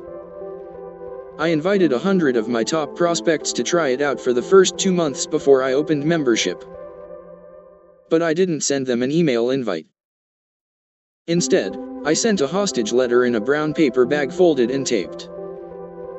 People really got a kick out of it, and it worked. The letter led to a sales page with a personal video invite from me, Allison Stanfield, Art Biz Coach. We initially imagined a community of thousands for our triathlon and Ironman distance training programs. In reality, fewer members meant deeper roots and a much more powerful experience for everyone.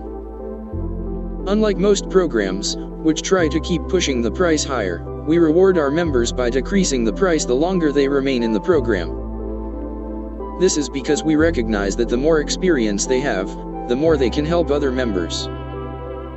And the more active they are in recruiting new members to join as well.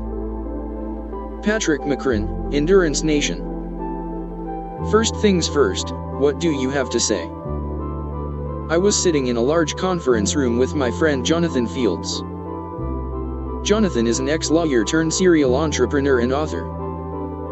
Several presenters were having a group discussion on building a tribe of followers, and someone in the room asked a question about writing a book. What's the first step? One of the speakers gave a list of 4 or 5 ideas, and then at the end he said, "Oh, when you plan to write a book, you should also think about what you have to say." Jonathan and I looked at each other with the same thought, isn't that the first step? Getting the message out about your business is like writing a book. Before you do anything else, think about what you have to say.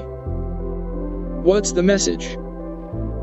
Why is it important now, and why will people want to know about it? The Strategic Giving Marketing Plan. Freely give, freely receive, it works. The more you focus your business on providing a valuable service and helping people, the more your business will grow.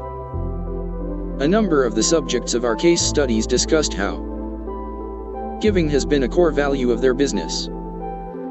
One of the best descriptions came from Megan Hunt, the Omaha dressmaker we met in chapters 1 and 3. My marketing plan could be called strategic giving. When I launch a new line of dresses each year, I contact 2 or 3 influential bloggers and create a custom dress for them, which always brings in tons of new customers when they write about it. But most importantly, I turn my attention toward my clients. Often, I upgrade someone's shipping to overnight for free, or double someone's order, or include a copy of my favorite book with a handwritten note. I like to package my products for shipping like a gift to my best friend. This strategy has been a huge contributor to fast growth and popularity in my industry. John Moorfield, an unemployed architect during a time when jobs were scarce, set up shop in a Seattle farmer's market with a sign that read, 5-cent architecture advice. In exchange for a nickel, he would give advice on any problem that homeowners, real estate agents, or anyone else brought to him. The 5-cent advice was effectively a lead generation program that might lead to additional business, but John legitimately and genuinely offered professional advice without the expectation of more than a nickel. As news spread of the 5-cent architect, John got free advertising from CNN, NPR, the BBC, and numerous other media outlets. Because of the attention and new clients who came in through the farmer's market, John is now a successful self-employed architect, a key distinction from his peers who are still trying to get hired at firms. Another way to practice strategic giving is to deliberately not take advantage of every opportunity to increase income. As my own business grew and I received more public attention, I began to receive a lot of requests for consulting sessions. I never really saw myself as a consultant, but I figured, why not? If this is what people want, maybe I can do it. I created a page on my website, received plenty of interest, and conducted a few sessions as a test. Long story short, the whole thing felt false and inauthentic to me. I had helped lots of people with specific problems before, but not on a pay-per-time basis. When I talked with people who had paid for access to me, I felt physically ill. I realized my discomfort was in doing it for money, so I stopped. I still do some limited consulting whenever I can, but now I do it for free. With the right people and on my own terms, I enjoy it, especially without the pressure of knowing they are paying me to deliver. I'm not always able to offer helpful advice, but I know that when I can be helpful, that person will likely be there for me at some point in the future. It's not about keeping score or trading favors on a quid pro quo basis, it's about genuinely caring and trying to improve someone else's life whenever you can. Like any kind of marketing, this practice can be manipulated or abused. Tourists landing at the international terminal at LAX are met outside by friendly people with official-looking clipboards who offer to help with directions to the city. "Hey, where are you headed today?" they ask. "Can I be of assistance?" After they provide directions or answer questions from unsuspecting tourists, there's a pitch. I'm working today on behalf of a great organization. Can you help us out with a donation? The implied message is, I just helped you. Now it's your turn.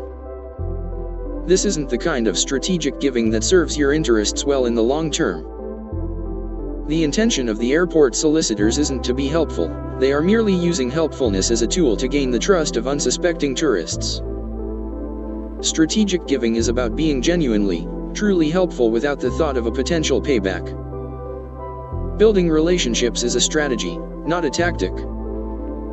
Getting to know people, helping them, and asking for help yourself can take you far. This is not a non-profit endeavor, it often pays off in real money over time. But it is a long-term strategy, not a short-term tactic to copy for quick success. Originally from South Dakota, Scott Meyer was working as a professor of peace studies in the Arctic Circle in Tromsø, Norway. Meanwhile, his brother John was a consultant for Accenture in Minneapolis. Scott and John's migration away from their roots was normal back in South Dakota. There was a clear divide between people who stayed and people who got out. After a few years away, both Scott and John began to think of returning home with a mission. South Dakota wasn't a bad place, and there was a growing community of entrepreneurs there, many of whom had a problem.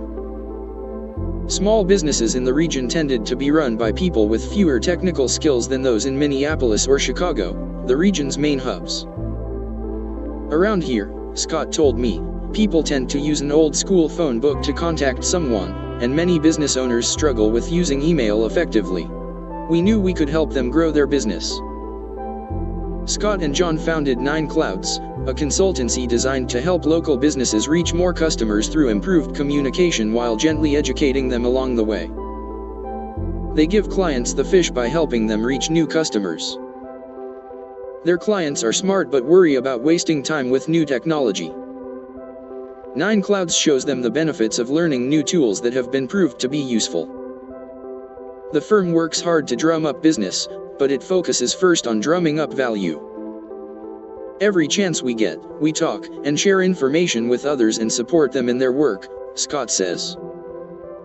It may not be a sale or partnership, but building those relationships today always comes back around for new opportunities tomorrow. The community is noticing. 9 Clouds won second place in the South Dakota Governor's Giant Vision Contest, and John was recognized by Business Week as an up-and-coming leader. 9 Clouds did $45,000 in net income during the first 6 months of operation, $180,000 the next year, and is now on track to becoming a mid-six-figure business. First say yes, then say hell yeah. Other business books will tell you about saying no, how you should guard your time, only do what you're good at, and turn down far more requests than you accept. As a business grows over time and options for growth become more selective, that may indeed be useful advice. But what if you took the opposite approach, especially at first? What if you deliberately said yes to every request unless you had a good reason not to? The next time someone asks for something, try saying yes and see what it leads to. Whatever success I've had in my own work thus far has always come from saying yes, not from saying no. Derek Sivers, who founded a business he later sold for $22 million, offers an alternative strategy. As things get busy, evaluate your options according to the hell yeah test. When you're presented with an opportunity, don't just think about its merits or how busy you are. Instead, think about how it makes you feel. If you feel only so-so about it, turn it down and move on. But if the opportunity would be exciting and meaningful so much so that you can say hell yeah when you think about it, find a way to say yes. Give something away and watch people jump. Are the crickets chirping in your business? There's nothing like a contest or giveaway to get people engaged. I regularly receive 1,000 comments or more on a single Facebook post giving away a $15 book. I used to wonder, what is the last person thinking? 999 people have entered, but maybe I'll be the lucky one. Over time I realized that it wasn't so much about winning as it was about social participation. If all your friends are putting their names down, why wouldn't you do the same thing? The difference between a contest and a giveaway is fairly simple. A contest involves some kind of competition or judging, whereas a giveaway is a straight-up free offer provided to winners through random entries. There are pros and cons to each. A contest usually requires more work for both the aspiring winners and the business hosting the contest, but it can generate more interest. A giveaway is quick and easy and can generate a large quantity of entries, but since there's usually nothing to do other than put your name down, the typical giveaway doesn't create much real engagement. For the best results, experiment over time with both methods. The $10,000, 10-hour marketing and sex experiment. In the future, marketing will be like sex, only the losers pay for it. This widely circulated statement first appeared in a December 2010 article in Fast Company magazine. Guess what? The future is here. It may not be completely for losers, but the role of paid advertising in marketing has long since changed. The vast majority of case study subjects I talked with built their customer base without any paid advertising at all. They did so largely through word of mouth. The one-page promotion plan. Goal: to actively and effectively recruit new prospects to your business without getting overwhelmed. Daily. Maintain a regular social media presence without getting sidetracked or overwhelmed. Post 1 to 3 helpful items, respond to questions, and touch base with anyone who needs help. Monitor 1 or 2 key metrics. Read more about this in Chapter 13. Weekly. Ask for help or joint promotions from colleagues and make sure you are being helpful to them as well. Maintain regular communication with prospects and customers.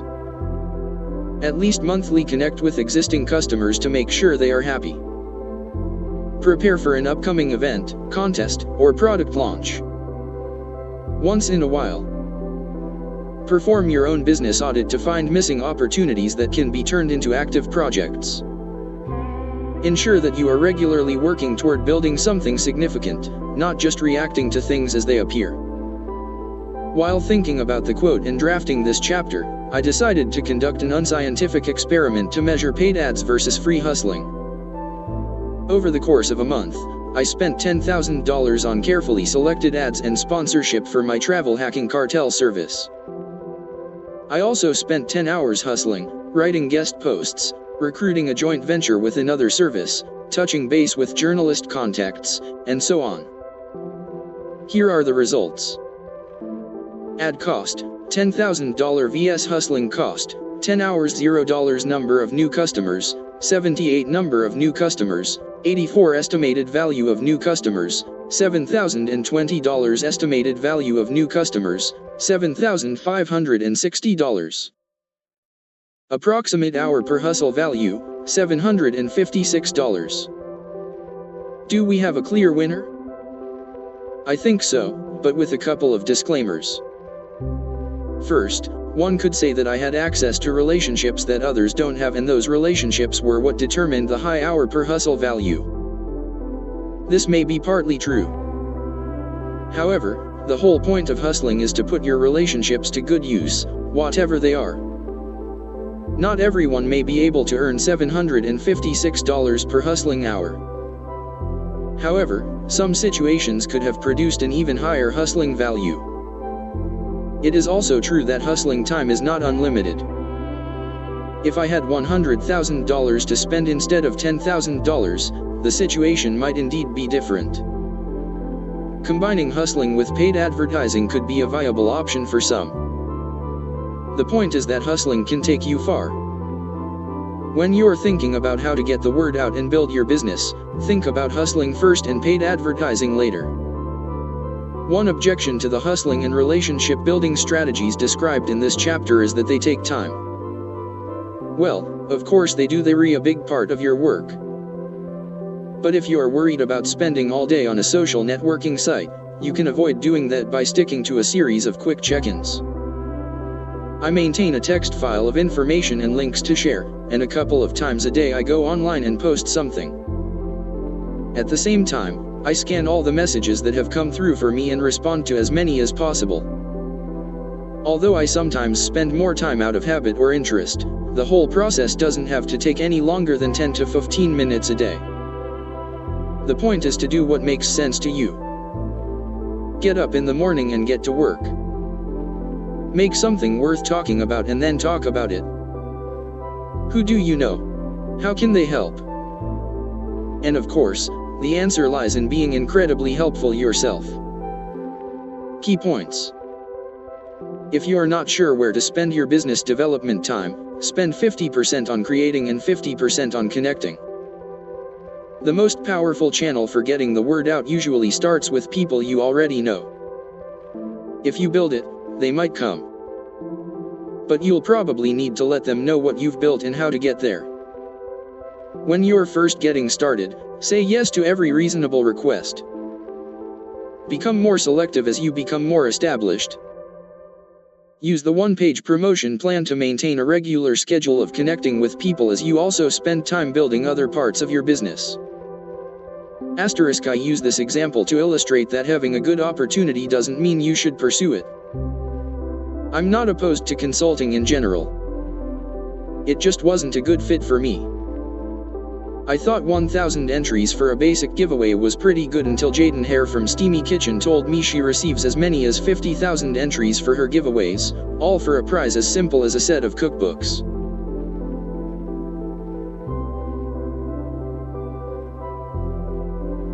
Unconventional fundraising from Kickstarter to unlikely car loans. Money is better than poverty, if only for financial reasons. Woody Allen. Naomi Dunford was a teenage mother and a high school dropout.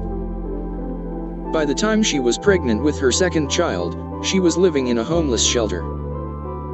After making it out of the shelter by working odd jobs, Naomi was determined to improve her circumstances however she could. Despite the obvious disadvantages being a mom at age 17, leaving high school, she also had a few things going for her. Her dad had built several businesses from scratch, imparting knowledge and experience along the way. Her mom was a marketer. And back in the day, her grandfather was in advertising. In other words, marketing was in Naomi's blood, so it wasn't a huge stretch for her to imagine herself in a different life.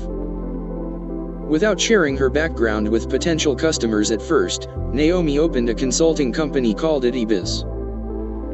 Tagline: marketing for businesses without marketing departments. Later she would add products, courses, and referrals to other professionals, but Naomi started with a single consulting service, the service of brainstorming. Over the course of an hour and for an initial fee of $250, she would evaluate marketing ideas and provide feedback on ways to improve them. Nothing more, nothing less. You might wonder how many people pay for this service, and whether it's worth it. Naomi is originally from London, Ontario, but I met her in London, England, where she was living near her mother. While riding the tube around the city and wandering through an outdoor clothing market, I asked for her advice on a situation in my business. She listened for 2 minutes and asked a few clarifying questions. Then, without much of a pause, she said, "Here's what you should do," and gave me a list of specific actions and ideas while I frantically wrote them down. I took her advice and spent a few hours applying it in my next project. As a result, I made at least $15,000 more over the next year because of her action list. As she sharpened her message and connected with more people, the business grew.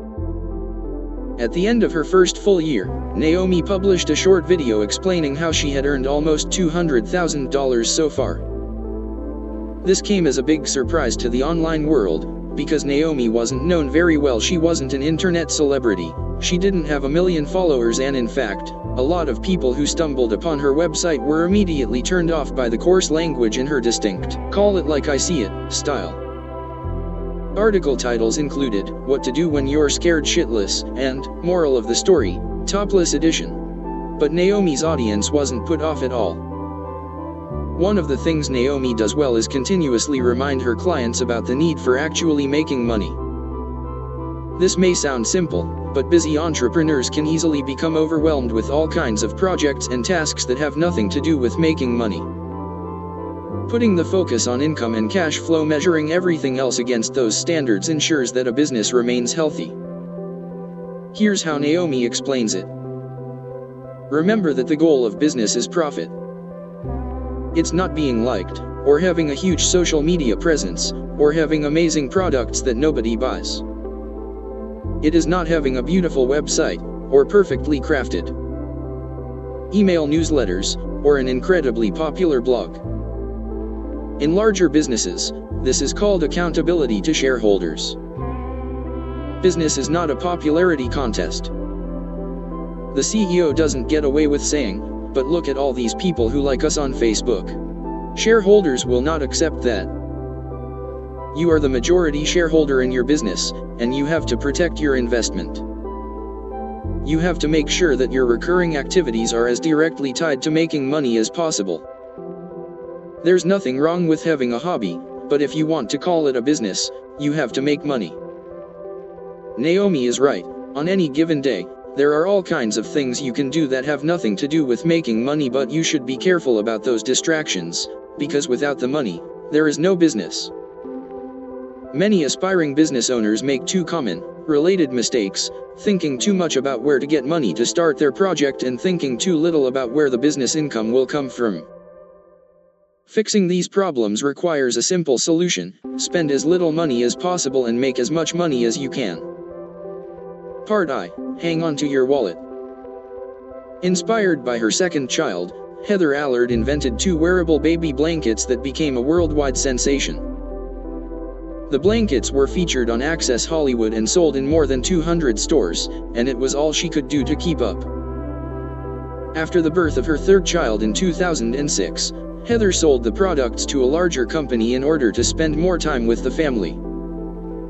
Success. She wasn't done with entrepreneurship, though. The next step was to help other women, especially mothers, learn to do what she had accomplished. She started her next business, The Mogul Mom, with the goal of mentoring busy women who wanted to create more independence through a small business. The baby blanket business was highly successful, but it also became a high-spending operation as the product took off. On reflection, Heather realized that she would need to run her second act differently. I had gotten into a ton of startup debt with my product company and spent thousands on things that I absolutely did not need, and I definitely did not want to do that with the Mogul Mom. Therefore, when I spend money on the Mogul Mom, it's for things that will continue to build my brand and boost my sales while allowing me ample time with my family, things like web design, payments to a small group of contributors, or a new computer. The distinction Heather points out at the end is important. She's not reluctant to spend money on things that will build her brand and boost her sales.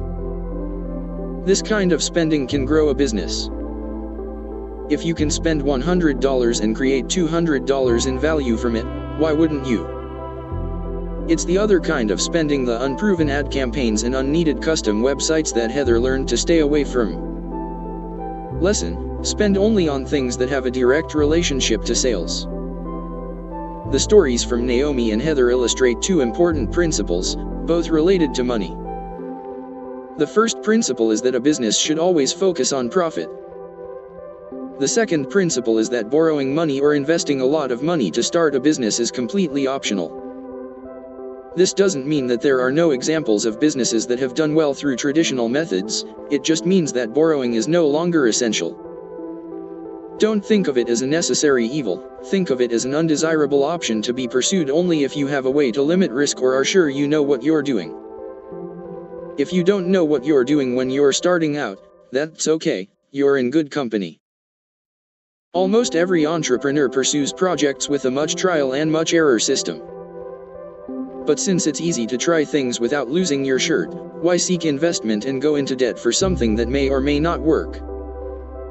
It's completely possible to start on a very low budget without hindering the odds of success. Consider the reports of many in our study group. Shay Vitry started a business as a tour guide for Denver food lovers, connecting them to restaurants and food producers. Startup costs, $28. Recent annual income, $60,000. Michael Traynor started a media production company for $2,500, the cost of a nice camera, which he later sold to recoup the cost in full. He then went on to work with 2 Nobel Prize winners, the Acumen Fund and the Carter Center. Tara Gentile started her small publishing business for $80, hoping to earn enough money to be able to stay home with her daughter. 1 year later, she earned enough money that her husband could stay home as well. Chris Dunphy and Cherie Villard started Technomadia, a software consultancy for healthcare providers, for $125. The business now produces net income of more than $75,000 as Chris and Cherie travel the world. A former store designer for Starbucks, Charlie Pabst needed a $3,500 computer for his Seattle design business.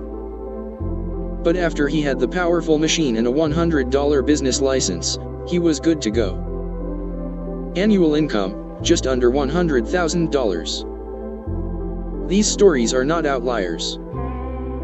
When I began the research for this book, I received more than 1,500 nominations, with similar stories from all over the world.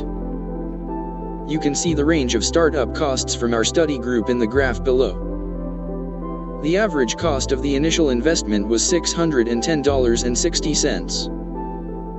You might expect that certain types of businesses are easier to start with limited funds, and that is correct. It's also the whole point. Since it's so much easier to start a micro business, why do something different unless or until you know what you're doing? Small is beautiful, and all things considered, small is often better. Unconventional fundraising from Kickstarter to car loans. What if you've thought it through and you do need to raise money somehow? Whenever possible, the best option is your own savings. You will be highly invested in the success of the project, and you won't be in debt to anyone else. But if this isn't possible, you can also consider crowdsourcing funds for your project through a service such as Kickstarter.com. Shannon Oki did this with a project to boost her craft publishing business. She asked for $5,000 and received $12,480 in 20 days thanks to a nice video and well-written copy. Before going to the masses, Shannon went to her bank for a small loan. Her business was profitable and promising, with several new publications coming out over the next year. This wasn't just any bank. It was a community bank in Ohio where she had an excellent personal and business relationship. Shannon was a meticulous bookkeeper with a conservative attitude toward finances. She brought along detailed sales figures and a clear plan to repay the money. Unfortunately, when she mentioned craft publishing, she was dead in the water.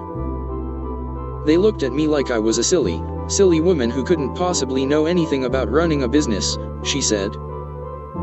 The rejection turned into an opportunity. Taking the project on Kickstarter generated both funds and widespread interest in the project. Nearly 300 backers came through with donations ranging from $10 to $500, leaving the project fully funded with capital to spare. Oh, and Shannon was not one for going quietly. After she reached the $10,000 level in her Kickstarter campaign, she printed out the front page of the site, wrapped the page around a lollipop, and sent it off to the bank's underwriters. I think they got the message, she says. As I collected stories for the book, I was mostly interested in people who avoided debt completely. But I did hear 2 fun stories about borrowing money that I thought were worth sharing. On a flight from Hong Kong to London, Emma Reynolds and her future business partner Bruce Morton had an idea for a consultancy that would work with big companies to improve their staffing and resourcing. They calculated that they would need at least $17,000 to start the new firm. There was just one problem. Or actually, 2. Emma was 23 and unlikely to get a business loan, and Bruce was going through a divorce and would also be a poor candidate for a business loan. Somewhere during the 12-hour flight, one of them realized that although they couldn't get a business loan, they could probably get a car loan. Bruce proceeded to do just that, borrowing $17,000 for a car and then investing the funds in the business with Emma instead. They paid back the car loan within 10 months, and the bank never found out that there was no actual car. Now the firm employs 20 people, is highly profitable, and has multiple offices in 4 countries. Finally, here's a fun story from Kristen McNamara, who started a California gym specializing in climbing. To fund the latest incarnation of the gym, we called upon the community to invest in us, much like a 3-year CD. We offered 3% above prime, which is more than you could get then or now, and people I've never even seen at the facility came up with the cash to get it started. My partner and I, the founders, are the only paid full-time staff, and we just hired someone to manage the volunteers for us. For a small stipend. Our community fundraising project brought in $80,000. As these lessons in improvisation show, if you need to raise money, there's more than one way to do it. Part 2, make more money. As we've seen, it's usually much more important to focus your efforts on making money as soon as possible than on borrowing startup capital. In different ways, many of our case studies focused on 3 key principles that helped them become profitable. I've noticed that the same thing holds true in my businesses. The more I focus on these things, the better off I am. In short, they are as follows. 1. Price your product or service in relation to the benefit it provides, not the cost of producing it. 2. Offer customers a limited range of prices. 3. Get paid more than once for the same thing. We'll look at each of them below. Principle 1. Base prices on benefits, not costs. In Chapter 2, we looked at benefits versus features. Remember that a feature is descriptive and a benefit is the value someone receives from the item in question. We tend to default to talking about features, but since most purchases are emotional decisions, it's much more persuasive to talk about benefits.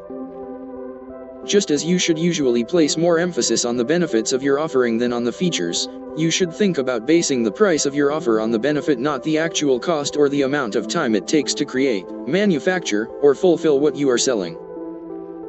In fact, the wrong way to decide on pricing is to think about how much time it took to make it or how much your time is worth. How much your time is worth is a completely subjective matter. Bill Clinton makes as much as $200,000 for a single 1-hour speech. You might not want to pay Clinton $200,000 to speak at your next family pizza night, but for whatever reason, some companies are willing to invest that much. When you base your pricing on the benefits you provide, be prepared to stand your ground, because some people will always complain about the price being too high no matter what it is. Almost none of the people I met with talked about thriving in their new businesses because they always offered the lowest price. What works for Walmart probably won't work for you or me. Very few businesses will succeed on the basis of such a cutthroat strategy. That's why competing on value is so much better. Gary Leff, the frequent flyer guy who helps busy people book their vacations, charges a flat rate for the service.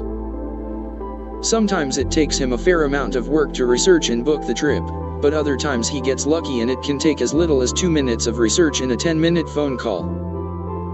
Gary knows that the people he's booking the trip for don't care whether it takes 10 minutes or 2 hours, they are paying for his expertise in getting the flights they want. Time cost, variable, but averages 30 minutes per booking. Benefit, first class and business class tickets for worldwide vacations. Cost, $250. Silai Pines, who makes contemporary Judaic stationery, created a Haggadah that most frequently is sold in bulk. Single copies are available, but far more people choose a bundle of 5 or 10. Materials cost, $3 each. Benefit, nicely designed memento for families to use when observing Passover. Cost to buyers, $14 each. We could trace this theme throughout almost every story in the book. Some examples are even more extreme, especially in information publishing. Every day, people purchase $1,000 plus courses that cost virtually nothing to distribute. All the costs are in development and initial marketing. When you think about the price of a new project, ask yourself, how will this idea improve my customers' lives, and what is that improvement worth to them? Then set your price accordingly, while still being clear that the offer is a great value. Principle 2. Offer a range of prices. Choosing an initial price for your service that is based on the benefit provided to customers is the most important principle to ensure profitability. But to create optimum profitability, or at least to build more cushion into your business model, you'll next want to present more than one price for your offer. This practice typically makes a huge difference to the bottom line, because it allows you to increase income without increasing your customer base. Look at Apple, which famously produces very few products and doesn't bother to compete on price. Even though there are few products, there is always a range of prices and options. You can buy the latest iGadget or computer at the entry level, one or more models, or one super user high-end level. The leadership team at Apple and anyone using a similar model knows that this kind of pricing allows the company to earn much more money than it otherwise would. This is the case partly because some people will always choose the biggest and best, even if the biggest and best is much more expensive than the regular version. These kinds of sales will increase the overall selling price. Also, having a high-end version creates an anchor price. When we see a super high price, we tend to consider the lower price as much more reasonable, thus creating a fair bargain in our minds.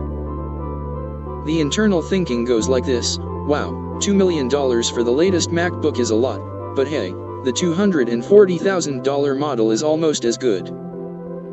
Let's look at an example of two pricing options, one offered at a set price and one on a tiered structure.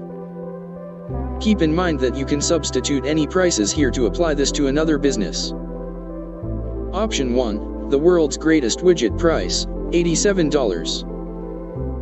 Option 1 is simple and presents the choice as follows: do you want to buy this widget or not? Here's an alternative that is almost always better.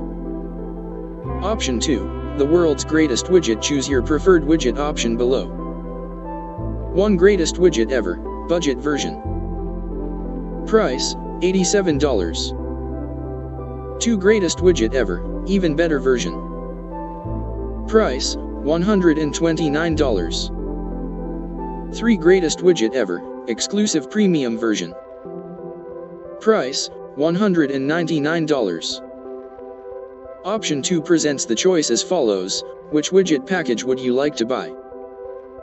Chances are, some consumers will choose the exclusive premium version, others will choose the budget version, but most will opt for the even better version. You don't want to go too crazy, but you can experiment with this model to add yet another tier in the form of a really premium version at the top or a freemium version at the bottom that lets customers try part of the service without paying anything. Now let's look at how the money works out for both of these options. Option 1, Option 2. 20 sales at variable prices, 14 choose middle. 3 choose budget. 3 choose premium, total income, $1,740 total income, $2,664 income per sale, $87 income per sale, $133. 20 sales at $87. Difference, $924 total, or $46 per sale. The key to this strategy is to offer a limited range of prices, not so many as to create confusion but enough to provide buyers with a legitimate choice. Notice the important distinction that naturally happens when you offer a choice. Instead of asking them whether they'd like to buy your widget, you're asking which widget they would like to buy. Options for creating a price range include super amazing version, product plus setup help, and any kind of exclusivity or limited quantity selection. You can literally sell the same product at different prices with no other change. As long as you don't imply that there are added features in the higher price version, it's not unethical. Big companies do it all the time. It's how cell phone carriers, hotels, and airlines make money. To reduce confusion, though, it's better if you can add something with real value to each higher level version of the offer. Principle 3. Get paid more than once. The final strategy for making sure your business gets off to a good start is to ensure that your payday doesn't come along only once. You'd much rather have repeated paydays, from the same customers, over and over on a reliable basis. You may have heard of the terms continuity program, membership site, and subscriptions. They all mean roughly the same thing, getting paid over and over by the same customers, usually for ongoing access to a service or regular delivery of a product. Back when people read newspapers, they would subscribe to have them delivered to their doorstep or office. These days, iTunes and Netflix offer subscriptions to your favorite TV show or a regular series of movies. The utility company has a recurring billing program. Every month you pay it for the ability to turn the lights on and heat your water. For decades, the Book of the Month Club has delivered new books to its members on a recurring basis. Almost any business can create a continuity program. Speaking of book clubs, there is also a Pickle of the Month Club, an Olive Oil of the Month Club, and a Dog Treat of the Month Club. In Portland, my friend Jesse operates a Cupcake of the Month Club. If you like bonsai plants but aren't able to keep them alive very long, the Bonsai of the Month Club is for you, but you'll have to choose among 4 competing companies that offer different versions. Why is getting paid over and over such a big deal? First, because it can bring in a lot of money, and second, because it's reliable income that isn't dependent on external factors. Let's run some quick numbers, assuming you offer a subscription service for $20 a month.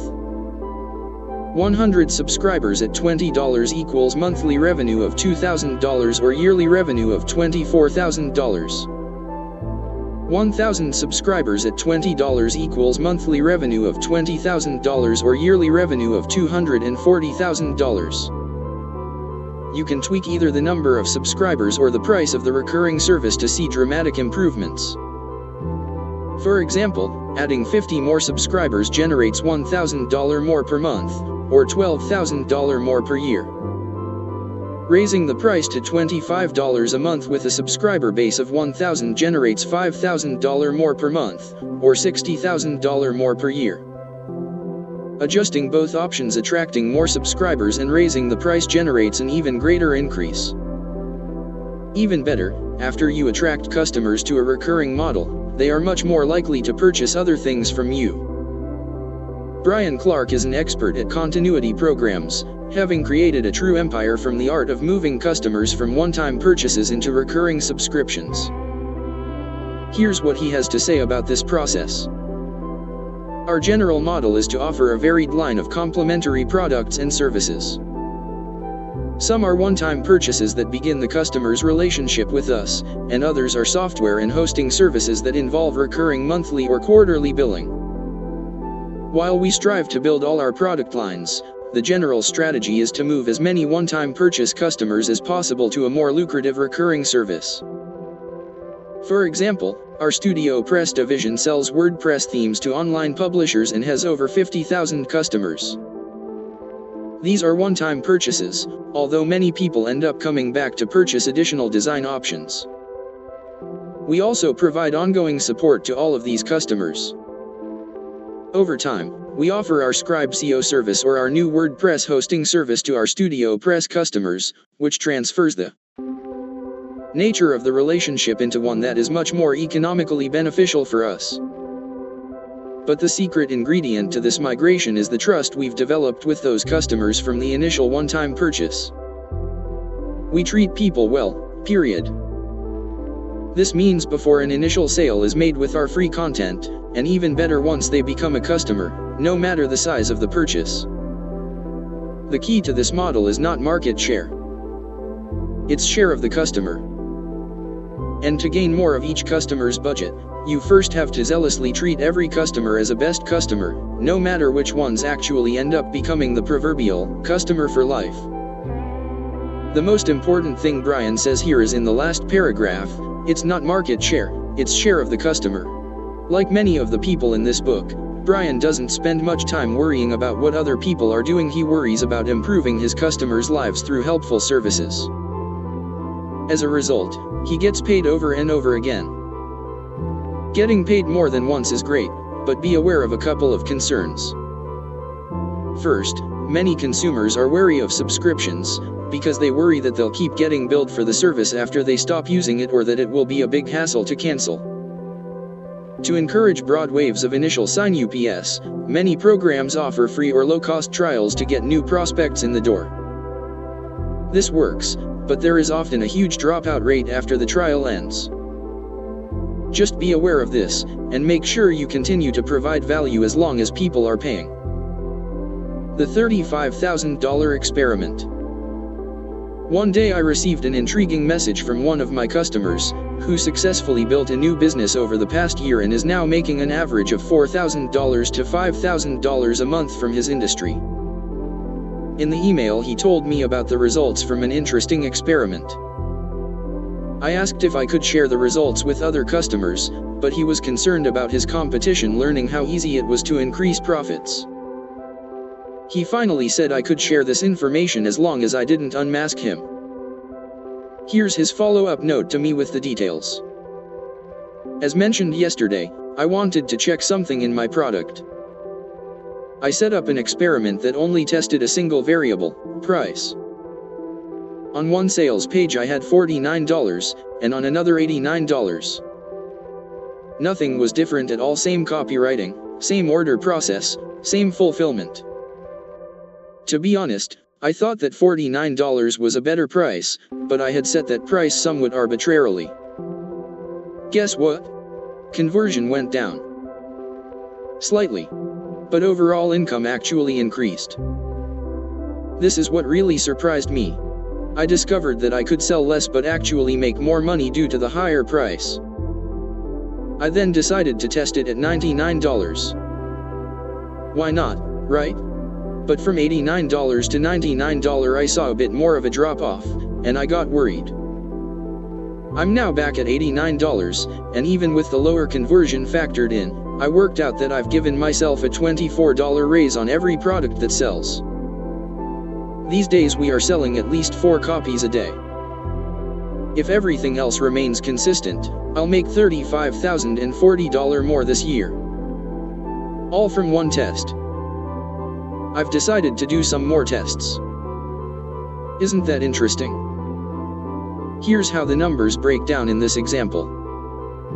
Note that if the conversion rate dropped further, say, to 1% instead of 1.5%, the price change would not be a good idea. But in some cases, the news is actually better than it is in this example. When you raise the price, you don't always see a drop in the conversion rate. If you successfully raise prices without lowering the conversion rate, it's time to order the champagne. The point is that experimenting with price is one of the easiest ways to create higher profits in a business. If you are not sure what price to use for something, try a higher one without changing anything else and see what happens. You might find yourself with an extra $24 per sale, maybe more. You have more than you think. After I met Naomi Dunford in England, I saw her again a year later in Austin, Texas, where we were both in town for the South by Southwest Interactive Festival. Earlier that day, she had run into a money problem. The problem wasn't a lack of money, her business was doing extremely well, on the way to breaking the $1 million a year barrier. The problem was access to money. Because Naomi is Canadian but has lived in the United States, the United Kingdom, and elsewhere, she often has issues with her PayPal account being closed as she travels the world, leaving her with plenty of funds in the account but no way to access them. In this case, she needed $900 to register for a conference that had just been announced and would sell out quickly. What to do? Naomi realized that although she didn't have $900 with her, she probably knew someone in Austin willing to loan her the use of a credit card so she could register. Asking around, she found 3 volunteers in the first 2 minutes who all said, "Sure, no problem. Here's my card." As we talked about it further, we realized that most of us have access to all kinds of financial and social capital that we don't usually think about but could call upon easily if necessary. If one guy hadn't lent her his credit card, someone else would have.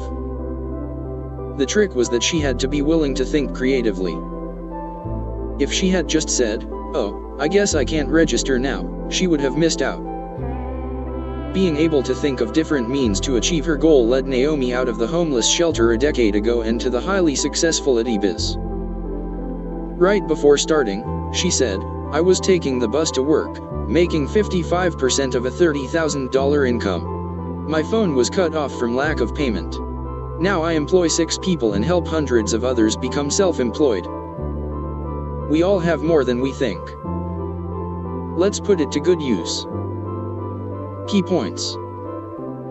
There's nothing wrong with having a hobby, but if you are operating a business, the primary goal is to make money.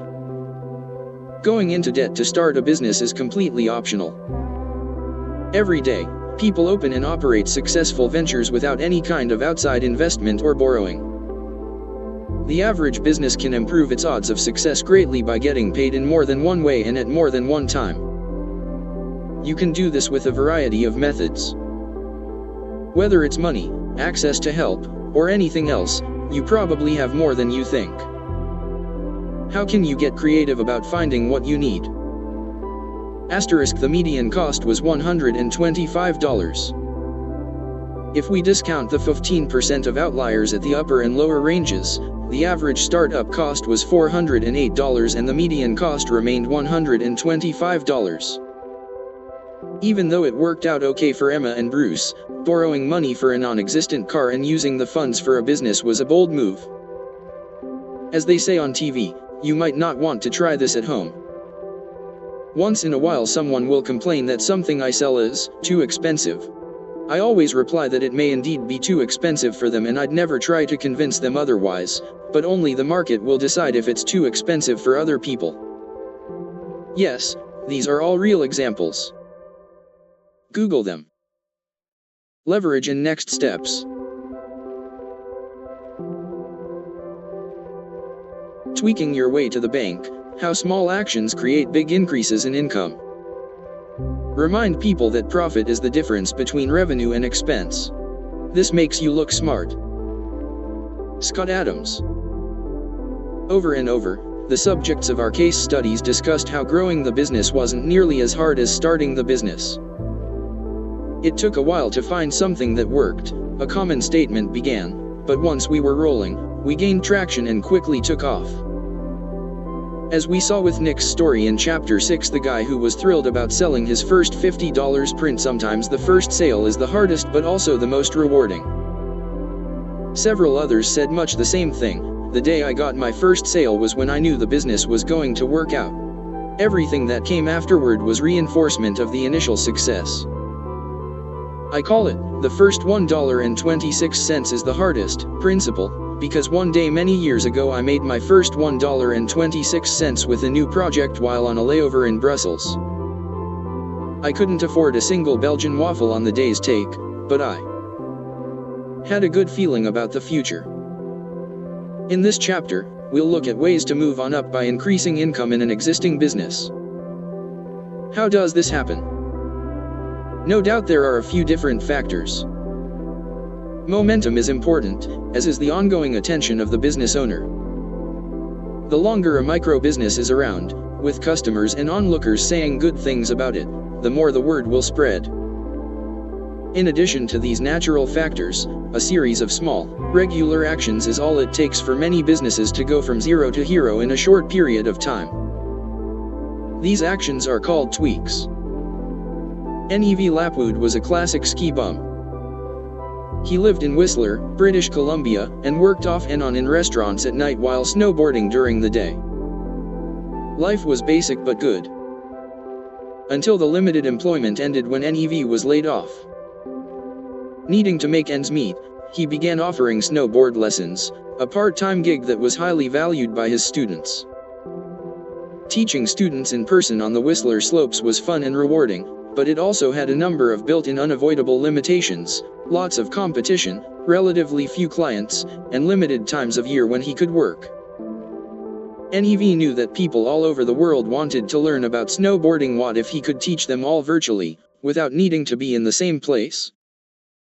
Getting his act together, Nev worked with a couple of close friends to create Snowboard Addiction, a worldwide series of snowboarding tutorials. It was an instant hit, drawing customers from 20 countries and making $30,000 in year one. Not bad for a ski bum. The next year, he put more thought into the business, scaling up with affiliates and a broader range of products. The result, just under $100,000 in net income. NEV was still on the slopes during the day but worked closely with his new partners during the downtimes to scale the business even further. The next plan was foreign language translation. Snowboard Addiction went out around the world in 9 languages, with more versions scheduled to roll out based on customer demand. Naturally, the growing business had its challenges. An untrained and accidental entrepreneur, NEV had to learn a lot about strategy, accounting, and marketing. Stickers that were ordered from China arrived months late, and in an unusable condition.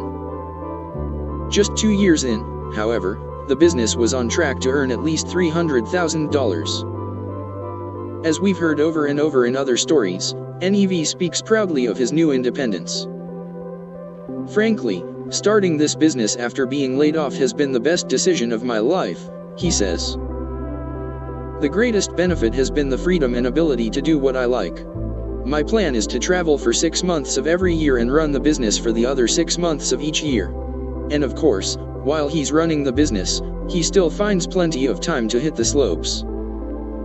Tweaking your way to the bank, the big picture. The not-so-secret to improving income in an existing business is through tweaks, small changes that create a big impact. If a product typically has a 1.5% conversion rate and you increase the rate to 1.75%, the difference adds up to a lot of money as time goes on. If a business normally attracts 4 new customers a day and begins attracting 5, the impact is tremendous.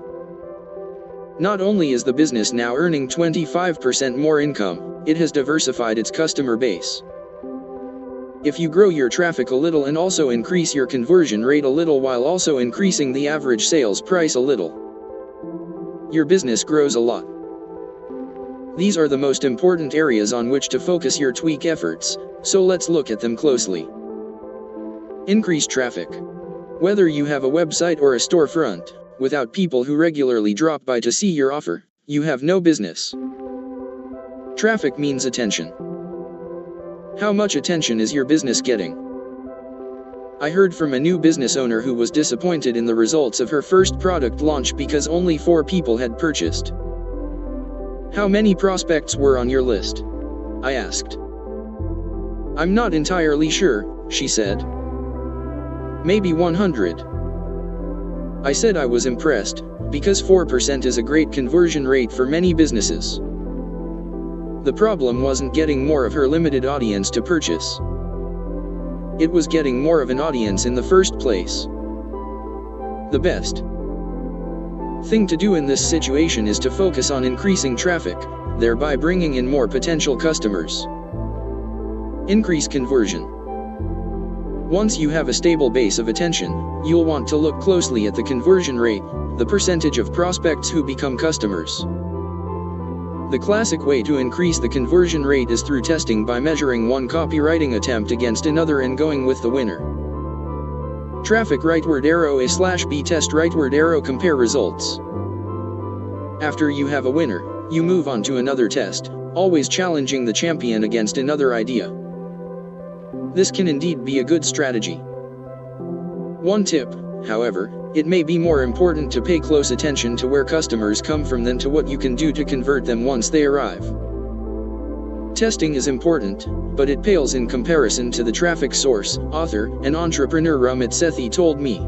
People love to spend time split testing headlines, copy, graphics, even tiny boxes. They can usually achieve greater returns by focusing on the source. Increase average sales price. If you can increase the average sales price per order, this will increase your bottom line, just as increasing traffic or conversion will. You can do this most easily through upsells, cross-sells, and sales after the sale. If you shop on Amazon.com, you've probably seen its related items and customers who bought this item also bought these items features. These features are highlighted for a simple reason: they work extremely well. The difference between upsells, cross-sells, and sales after the sale is illustrated below. Sell more to existing customers. Your existing customers are likely to respond to sales, promotions, or additional offers of any kind. By reaching out to them more frequently, you'll almost certainly bring in additional income. You'll want to be careful about not pushing them too much, but the key is balance. Your customers want to hear from you.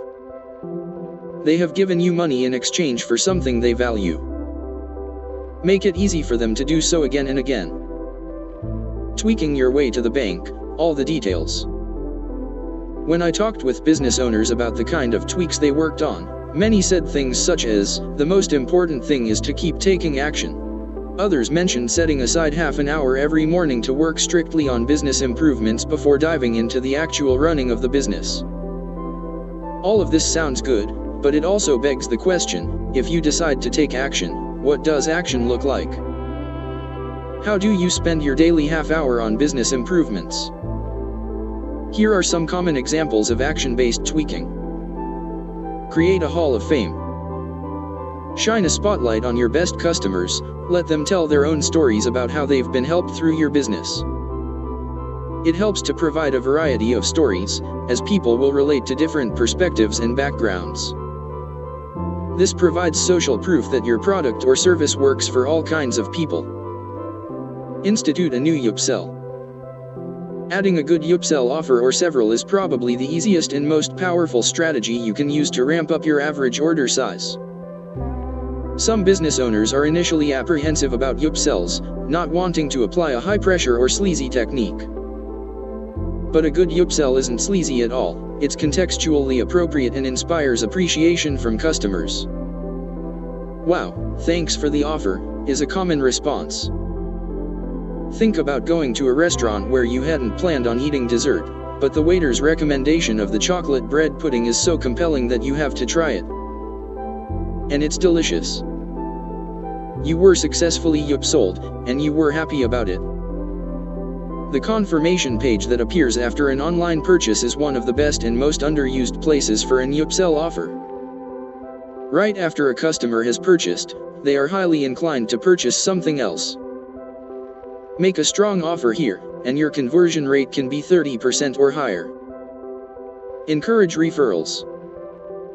Most people know that word of mouth is the greatest source of new business, but instead of waiting for something to happen, you can encourage your customers to spread the word. When asking for referrals, it helps to be specific. Can you send our offer to 3 of your friends? Or, can you like our page on Facebook? Might be a good fit. Again, the confirmation page after a purchase is a good place to do this, in addition to a mailing sent a few days later. As mentioned in Chapter 9, some people become extremely motivated about contests and giveaways. Find a way to give away a prize and invite people to compete. The bigger the prize or the more unique the contest, the better. You may not make a ton of sales from a contest, but it will bring you more attention and a greater audience for future sales. Introduce the most powerful guarantee you can think of. Most businesses have boring guarantees. If you don't like this, you'll get your money back. But when we buy something, our money isn't all we're concerned with. We're also concerned about time and validation. If I have to return something, will it be a pain in the ass? Make it the opposite of a pain in the ass. Some businesses provide a guarantee of 110%, ensuring that the burden is on the business to deliver. Zappos famously created free shipping both ways to take away the hesitation about buying shoes without trying them on. A host of competitors had to follow suit. Alternatively, make a big deal about offering no guarantee. Instead of providing an incredible guarantee, provide no guarantee and make a big deal about this fact. Note that this strategy usually works better for high-end products. It will likely decrease overall sales but increase the commitment level from those who do purchase.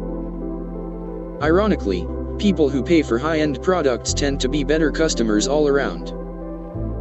Low-paying buyers are the worst. One business owner who sold a broad range of products at different prices told me, "We have far more complaints from people who pay $10 and expect the world than from those who pay $1,000.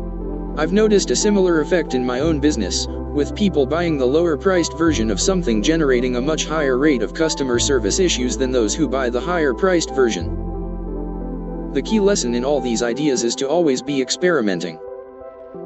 Try new things and see what happens. Product to service, service to product. Another easy thing many existing businesses can do to add a new revenue source quickly is to create a service from a product-based business or create a product from a service-based business. Remember the story about the restaurant in Chapter 2? Most people go to a restaurant so they can relax and let the staff serve them. But others really are interested in how the cooking works, so restaurants sometimes offer cooking classes to show off their favorite recipes and create more loyalty among frequent diners. The key is that the lessons are held on Saturday or Sunday afternoons, times when the restaurant is closed or not very busy. Saturday night is reserved for the main event of regular dining. If you have a product business, ask yourself this question: my product is X, how can I teach customers about Y? Then create a new version of your offering that includes consulting, coaching, a jumpstart session, premium technical support, or something else. Make it clear that customers don't need the service, they can get by on their own with just the product. But for those who are interested in some extra hand-holding, the service is available and waiting for them. Perry Marshall, a Chicago-based business consultant, made the switch from product to service by offering an educational course based on knowledge he usually shared through a one-time product. Perry had written a popular report that sold multiple copies every day for $50 each. He was also busy offering one-on-one personal consulting, but one day someone gave him an idea: everyone who buys this report loves it, but they don't always know how to implement what you teach. They also don't need your high-end one-on-one consulting, so why not offer a series of jumpstart workshops that people could take as a group? Perry wasn't sure at first but decided to give it a try. When the idea generated more than $1 million for his small firm, he was astounded. Alternatively, if you operate a service-based business, consider how you can introduce a productized version of the service.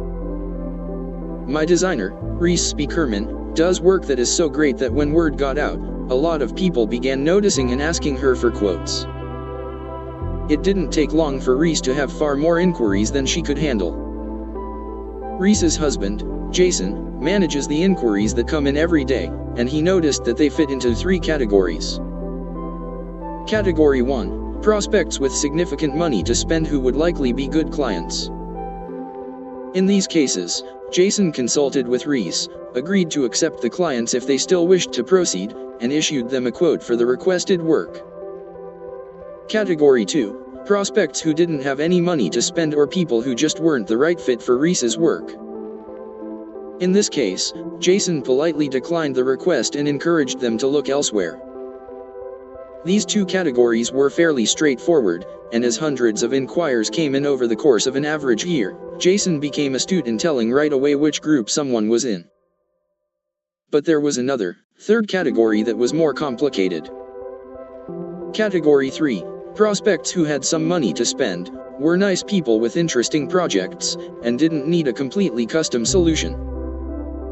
The 3rd category was complicated because Reese and Jason didn't want to send them away, but they also didn't want to take on an excessive number of projects, thus limiting Reese's design time for key clients. They did some careful subcontracting, but they didn't want to become a low-end provider or farm out much of the work to others. After considering different options, Reese and Jason decided to create a series of themes and website headers that customers could purchase for a flat rate. These options weren't the same as a genuinely custom-crafted site design, but they were a lot better than everything else on the market. Providing both a product and a service helps with your marketing as well. You can say to prospects, "Hey, my service costs a lot of money because everything is customized. But if you just need a general solution, you can get this version for much less." Some customers will still want the customized solution, but this way you don't shut the door on others who like the idea but can't afford the high-end work. What sets Happy Knits apart? An examination of a thriving retail practice. How does a retail establishment thrive when those around it struggle? Welcome to Happy Knits, a yarn store and internet retailer based in the trendy southeast area of Portland, Oregon. Here are 5 ways Happy Knits stands out. A welcoming space. Knitters are welcome to stay for hours, whether shopping or knitting.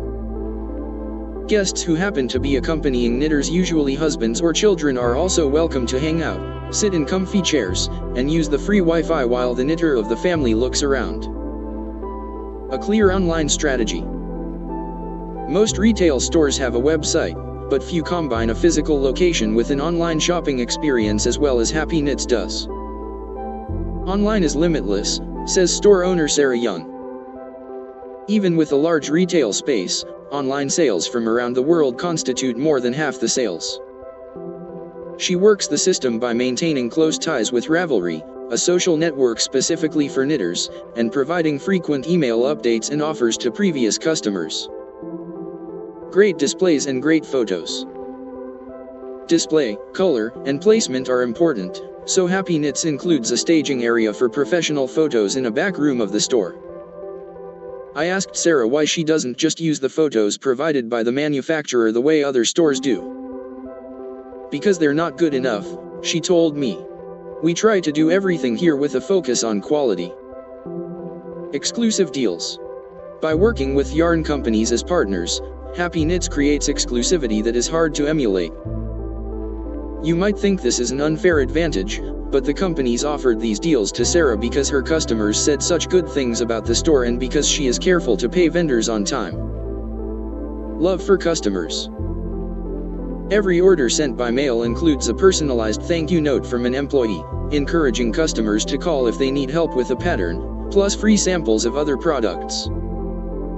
If an item is back-ordered because of a computer glitch, an employee will call the customer proactively to apologize and ask if she would like a substitution. Be nice to people and provide a great service may not sound like much of a differentiation, but all these things add up. Whether you have a retail store or not, you could learn something from Happy Knits.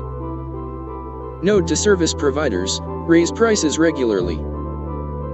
You might expect that a price increase has a tendency to filter some customers away from the business while making up for the loss with higher overall income. Sometimes this is indeed the case, but many of the service providers I talked with were surprised that almost no one left after an increase. Several said that when they told their customers or clients about the increase, the response was, "It's about time. You're worth more than you've been charging." Andy Dunn is a developer in Belfast, Northern Ireland. He left his day job after pitching a web application to a CEO. Crucially, Andy didn't just pitch an idea, he had the idea and then acted on it by creating the entire app and sending it over to the CEO, requesting approval. Impressed, the CEO called him up to say thanks, and even agreed to underwrite the expenses for some additional features. Out on his own, Andy had no problem attracting new business, but he did have a big problem with pricing. Wanting to appear attractive to prospective clients, he priced his services so low that they were unprofitable. In one case, he ended up several thousand euros in debt by bidding too low and then outsourcing part of the work. After that experience, he knew he'd have to make a change. The change came in the form of a 25% raise, something he was initially afraid to do, but he was greatly relieved after it was done. The simple act of raising my rates by 25% allowed me to either work 7 hours less a week or make a significant increase in my monthly income, he told me on a Skype call from Belfast. The other, unexpected benefit was that it gave me much more confidence. Until I upped the rates, I didn't make the connection that I was worth more than I had been charging. Andy's story was repeated in various forms by other service providers and a few product-based businesses too. In 2010, I conducted a separate study of 14 freelancers who had raised their rates successfully.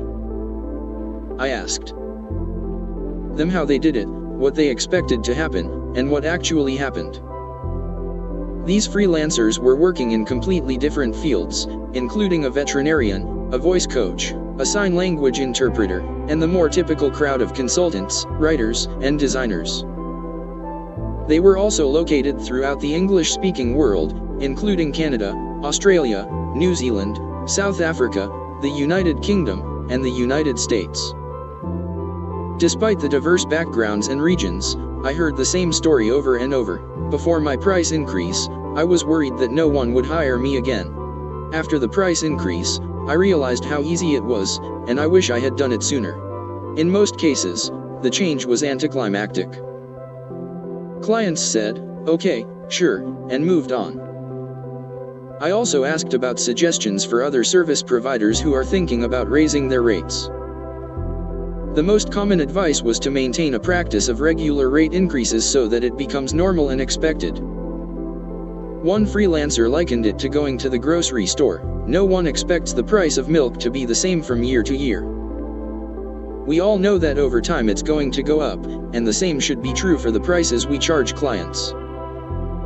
Another suggested an annual date for changing prices, either January 1st or the beginning of your calendar year if it's different. Others said that they offered an ongoing discount for current clients, among whom the work is more familiar and a strong relationship already exists. Lastly, remember to price on the basis of value, not time. One designer sent us a good example of what not to do. I have a colleague who moderates her rate according to how busy the day was and how long her lunch break was. Crazy. Our correspondent is right. Customers pay for what you deliver, not how long you spend at lunch. The best social media strategy: talk about yourself. You may have heard that the way to build a following on Twitter or other social networks is to promote other people's work. People don't want to hear you talk about yourself all the time, right? This advice is well-meaning and sounds good on the surface. Unfortunately, it's also wrong. Promoting other people's work and sharing links to interesting articles is fine, but don't expect that merely doing that will help you gain followers or attention. People follow you because that's what they're interested in you. I follow Shaquille O'Neal's tweets and posts because I'm interested in what he has to say. If he spent all his time talking about other people and mentioning his other fans, I wouldn't be as interested. What should you talk about online? It's simple: talk about yourself and your business. Really. If people don't like what you do or say, they can unfollow you, but chances are that you'll gain far more followers than you lose. Finally, remember that online social networks are merely reflections of what's happening elsewhere. Want more Twitter followers? Then do something interesting. Away from Twitter. A cautionary note. There's no point pursuing growth for growth's sake. You should scale a business only if you really want to. Many of the subjects of our case studies said they had turned down growth opportunities in a deliberate plan to remain small. I just didn't want the hassle of managing people. The decision on going big versus staying small is unique to each person, but in this section we want to focus on things you can do to increase income without hiring additional employees or bringing in outside investors. All the tweaks mentioned above can be done by a solopreneur.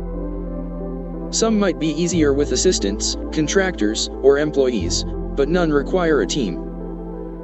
Before we close it out, let's look at a key distinction between two different kinds of growth. You can grow a business one of two ways: horizontally, by going wide and creating different products to apply to different people, or vertically, by going deep and creating more levels of engagement with customers. The flowchart on this page shows how this works. Different businesses will find that one solution suits them better than the other, and it's also possible to pursue limited growth in both areas. Mostly, though, you can keep moving on up, tweaking your way to the bank and growing your business. The first $1.26 or the first sale may be the hardest, but after that, your most difficult choice may be deciding between many good options for growth. Key points. Moving on up, by increasing income in an existing business is usually easier than initially starting the business. By making careful choices, you can often grow the business without dramatically increasing the workload, allowing you to scale without hiring more people. Easy growth options include adding a service to a product-based business, deploying a creative series of upsells and cross-sells, and making a few key tweaks. Horizontal expansion involves going broader by serving more customers with different interests. Vertical expansion involves going deeper by serving the same customers with different levels of need. I'm grateful to Sonia Simone and Brian Clark for a discussion and helpful tips on this topic. Corbett Bar maintains a helpful set of resources on building traffic at thinktraffic.net. John Yance wrote a great book called The Referral Engine, which is all about creating a systemized process for encouraging referrals. Highly recommended. A little-known secret at Zappos is that they do cut people off who abuse the generous return policy. CEO Tony C. explained to me that if a customer blatantly takes advantage of them returning worn shoes on day 364 of the 365-day return period, for example, they'll honor the refund once, but they'll also gently advise that customer not to purchase from Zappos anymore. Fortunately, he also said, most people are honest. I'm not a businessman, I'm a business man. Jay-Z. As business models go, buying a franchise that is based on someone else's company is usually a bad idea. The basic buy our franchise pitch runs like this: raise $250,000 by withdrawing your life savings, borrowing from family members, and maxing out your credit cards. Pay most of that money up front to a company that will generously allow you to work for it. Operate the business precisely the way they tell you, with no exceptions allowed. Every decision, from whom you hire to what services you offer to where you locate your store, is made by the company.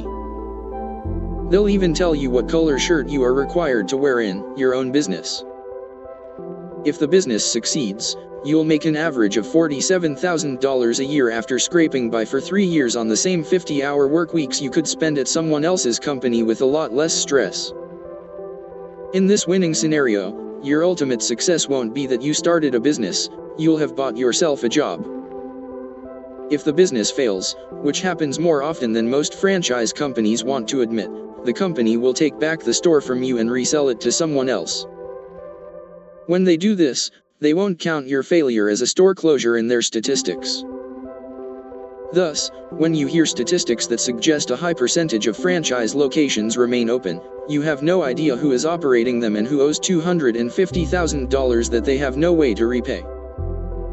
How does that proposal sound to you? Probably not so great, which is why buying into someone else's operation isn't usually the opportunity it may seem from the outside. Thankfully, there's an alternative: building a real business of your own, something that you have ownership of and control over.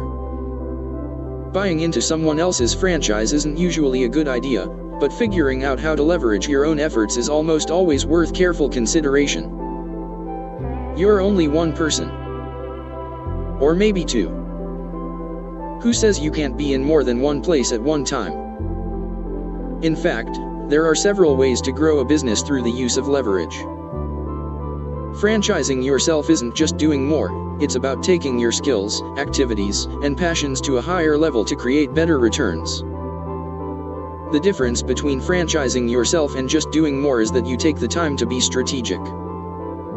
Let's look at a couple of examples. Natalie Lucy was an up-and-coming software engineer.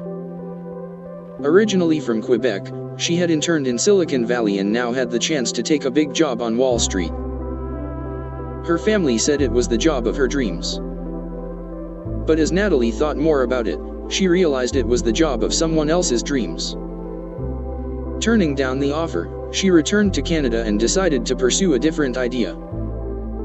Natalie had a personal success story of dramatically improving her health after switching to a raw foods diet. Eating only fruits, vegetables, and nuts sounded crazy at first, but the results spoke for themselves. In the first month, she lost more than 10 pounds and suddenly had energy throughout the day. As she talked with her friends, Natalie was a natural evangelist. Not pushy or judgmental, but offering tips and strategies that people could use to make real improvements even if they weren't ready to jump into a completely raw diet as Natalie had done. After relocating to Toronto, the idea was to build a small business helping other people make the adjustment to raw foods. Being a software engineer, Natalie programmed a database, set up an app, and built her own website. The first incarnation was Raw Food Switch, which correctly represented the concept but seemed a bit boring. One day Natalie noticed that the same letters and therefore the same website could be rendered as Raw Food Switch, leading to a new theme. Dressing in character with a pointed black hat for photo shoots, she rebranded the whole business around herself. Natalie created programs, one-time products, and individual consultation sessions in the same way we've seen others do throughout the book. Raw Foods, which grew into a $60,000 business after the first year. What's not to love? Just one thing, from the outside, she told me at a vegetarian restaurant in Toronto, it looked like all I talked about was raw foods. No one realized I had done all the programming and really enjoyed the intersection of business and technology. The second business came about unexpectedly after Natalie began getting tech inquiries from her raw foods clients who were also creating businesses. She decided to create a separate brand for tech consulting, operating under her own name instead of the moniker she used in the other business. Raw Foods, which is still a powerful brand. Friends and clients report that other shoppers have mentioned her in the grocery store when they see a cart full of avocados, but she restructured the business to run on 80% autopilot. It still brings in a good income, but now Natalie spends her time building the second business. Instead of doing one or the other, Natalie effectively franchised herself. After Natalie set up the tech consultancy, she had to go back to the raw foods business and make some changes. The business had always been dependent on new products and launches, and since her focus was now elsewhere, she had to reduce that dependency while ensuring that it would produce income on a more regular basis.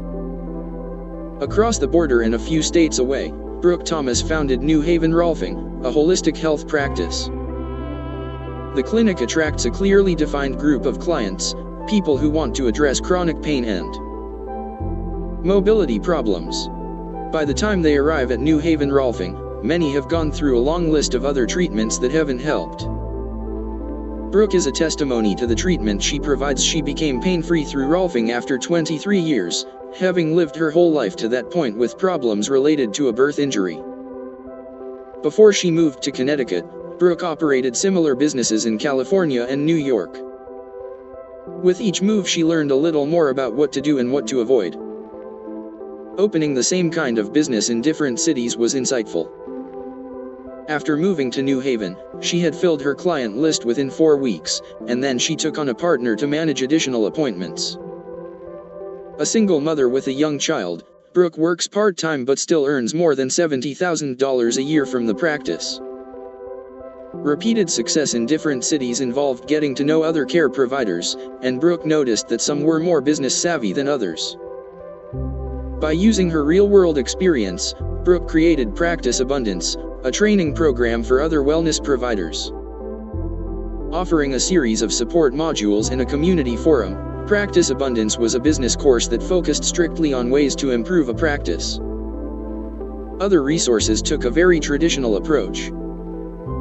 In Brooke's words, they assume that everyone wants to get an MBA, when the reality is that most of them just want to run their practice better. Brooke had diversified to two groups of people, those she served through individual care, and her fellow caregivers who could benefit from non-MBA business advice. Both Natalie and Brooke found a way to reach two different audiences, a core group and a related group. As a business grows and the business owner begins itching for new projects, he or she essentially has two options for self-made franchising. Option 1, reach more people with the same message. Option 2, reach different people with a new message. Either option is valid, and both can be rewarding. For the first option, it may be helpful to think of the hub and spoke model when building a brand, especially online.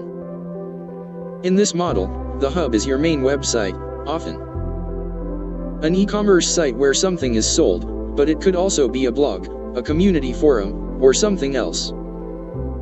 The hub is a home base with all the content curated by you or your team and ultimately where you hope to drive new visitors, prospects, and customers. The spokes, also known as outposts, are all the other places where you spend your time. These places could include social networking sites, the comments section of your blog or other blogs, actual meetings, or networking events, or something else. You can see how this works in the image below. The goal for each of the outposts is to support the work of the home base, not usually the outpost itself. It can be a trap to spend too much time with any of the outposts, because things change. Some outposts become less popular over time. You also own the content and work you create in the home base, whereas most of what happens in an outpost is owned by another company. Disaster and Recovery, Stuck in Mali Again, Edition. As a full-time freelance photographer based in Accra, Ghana, Nia Nikwarmine is no stranger to adventure. In West Africa, there are few laws that are widely followed, especially when it comes to copyright and intellectual property. Most of the time, everything works out, but not always. Here's how Nia tells the story. When I was just starting out, I shot a couple of small jobs for a Ghanaian creative agency. Shortly thereafter, I got a call from them asking if I could do an urgent shoot for a new client, necessitating travel to a couple of countries in the region. The deadline was really tight. It was a get the call today and leave in the morning kind of thing, and even the details of exactly where we would be going remained in flux until the last minute.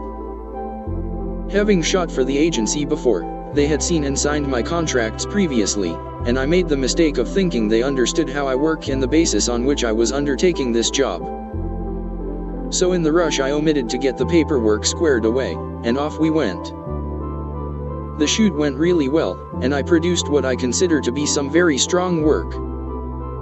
All was well until we were on a rural road far from any city or airport. While we were driving along, the client demanded copyright of the images not part of the deal as far as I was concerned, and threatened to have me detained at a remote border in a politically unstable nation unless I handed them over. Not wanting to sample the hospitality of the local gendarmes, I conceded and lost some of the strongest images I had shot to date. I learned my lesson, though. Next time, be sure to get the paperwork done first. Partnership, how 1 + 1 = 3. One path to franchising yourself is to team up with a trusted partner. This doesn't mean you completely merge your business with that person. In fact, the easiest and most common way to partner with someone is to create a joint venture. In this arrangement, 2 or more people join forces to collaborate on a single new project. In other arrangements, an all-new business is created that is jointly owned by the partners. That's what Patrick McCrane and Rich Strauss did. They were both high-end performance coaches for athletes and decided to team up to create Endurance Nation, a training program and community for triathletes. They divide responsibilities on the basis of what they're each good at. Patrick calls all the new members on the phone to welcome them, and Rich crafts an online training plan for them. However it's structured, the goal of a partnership is to grow beyond what each person can create on his or her own. Ralph Hildebrandt operates an international professional services firm based in Stuttgart, Germany. Here's how he explains why 1 + 1 can equal 3. My rule of thumb is that a successful partnership should create a combined business which is at least 33% larger than the sum of what the 2 individuals could achieve on their own. People are often inclined to think that distributing work to a few others is what partnership is about, Ralph continued. But that is just subcontracting. True partnership must create more than just a divided list of tasks. Courtesy of Pamela Slim, a coach, author, and expert on partnerships, here's an abbreviated list of decisions you should make at the beginning of any joint venture. How will the money be divided? What are the responsibilities of each partner? What kind of information is shared between partners? How will the project be jointly marketed? How long will our agreement be in place? How often will we touch base to discuss the partnership? Check out the one-page partnership agreement for a simple way to spell out basic agreements between 2 parties. One-page partnership agreement. Keep it simple. Remember that the relationship is the most important part. Choosing to keep it strong and trusting is more important than having the right clauses and legal language. Many of our subjects report doing business for large amounts of money on a long-term basis without any contracts at all. Here's a starting point. You should consult a qualified third party if you'd like to define your obligations more clearly or if you are concerned about something. Partners, and These partners agree to collaborate in good faith on a mutually beneficial project known as Overview. Revenue sharing. Net income for the project will be split on the basis of percent to and percent to. All minor costs associated with the project will be deducted prior to calculating net income. If any particular cost exceeds, both partners must approve the decision. Life of revenue sharing agreement. The revenue sharing agreement will last at the end of which the partners will decide if it should be continued, discontinued, or revised. Publication and sale. The project will be offered for sale on. Customer support. Will be responsible for. Project feedback from customers will be shared between both parties. Marketing. Both parties will actively market the project to ensure its success. This will include promotion through each partner's online community and offline networks, and each party requesting coverage of the project from other influential websites. Timeline. The partners agree to complete all aspects of the project to prepare for launch on. The Battle of Outsourcing. Jamila Tazewell followed a common path after graduating from art school. She waited tables in New York City while dreaming of something else. Fortunately, waiting on tables was the only waiting she did. She also took action to start a business. She started by making outlandish handbags and unique wallets. I was convinced I would magically become an accessories star overnight, she says, initially assuming that a fashion house would see her products and offer to distribute them. Then I saw I could actually sell my handbags and wallets myself. That's when I decided to pursue the opportunity further. Jamila headed west to Los Angeles to sell her accessories full-time without relying on a waitress job to pay the bills this time. It worked, but only just barely. She did everything herself, and the business struggled to find its feet. She was glad she no longer waited tables, but as with buying someone else's franchise, Jamila felt like she bought herself a job. 3 years in, Jamila was ready to make a change. She hired a local seamstress to make the product under her supervision, a move she describes as challenging but necessary. After that, she brought in someone to do the printing and shipping as well. This was a big step that required a brutal process of trial and error, but getting the product out of my home office was incredibly liberating. It felt like my child was finally old enough to go off to boarding school or something. Interestingly, this perspective is not universally accepted. Several other topics covered in the study resulted in a wave of similar responses. Many members of our group spoke of bootstrapping and limited business plans in the same way, and the connection between freedom and value was a key theme for almost everyone. But there was one topic that resulted in a wave of divergent opinions. That topic was employing contractors or virtual assistants, also known as outsourcing. On this topic, input ranged from love it to hate it to, it's complicated. For every story like Jamila's that told of partnership leading to freedom, I heard a contrasting story from someone who was much happier deliberately keeping the business to themselves, without outsourcing or hiring. Let's look at a few examples of the different camps. Case 1, Pro-outsourcing. The camp in favor of outsourcing can be represented with the following statements from business owners who came to view their release from tasks and responsibility as a freeing decision. Hiring employees was my biggest challenge as a business owner. I put it off for years and turned away tens of thousands of dollars each year because I was afraid to grow. Finally, I realized that I had hit a ceiling. I couldn't make any more money without bringing some members to my team. Since changing the structure, I'm able to accept all of the orders I had to turn away. I'm no longer overbooked, and I can invest extra time in moving the business forward in other aspects. Do I wish I could do it all myself? I used to, because I don't like to lead or be led. I don't like to feel like the boss. But I am so much happier now as part of a team. I'm the pilot of my business, and my crew is there to make my work easier while fulfilling their own goals as well. Megan Hunt. Our aim has always been to have 0 employees in order to avoid the expense, complex legal issues, and inflexibility.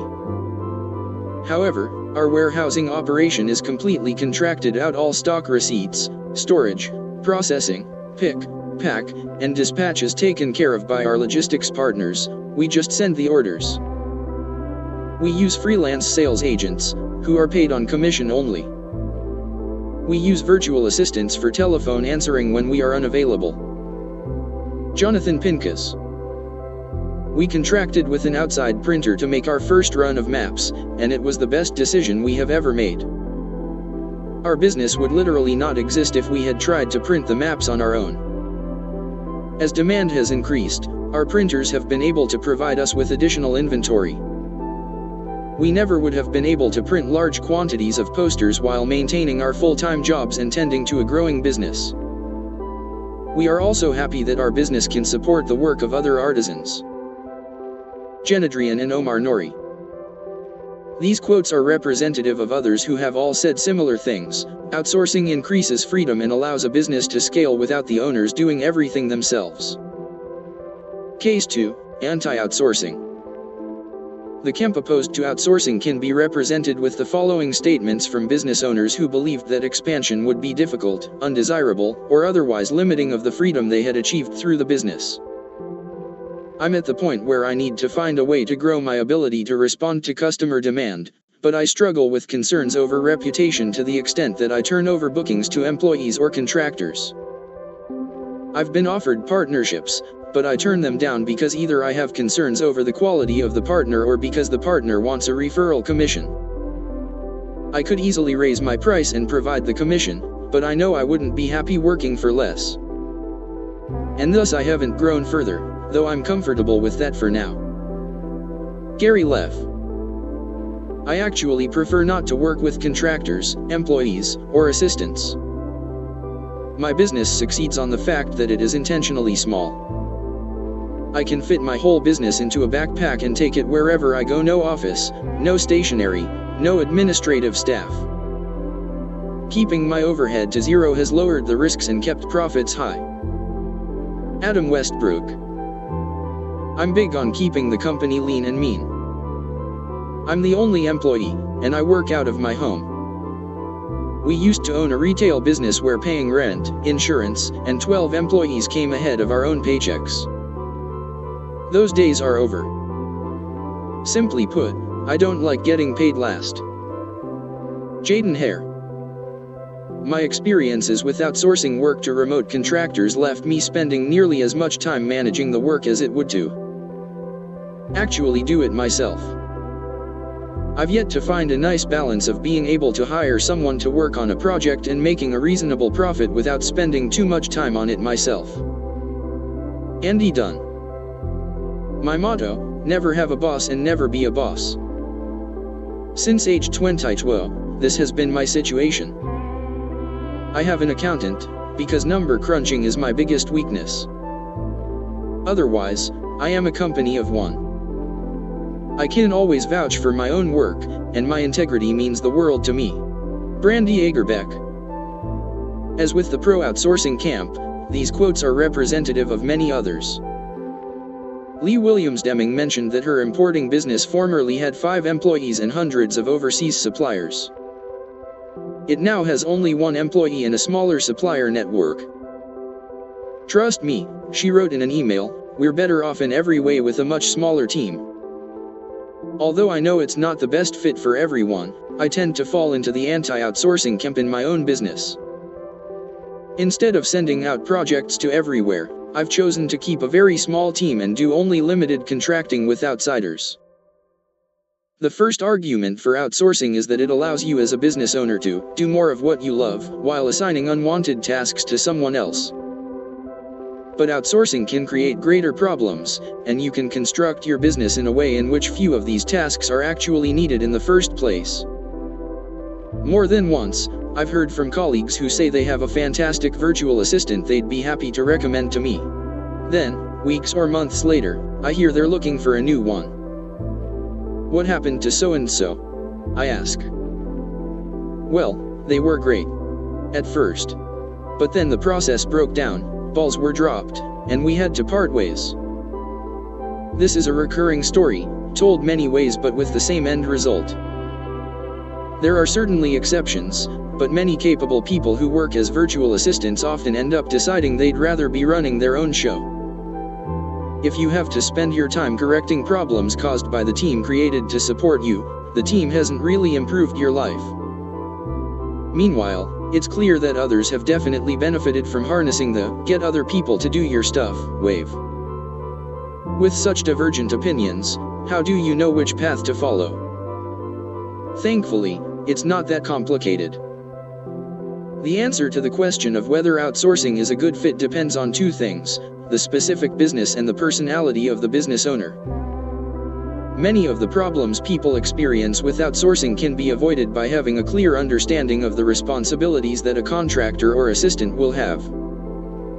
In a business that relies on a series of relatively mindless, repetitive tasks, for example, outsourcing may be a good option. A business that relies on customer relationships, however, may not be a good fit. Your own personality also matters, because if you're building a freedom business, you want to find the best possible solution to match your vision of freedom. For some people, that involves traveling the world on a low-overhead operation, with the money from the business primarily going to support the owner. Other people want to stay in one place and build a team, creating a business that will outlast themselves. In the end, the best answer to the outsourcing question is the same as many others: do what makes sense for you, not for someone else. Barter, family help, and house cleaning. Before we move on, let's look at a couple of other forms of getting help. My entire business is a product of extremely beneficial trades, says Brooks No, who traded music lessons for photography lessons before going on to teach photography herself. She also traded for website design, video footage, and tech support. These trades have saved me tens of thousands of dollars and have not only transformed my business but are in many ways some of the very reasons I have a business. It has allowed me to operate completely debt-free with low financial investment, low overhead, and a high rate of return. Several respondents mentioned that other tasks were outsourced to family members. After every $1,000 milestone in Eleanor Meierhofer's stationery business, she makes a special dinner for her husband, who helps out with bookkeeping and programming. Natalie Lucy mentioned that hiring a house cleaner made a big difference in her productivity. Although that might seem trivial, she wrote, it was actually key to realizing how important it is not to try to do it all myself all the time. Jonathan Pincus wrote in with a last-minute correction to his earlier comments on outsourcing. He wanted to note that his mother gets the mail twice a week in England and then scans it to forward it electronically. The business audit. However it is structured, a good business needs nurturing and continuous improvement. As your project grows, take some time to look at each aspect of it, especially any public communication that customers review while making a purchasing decision. Answer these questions and think about how you can improve. The goal is to fix little problems and identify small actions you can take that will create significant results over time. Where do you make money? Once a business gets up and running, it's very easy to get trapped in all kinds of things that have nothing to do with making money. The solution is simple: focus on the money. In the audit, you'll want to look at where the money comes from and determine what you can do to keep it coming. Sometimes new opportunities present themselves, sometimes there's an easy fix you can make to turn on another tap. If you have a range of projects, products, or activities, it's almost always better to devote your efforts to the strong performers than to try and pull up the weak ones. Most people do the opposite, but if your goal is for everything to be average, that's the best you'll ever get. How good is your messaging?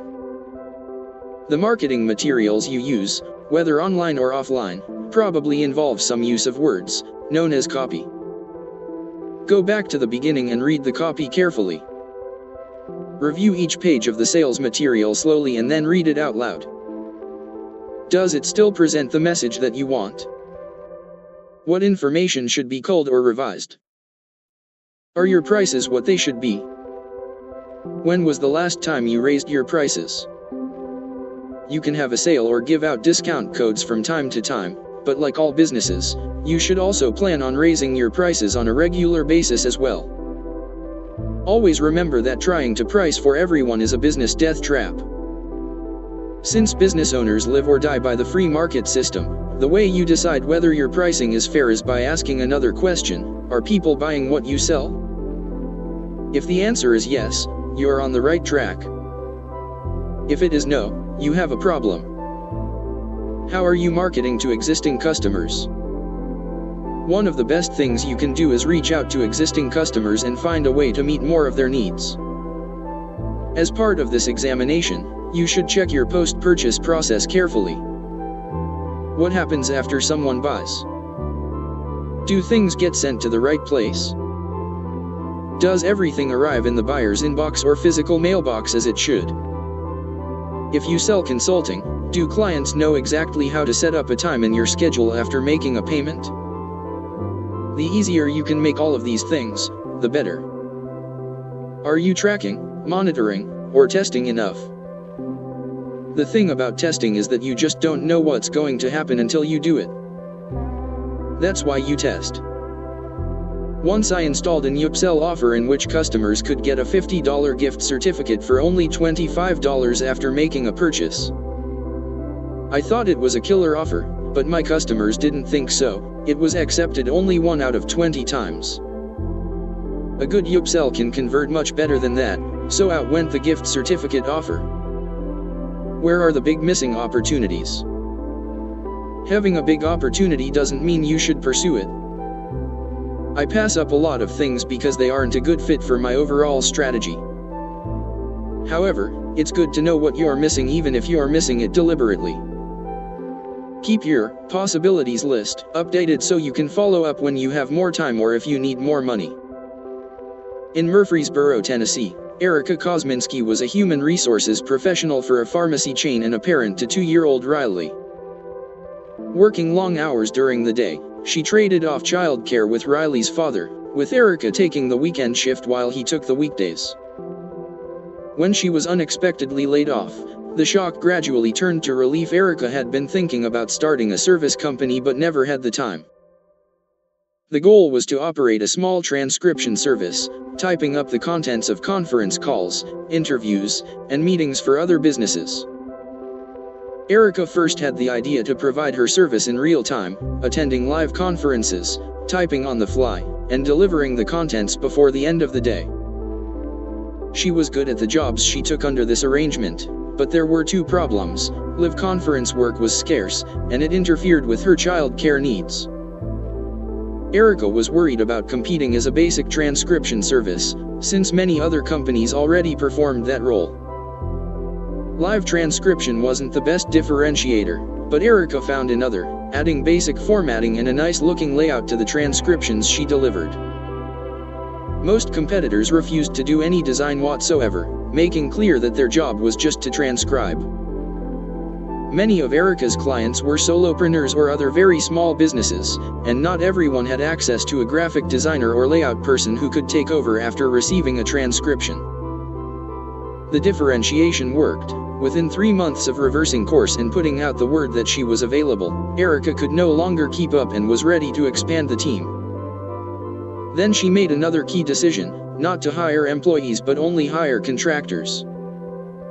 By building the team on a contract-only basis, she had more flexibility to increase or downsize the numbers, depending on market needs.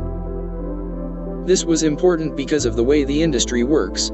From November to May in a recent cycle, she was completely booked up and had to recruit 17 transcriptionists serving 180 clients, plus a virtual assistant to keep everyone on track. But in the summertime, very few businesses need transcription work, so the team shrinks to 4 people. These days Erica manages the business without doing any actual transcription herself. She has created a flexible structure that allows her to respond to the market without feeling locked in or overloaded by doing it all herself. The business experienced a testing point in the fall of 2009, when Erica's daughter contracted a bad case of the flu, requiring Erica to spend almost her whole time as a caregiver for 3 weeks. It was hard to deal with on a personal level, she says, but fortunately, the team was there to back her up and most of the business clients didn't even realize she was gone. Riley recovered, and Erica went back to work, leaving her delayed on invoices but thankfully not delayed on actual income. The model of team building through contractors worked. Affiliate programs: the good, the bad, and the lifeless. You may be familiar with affiliate programs, in which merchants cooperate with partners to bring in more traffic and sales, rewarding affiliates with a cut of the earnings. Although a few other businesses had experimented with this model earlier, Amazon.com started the first mainstream associates partnership back in 1996, inviting its customers to join as revenue-sharing partners. Since then, almost every major retailer has come up with some kind of affiliate program, as have many small businesses of all kinds. You can start your own affiliate program very easily. A 4-step startup guide is available for free and this can be an easy way to franchise yourself. Do it right, and hundreds of eager affiliates will line up to promote your work. Do it better, though, and you'll create a true partnership that will bring you steady income over time no matter what else is happening in your business or the general economy. It works like this. There are two big problems with most affiliate programs. First, the merchants tend to pay very small commissions, leaving little for the affiliate who sent them the referral in the first place, and second, the affiliates tend to do no more than blindly pass over referrals. Big problems create big opportunities, so a good merchant can offer a better program by paying much higher commissions to start with but also expecting more from the affiliate. For years I've paid a 51% commission to affiliates in my business under the principle that they should earn more than I do for promoting my work. At the same time, I make it clear that they'll need to do more than just slap up a link somewhere. If they want to be successful, they'll need to create a closer connection between their readers and my business. They can do that by using the products themselves, writing reviews, and offering some kind of bonus to the referrals they make. If you structure your affiliate program in a similar manner, you'll attract higher quality partners. Partnerships and outsourcing can be a good way to build some businesses, but relying on someone else doesn't always work out as planned. Let's look at a small business that did not benefit from a contract arrangement. The rise and fall of Copley Trash Services. Spencer and Hannah Copley, ages 12 and 10, lived with their parents on board a hospital ship deployed to West Africa. 400 other adults also lived on the ship, which spent 6 months at a time bringing surgeons and medical teams to countries such as Sierra Leone and Liberia. Living on a ship in West Africa presented a number of challenges. What might be small concerns at home quickly became real issues on an old ship deployed to a poor country. Particular to our story, everyone was responsible for taking out their own garbage, but it wasn't always an easy task. A large dumpster was located at the edge of the dock, requiring a long walk under the hot sun. Often the dumpster was full, and everyone had to keep their garbage in their small cabins until dumpster use became available again, sometimes several days later. An entrepreneur in the making, 12-year-old Spencer hit on an idea: what if he started a garbage collection service? The price was a steal. For just $1 a week, you could leave your garbage in the hall on Tuesdays and Fridays, and the tag team duo of Spencer and Hannah would be responsible for hauling it out to the dumpster. Spencer made a poster advertising the offer and tacked it to the bulletin board by the snack bar. The offer was an immediate hit. 10 customers signed up right away, and another 15 in the next few weeks. Having acquired a strong customer base, Spencer and Hannah made sure to keep their clients regularly informed with important updates. One day the dumpster was completely out of commission, and customers received a notice: "We regret to inform you that Copley Trash Services will not be open this Friday. We will perform an extra pickup on Sunday instead. Have a great day." Another time, a leaky garbage bag created difficulties for 10-year-old Hannah, so a customer notice went out titled, "Important Things to Know About Your Trash." Spencer and Hannah had created recurring income of $25 a week, a substantial preteen wage that was spent in 3 ways. 10% went out as a tithe to an orphanage they had been visiting on the weekends, and 40% was put in reserve as a puppy saving fund for when they returned to their home in Washington state. The remaining 50% was used for discretionary purchases, often video games for sale on the local aftermarket and Snickers bars at the snack bar.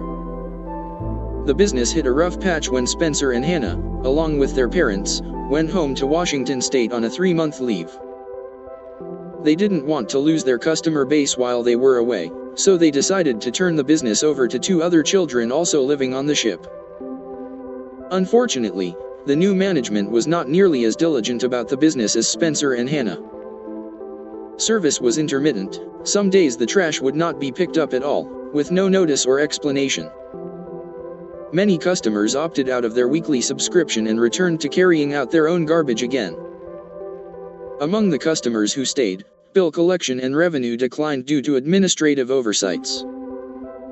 Without an active manager like Spencer and without a one-page partnership agreement, the business suffered greatly in the absence of its founders. Who says you're just one person? You can hire an army of virtual assistants to do your bidding. You can carefully pursue partnerships with the goal of having 1 + 1 = 3 or more. You can grow the business by reaching more prospects with the same message, or like Natalie Lucy, you can reach out to a whole different crowd while retaining your existing business. Just don't open a sandwich shop with someone else's name on it. A better way is to franchise yourself. Key points. By leveraging skills and contacts, you can be in more than one place at the same time. Strategies to do this include outsourcing, affiliate recruitment, and partnerships. Use the hub-and-spoke model of maintaining one online home base while using other outposts to diversify yourself. When it comes to outsourcing, decide for yourself what's best. The decision will probably come down to 2 things: the kind of business you're building and your personality. Carefully chosen partnerships can create leverage, just make sure that's what you want to do. Use the one-page partnership agreement for simple arrangements. I'm grateful to Chris Brogan for the term outposts as well as the general concept of the hub and spoke applied to building a brand. Darren Rouse and Chris Garrett also contributed to this conversation. Patrick and Rich use a good cop bad cop routine in handling their business, which relates well to their differences. Patrick was in the Peace Corps and Rich was in the Marine Corps. Patrick has kids and lives on the East Coast, Rich is childless and lives on the West Coast. I was a customer of Copley Trash Services, and one week I neglected to pay my dues. A polite note was placed on my door: "Did you forget something?" I shamefully paid up and included an extra 50 cents in late fees.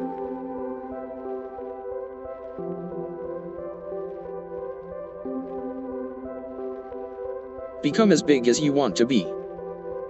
Nothing will work unless you do. Maya Angelou. Among the people we've met in our story thus far, a few are active risk takers, charging ahead to storm the castle, career, or finances be damned if they fail. But far more common are those who carefully take the time to build a business step by step.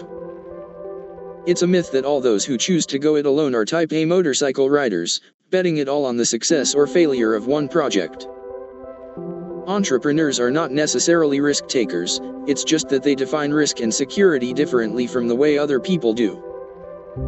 Silai Pines, an Israeli-American designer who now lives in my hometown of Portland, Oregon, exemplifies the group of cautious entrepreneurs.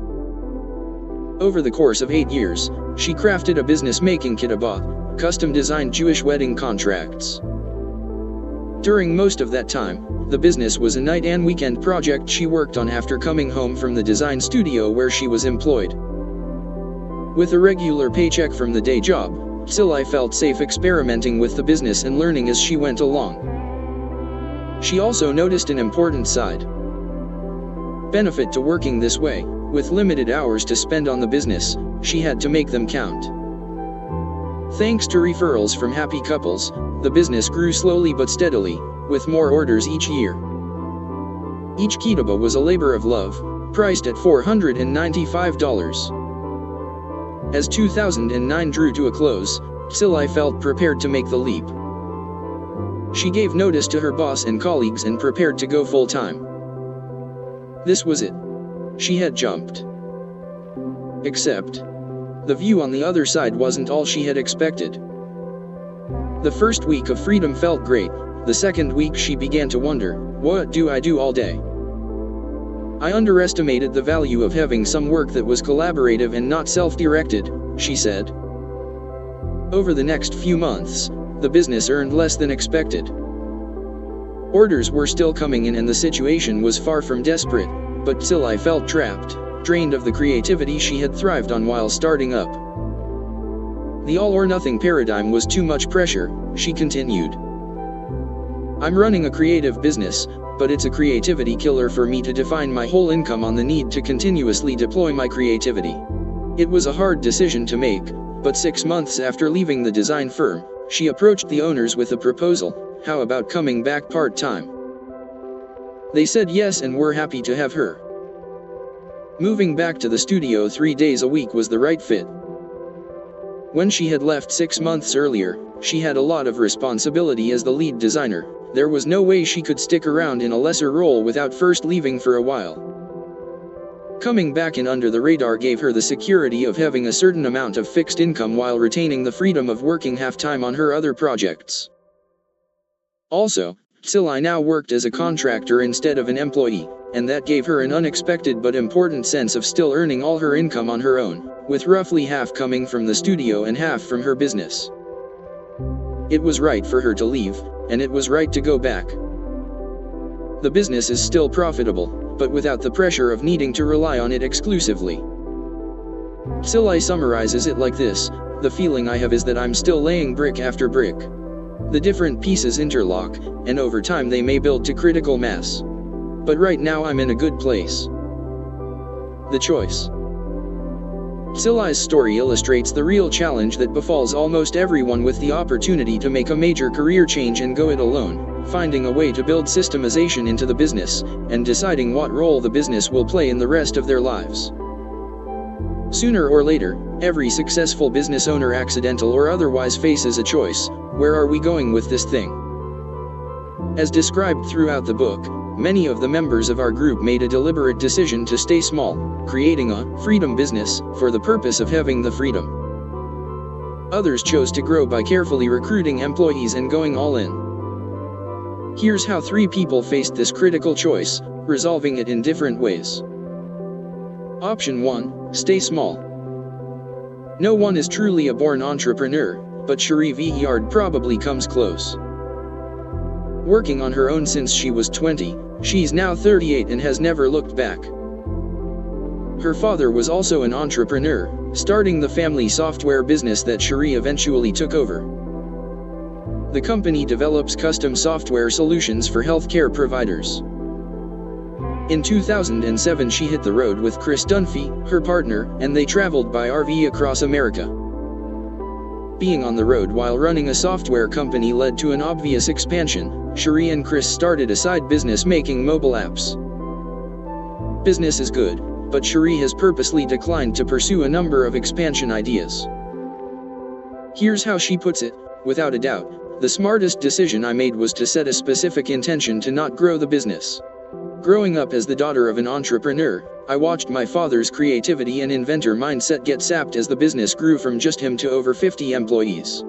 The stress wore him down and diminished his quality of life. When I last spoke to Cherie, she was on the island of St. John, where she and Chris had settled in for a stay of a few months. Cherie earns a good income of at least $50,000 a year but is insistent that the money isn't the point.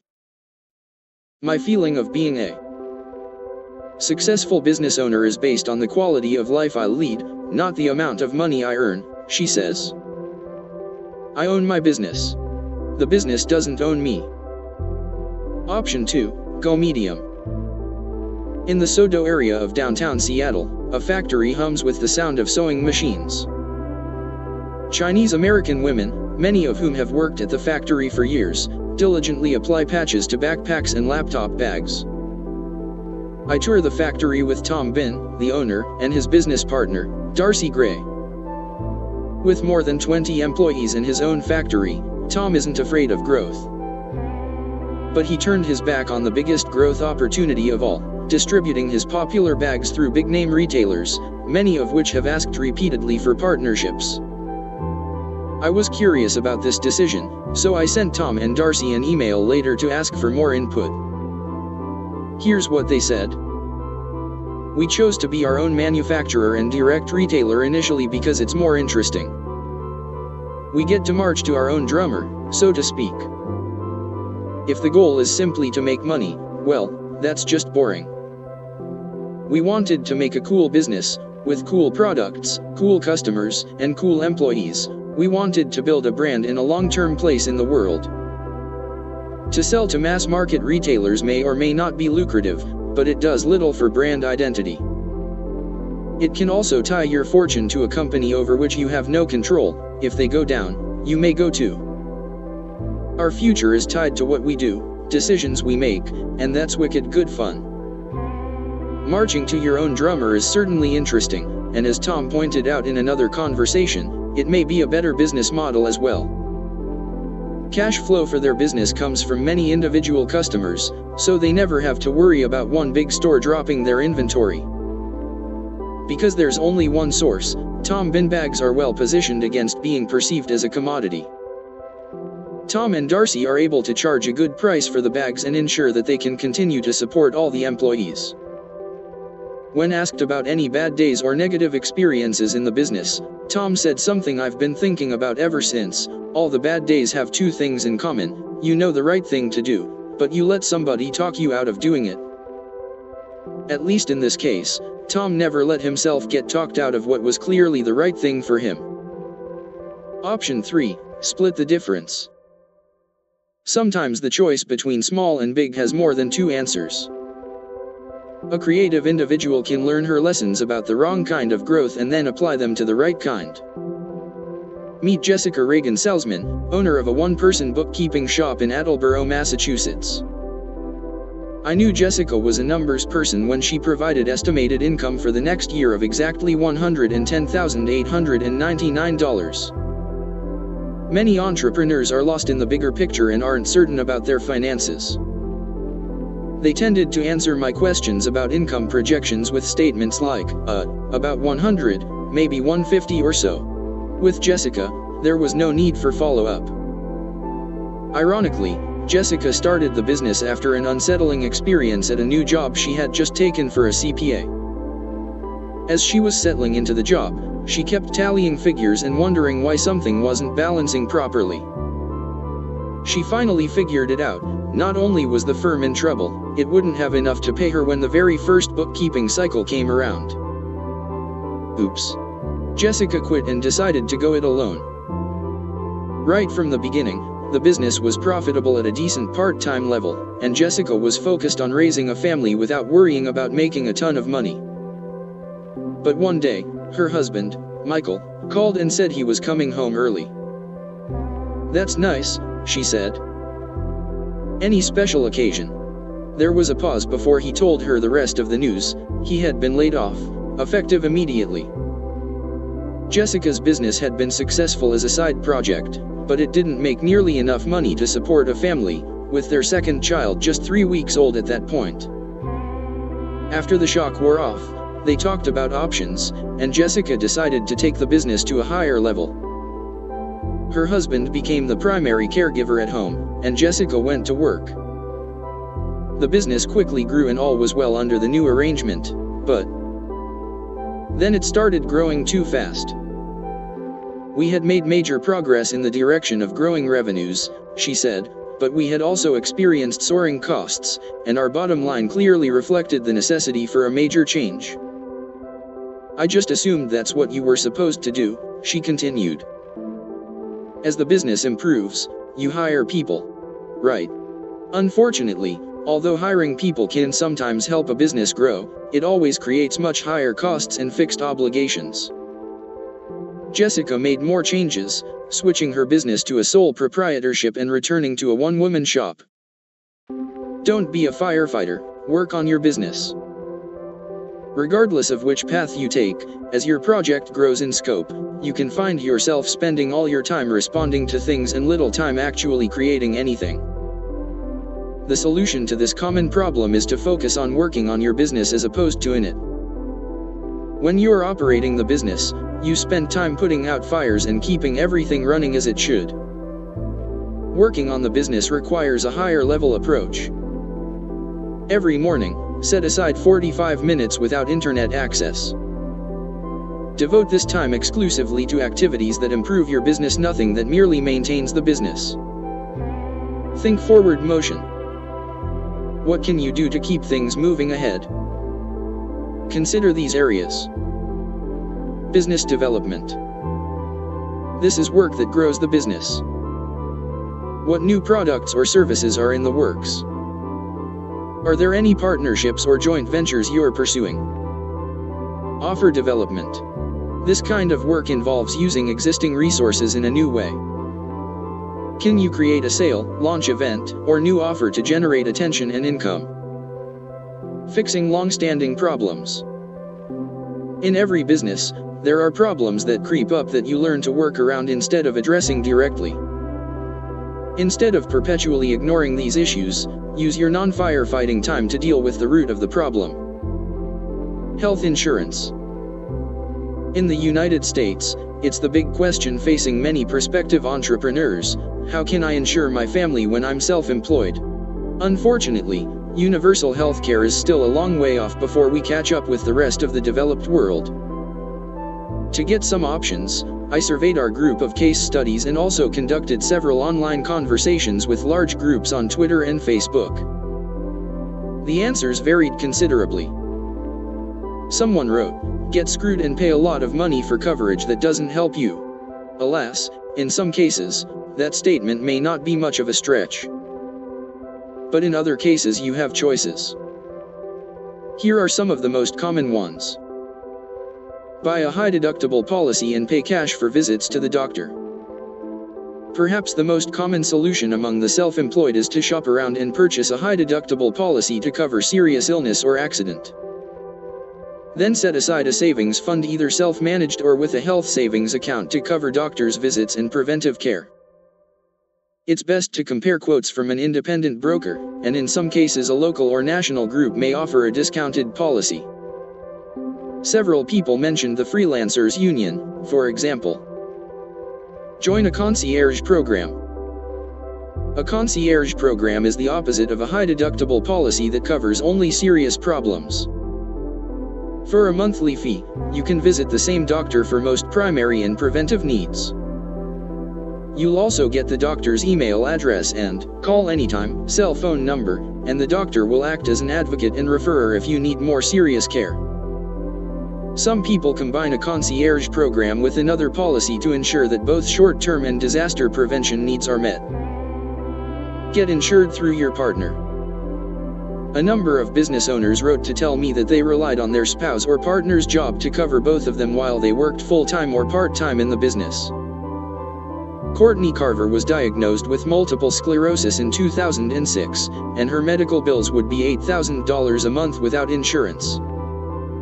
"I feel fortunate that my husband works for a company that has group insurance," she says. "For now, starting a business together with him leaving his job is not an option because of my medical condition. We are looking at other out-of-state options for the future but are tied to his job for the insurance for now." Of course, this option isn't available to you if you're single or if your partner doesn't have a job that provides insurance benefits, but if you do have the option, it may very well be the best one. Stay on COBRA as long as possible. If you have lost your job, COBRA allows you to continue receiving the same health care coverage for a certain length of time at the same price your former employer paid. You have to pay for it, but because it originally was based on a group rate, the cost is often lower than that of any plan you could purchase yourself. Several people spoke of extending COBRA coverage for up to 3 years as they built their businesses. Self-insure or use an HSA. My healthcare plan involves prayer, vitamins, and avoiding sharp objects, Amy Oscar told me on Twitter.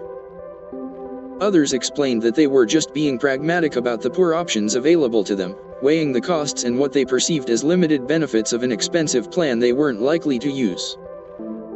If you have a family or healthcare issues, you may not be comfortable with this option. As discussed in Chapter 11, you should review your prices regularly to determine whether a price increase is in order. In addition, consider adding appropriate upsells, cross-sells, or other income-generating tools to your arsenal. Customer communication. This involves not just dealing with emails or general inquiries, but initiating communication through newsletters and updates. A key rule for all these activities is to initiate, not respond. Doing this for just 45 minutes a day can bring huge rewards even when everything else is crazy and you spend the rest of the day putting out fires. Onward. Monitoring your business. Regardless of your growth strategy, you'll want to pay attention to the health of your business. The best way to do this is with a two-pronged strategy. Step 1. Select one or two metrics and be aware of them at any given time, focusing on sales, cash flow, or incoming leads. Step 2. Leave everything else for a bi-weekly or monthly review where you delve into the overall business more carefully. Some members of our group were much more diligent about tracking metrics than others, with a number of people talking about being obsessive over data and others saying they had no idea about what was happening in the business. The metrics you want to track will vary with the kind of business. Here are a few of the most common examples. Sales per day, how much money is coming in. Visitors or leads per day, how many people are stopping by to take a look or signing up for more information. Average order price, how much are people spending when they order. Sales conversion rate, what percentage of visitors or leads become customers. Net Promoter Score, what percentage of customers would refer your business to someone else. Some businesses choose more specific metrics. Brandy Agerbeck, the graphic facilitator we met in Chapter 7, earns her living through corporate and non-profit bookings. Every year she needs a certain amount of bookings, so she keeps a set of index cards to track this number. When the index cards fill up, she knows she's good for a while and can focus on other things. Once or twice a month it's good to take a deeper look at the business and record some metrics that should be improving over time. The kinds of things you'll probably be interested in are more detailed sales figures, site traffic, and social media, and the growth of the business. You can get a free spreadsheet to help with this process in the online resources for this book at Built to Sell, Going Really Long. John Morellau built and sold 4 companies before retiring to write, speak, and invest. After learning his lessons through those 4 experiences, he now advocates a specific model for owners of small companies who wish to sell their business one day. Most of John's recommendations relate to the need to create an actual company or organization that can thrive outside the business owner's specific skills. In other words, the Built to Sell model is different from the model we've looked at in this book. Many of our case studies involve people who went into business for themselves because it was fun, not because they wanted to build something and then cash out. However, John's recommendations are solid for owners who want to pass a business on, and some of them can be adapted to improve a business even if you want to stick around. You can see how the two models compare in the table below. Built to Sell $100 Startup Comparison. In trying to decide which path to pursue, the simple question to answer is, what kind of freedom do you want? John's model is all about creating an entity apart from yourself and then selling it for a big payday. The $100 startup model is more about transitioning to a business or independent career that is based on something you love to do, in other words, something intrinsically related to the owner's skill or passion. Neither model is better, it just depends on your goals. If you'd like to have the option of selling your business one day, John's point is that you have to plan for it by taking specific steps. The most important step in creating an independent identity for the business is to create a product or service with the potential to scale. This is an important distinction from many of the businesses we've described thus far, so let's take a look at how John explains it. A scalable business is built on something that is both teachable and valuable. A CPA provides a highly valuable service, but it isn't easily teachable. She can't just bring someone into her practice and hand it over to him. On the other hand, you can teach someone how to bus tables at a restaurant in a few minutes, but that isn't a valuable service. Therefore, a business that has the potential to be sold easily for a high profit offers something at the intersection of teachable and valuable. John built a subscription service that conducted financial research and provided a series of informative reports. This was highly valuable to his clients but also teachable to other employees. Another time he built a firm that produced consumer focus groups for big companies, again, a highly valuable service, but also replaceable under new ownership. The solutions found by Tilly, Cherie, Tom, Jessica, and John varied considerably. In implementing their solutions, each of them said yes to something while saying no to something else. Tom declined to accept the deals from big box retailers, but he wasn't afraid to hire employees and grow on his own terms. Cherie preferred to keep things small and intimate. Tilly found security by growing her business and working as a contractor for her former employer. What united these different experiences was a sense of controlling their own destiny and finding freedom in nurturing a meaningful project.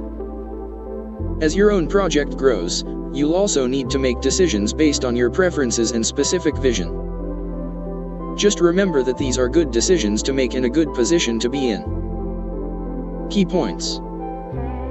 There's more than one road to freedom, and some people find it through a combination of different working arrangements.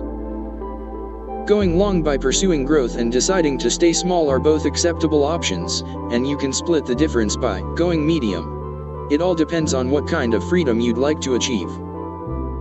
Work on your business by devoting time every day to activities specifically related to improvement, not just by responding to everything else that is happening. Regularly monitor 1 or 2 key metrics that are the lifeblood of your business. Check up on the others monthly or bi-monthly. A business that is scalable is both teachable and valuable. If you ever want to sell your business, you'll need to build teams and reduce owner dependency. Jessica's business is called heart-based bookkeeping, and she likes to call herself a sole proprietor, someone who is emotionally and spiritually invested in her work.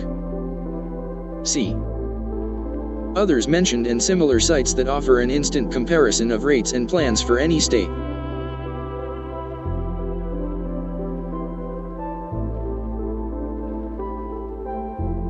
How to succeed even if your roof caves in on you. Your time is limited, so don't waste it living someone else's life. Steve Jobs. Almost everyone we've met in the book so far has some kind of failure to success story. In many cases, the story is about a product launch that fell flat, a partnership gone wrong, or the loss of motivation for the wrong project.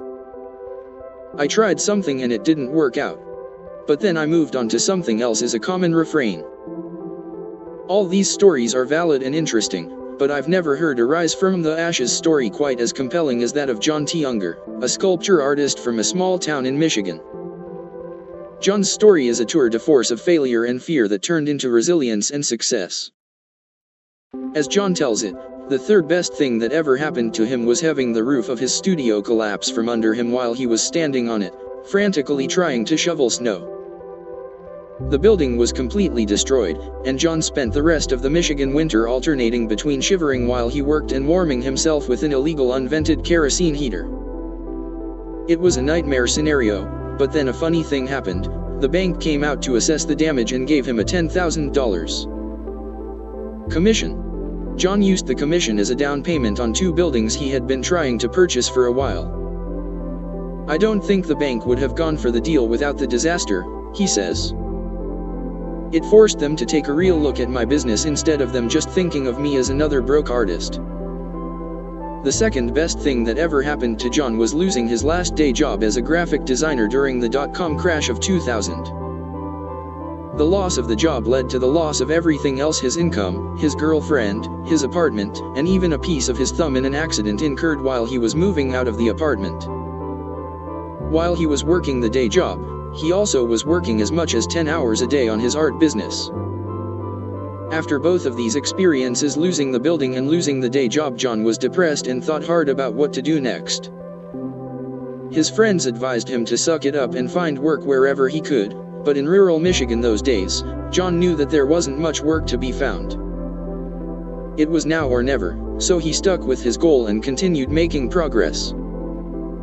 The best thing that ever happened to John, as he tells the story, was a late-night disagreement with a crazed cab driver, who pulled him into the back room of a diner and held a gun to his head for a full 10 minutes, screaming and threatening to pull the trigger. John finally escaped and walked out into another cold Michigan night, sweating, trembling, and glad to be alive. "I get it," John yelled at the sky as he hobbled away. "I'm just so lucky." "You don't really worry about the small things after that," John says now. "Everything takes on a whole other level of meaning. Unwanted advice and unneeded permission." Much of this book contains various forms of advice, but don't confuse advice for permission. You don't need anyone to give you permission to pursue a dream. If you've been waiting to begin your own $100 startup, stop waiting and begin. Charlie Pabst, a Seattle-based designer who left the corporate world to go it alone, said that the best thing he did was learn to ignore advice, even from friends who meant well. "My business and the life I lead now would never have happened had I not been obnoxiously stubborn to my own will," he said. The fact is that the majority of people don't own their own businesses. And a certain percentage of that majority will not be happy or supportive about your exiting the 9-to-5 world. While usually well-meaning, unsolicited advice from people who think they know better can be unnecessary and distracting.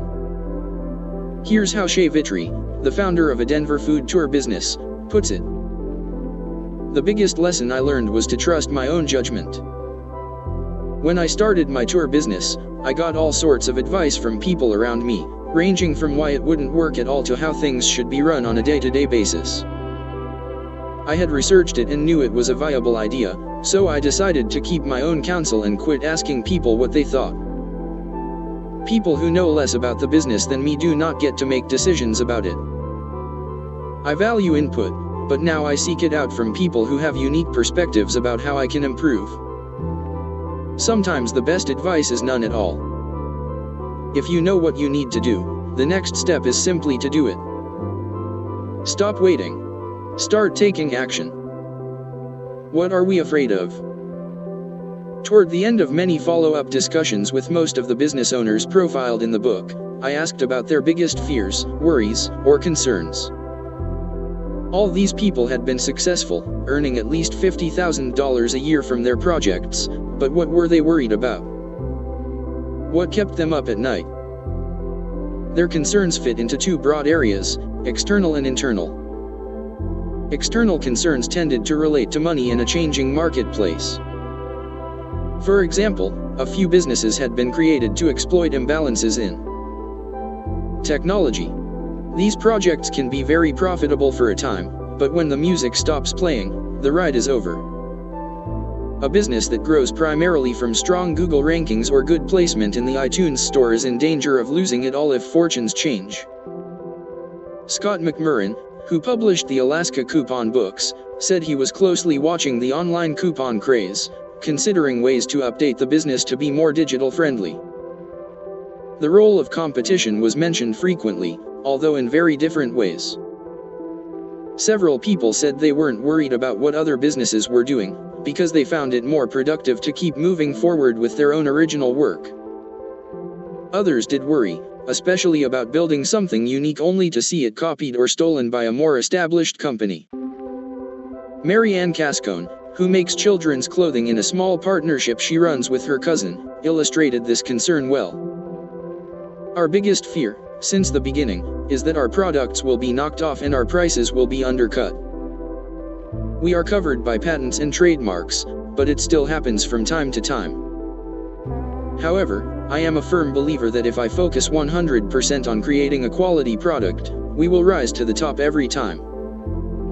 We do not get sidetracked on other projects, we focus on keeping our customers extremely satisfied. There is still a chance that I will walk into Target and see my design on their shelf under another company's name. We are just hoping to have a place in that market so they are truly competing with us and not stealing from us." Those who had expanded by hiring employees tended to worry about making sure they had enough cash flow and recurring income to keep the payroll going. If you own a solo shop and business tightens up, you may be able to tighten up along with it. But if you owe people a fixed amount of money on a fixed schedule, you can't do that. One business produced more than $2 million in annual revenue but earned only $60,000 in net income for the owner, in large part because of the high overhead of employing people and investing in infrastructure. Holly Minch mentioned the Goldilocks principle, the idea that success is found within certain margins and not at the extremes. I want the clients to get real value out of what we deliver, she said, but not at the expense of our bottom line. And I want the team to have enough work to live well but not so much work that we're not living. Others worried about faking it or needed to keep the wheels rolling after the initial passion faded away. My biggest fear is that my consulting and writing becomes mediocre, said Allison Stanfield in Colorado. Success seems to be the ability to keep going, to keep the doors open, said Lee Williams Deming in Costa Rica. Be careful of letting clients take your business in a direction that makes you hate your job, said Britta Alexander, one half of the husband and wife team running a marketing company in Hastings-on-Hudson, New York. The further you go down that road, the harder it will be to correct course. And it's really hard to quit your job when it's your own company. Digging deeper, the fears and worries were more closely related to issues of identity. I love my work, someone said, but what if I love only the work, or what if the thing I love is no longer fun because now it's all work? Statements like these usually were followed by clarifying ones such as, starting this business, no matter the eventual outcome, has been worth the energy, effort, and sacrifices it has taken thus far to get it off the ground. One of our case studies, a Canadian manufacturer, said, I used to be afraid to fail. I wanted concrete numbers telling me that we weren't going to lose before I took the leap. But if nobody was going to die, even in the absolute worst case scenario, then what the hell was I so afraid of? I've never looked back. A European designer was even more dramatic. Do you want to know the honest truth? In the early days, I almost expected my business to be a failure. I believed that it had to be that way because it is the first business I have ever run, and I know the biggest successes have the biggest failures behind them. It sounds perverse, but I almost wanted it to fail so I could look back and say, yep, that one failed, but I learned from it. The moment they knew. As I reviewed thousands of pages of survey data and made countless follow-up calls, I learned to ask people if the decision to start their business had been worth it. You might think that such a question is simplistic. Wouldn't most responses be yes? Well, perhaps. But one of the best parts of the study was hearing exactly how a group of diverse people answered this question. There was usually a story behind the affirmative answer, and the story often related to a particular day, event, or moment when they knew their business was going to work. As we come to the end of this journey, I thought you should hear from a few of them directly. Gary Leff. Book your award, Fairfax, Virginia. I never thought that people would pay for the service that I offer, so the very first time I received a check in payment for services from my very first client, it hit me like a ton of bricks. There's real money on the table here. And when I saw a letter from that very first customer published in a magazine recommending my service, I realized that there was both appreciation and demand for what I was offering. Karen Starr. Hazel Tree Interiors, Akron, Ohio. Even with our excellent credit history, 2010 was a bad time in banking to ask for money. We didn't need much, but we couldn't swing it completely on our own.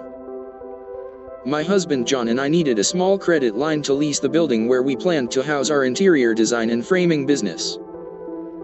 Unfortunately, the bank said no. Later that day, John was on the phone with the landlord of the building, telling him that we just weren't going to be able to make it work and that he could release the building to the other interested party. As I heard him saying those words on the phone, I had an incredible surge of hope, and I remember shouting, "John, no. We have to give it another shot. Tell him we just need a few more days to try again. We'll have to go back into the bank and make them hear us out. If they'll just sit down and listen, they will believe in us." It totally worked. The bank did hear our plea, and we eventually got what we needed to get going.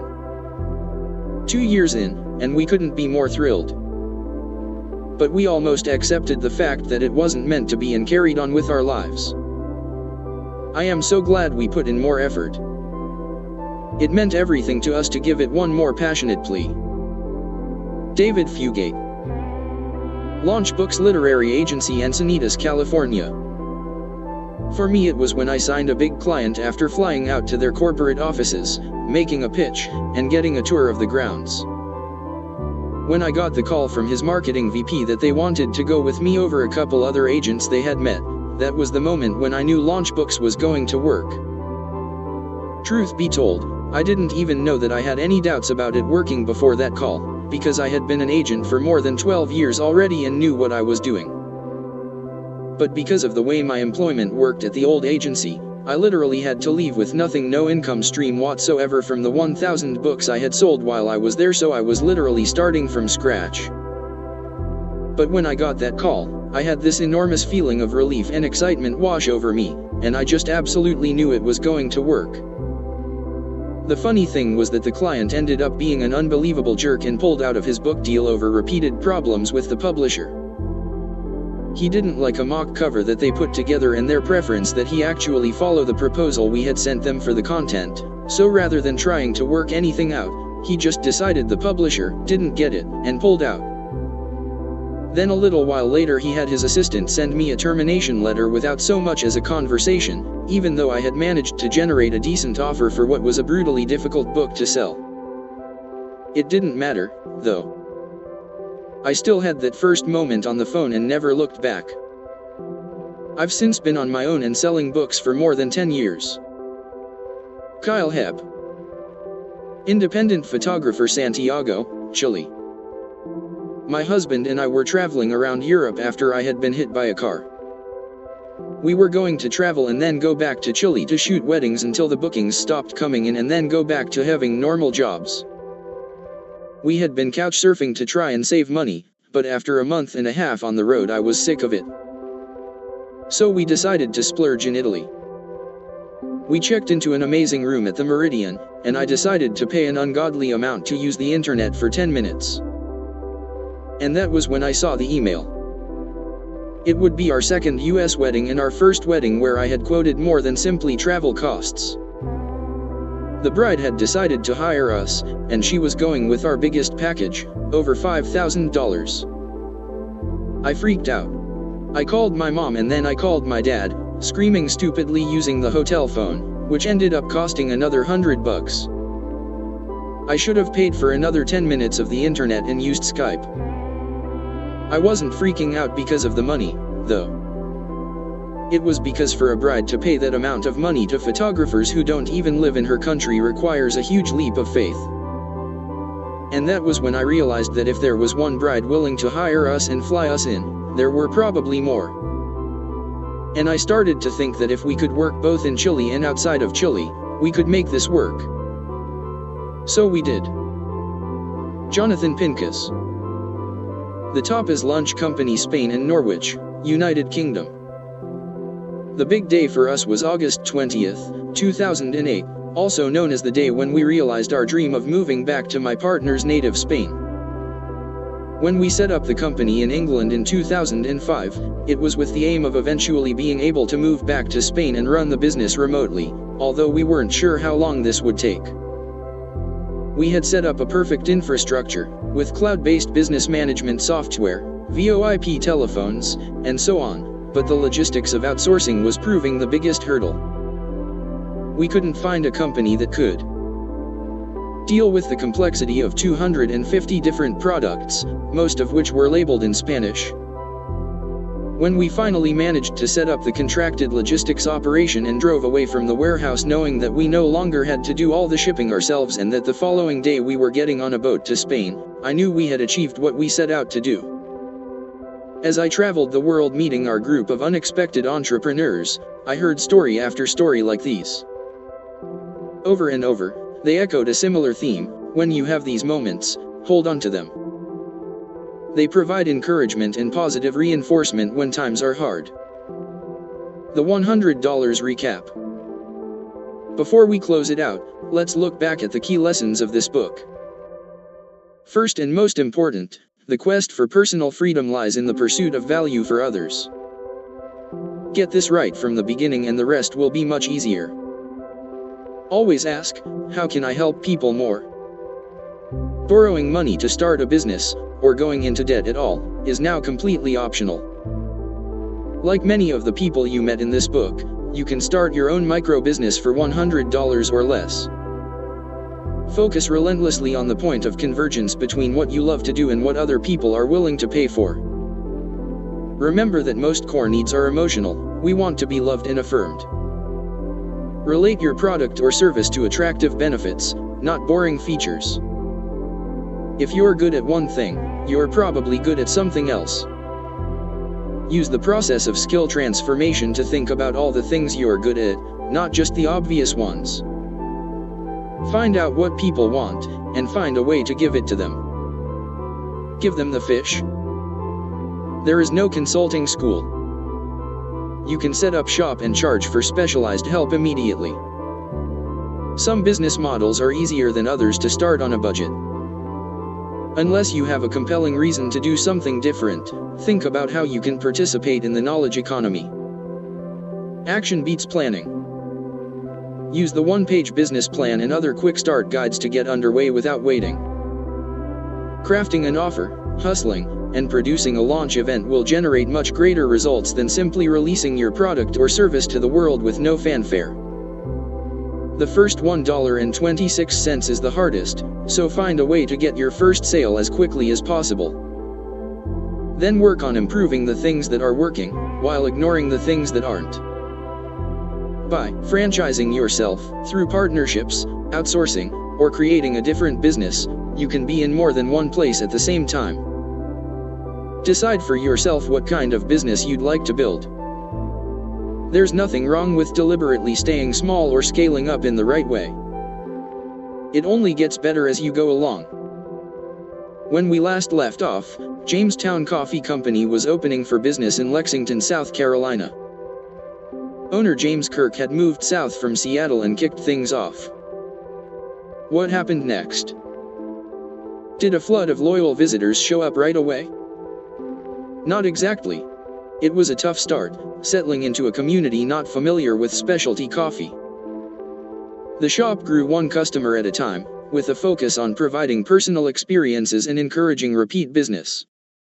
One weekend, James and his crew gave out coupons for a free coffee at a local golf tournament.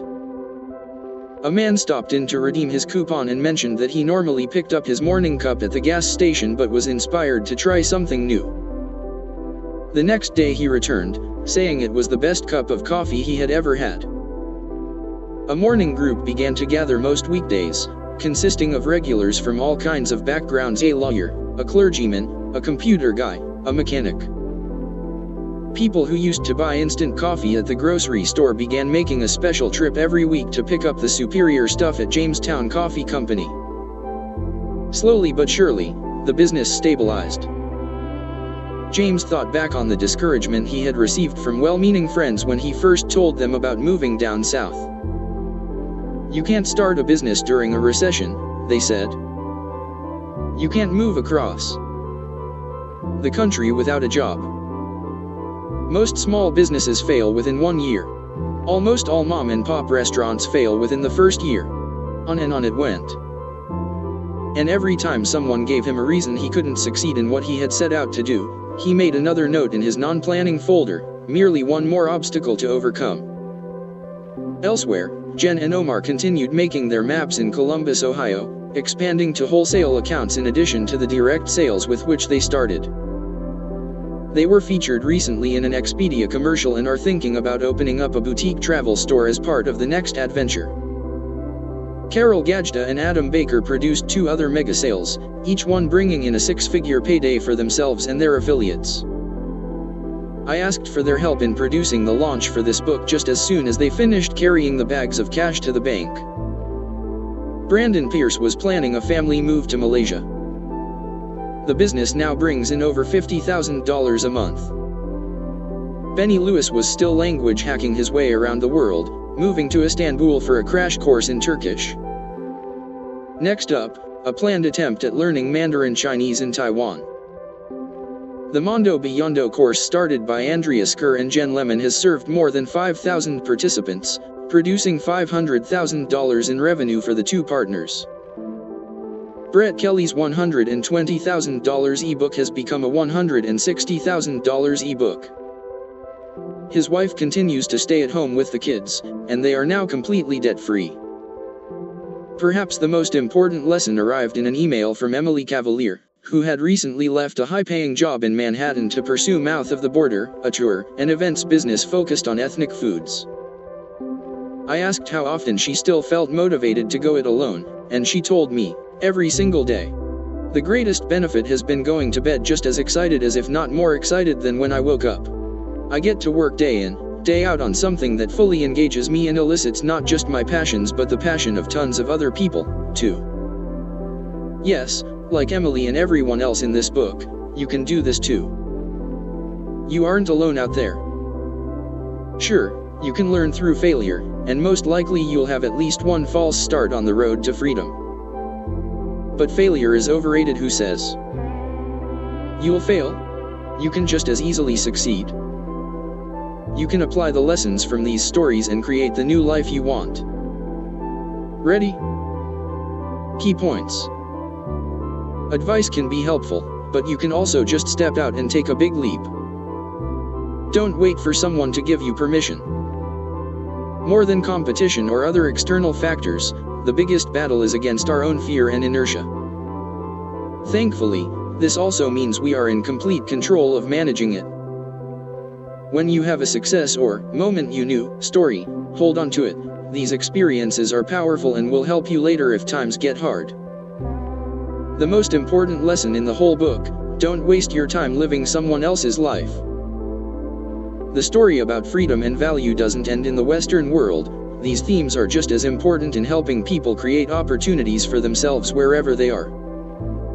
In many parts of Africa and Asia, more people work as buyers and sellers in the informal economy than work as employees for someone else. They may not all be professional bloggers or mobile application developers, but they earn their living through the principles outlined in this book. In Phnom Penh, Cambodia, I met a tuk-tuk driver named Red. Tuk-tuks are the open-air taxis of Southeast Asia in which you can ride anywhere in the city for $1 or $2.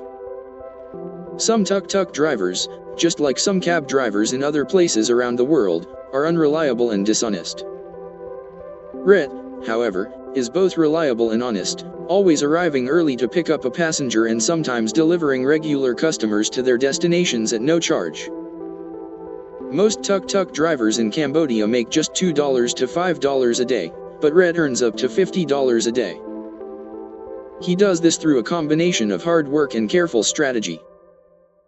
The hard work comes by not sleeping or gambling the afternoon away as many of his colleagues do. The strategy lies in understanding that he is better off by serving regular clients instead of constantly roaming the streets looking for one-time fares. While I was in town visiting a friend, Rhett made it clear that he was at my service, giving me his mobile number and telling me to call him day and night. After his core business model of serving regulars was established, Rhett created multiple streams of income by adding a sign for a popular bakery on the back of his tuk-tuk. The bakery pays him a fixed amount each month, plus a small commission for any business he brings in. He also regularly asks his customers for referrals and testimonials to increase his client base.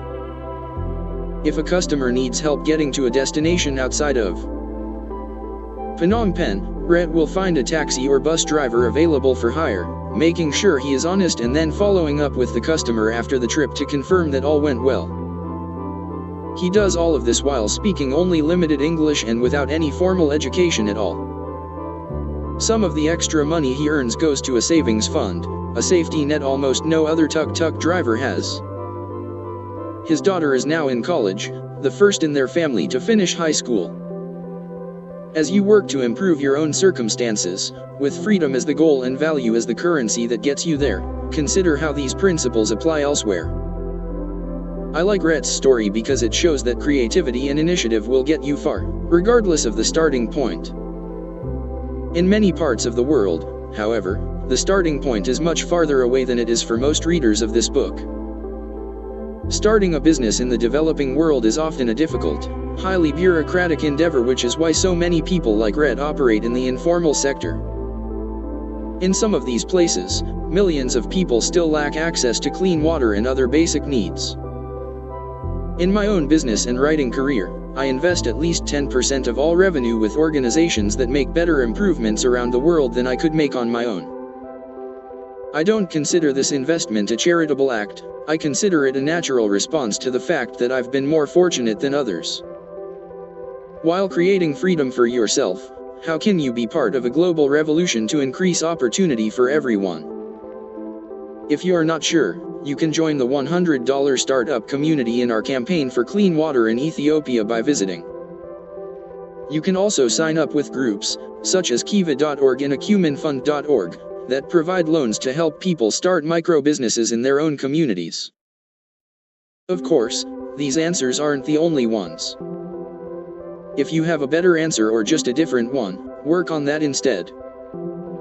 Pursue your dream of freedom wherever it leads, while also thinking about how it can intersect with creating more opportunities for people like Red. Disclosures and interesting facts. No business exists in a vacuum, and many of the stories told here will evolve over time. Financial information was supplied to me by those in the case studies and was current at the time of printing. We did our best to ensure accuracy with repeated fact-checking and verification, but any errors are mine. My wife, Jolie, teaches at the Happy Knits store profiled in Chapter 12. She is also responsible for several other leads to craft businesses.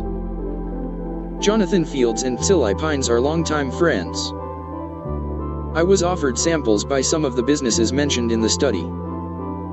Accepted, a bottle of California Syrah from Verge Wine, blog promotion from Evernote, and a free Empire Builder bag from Tom Bin.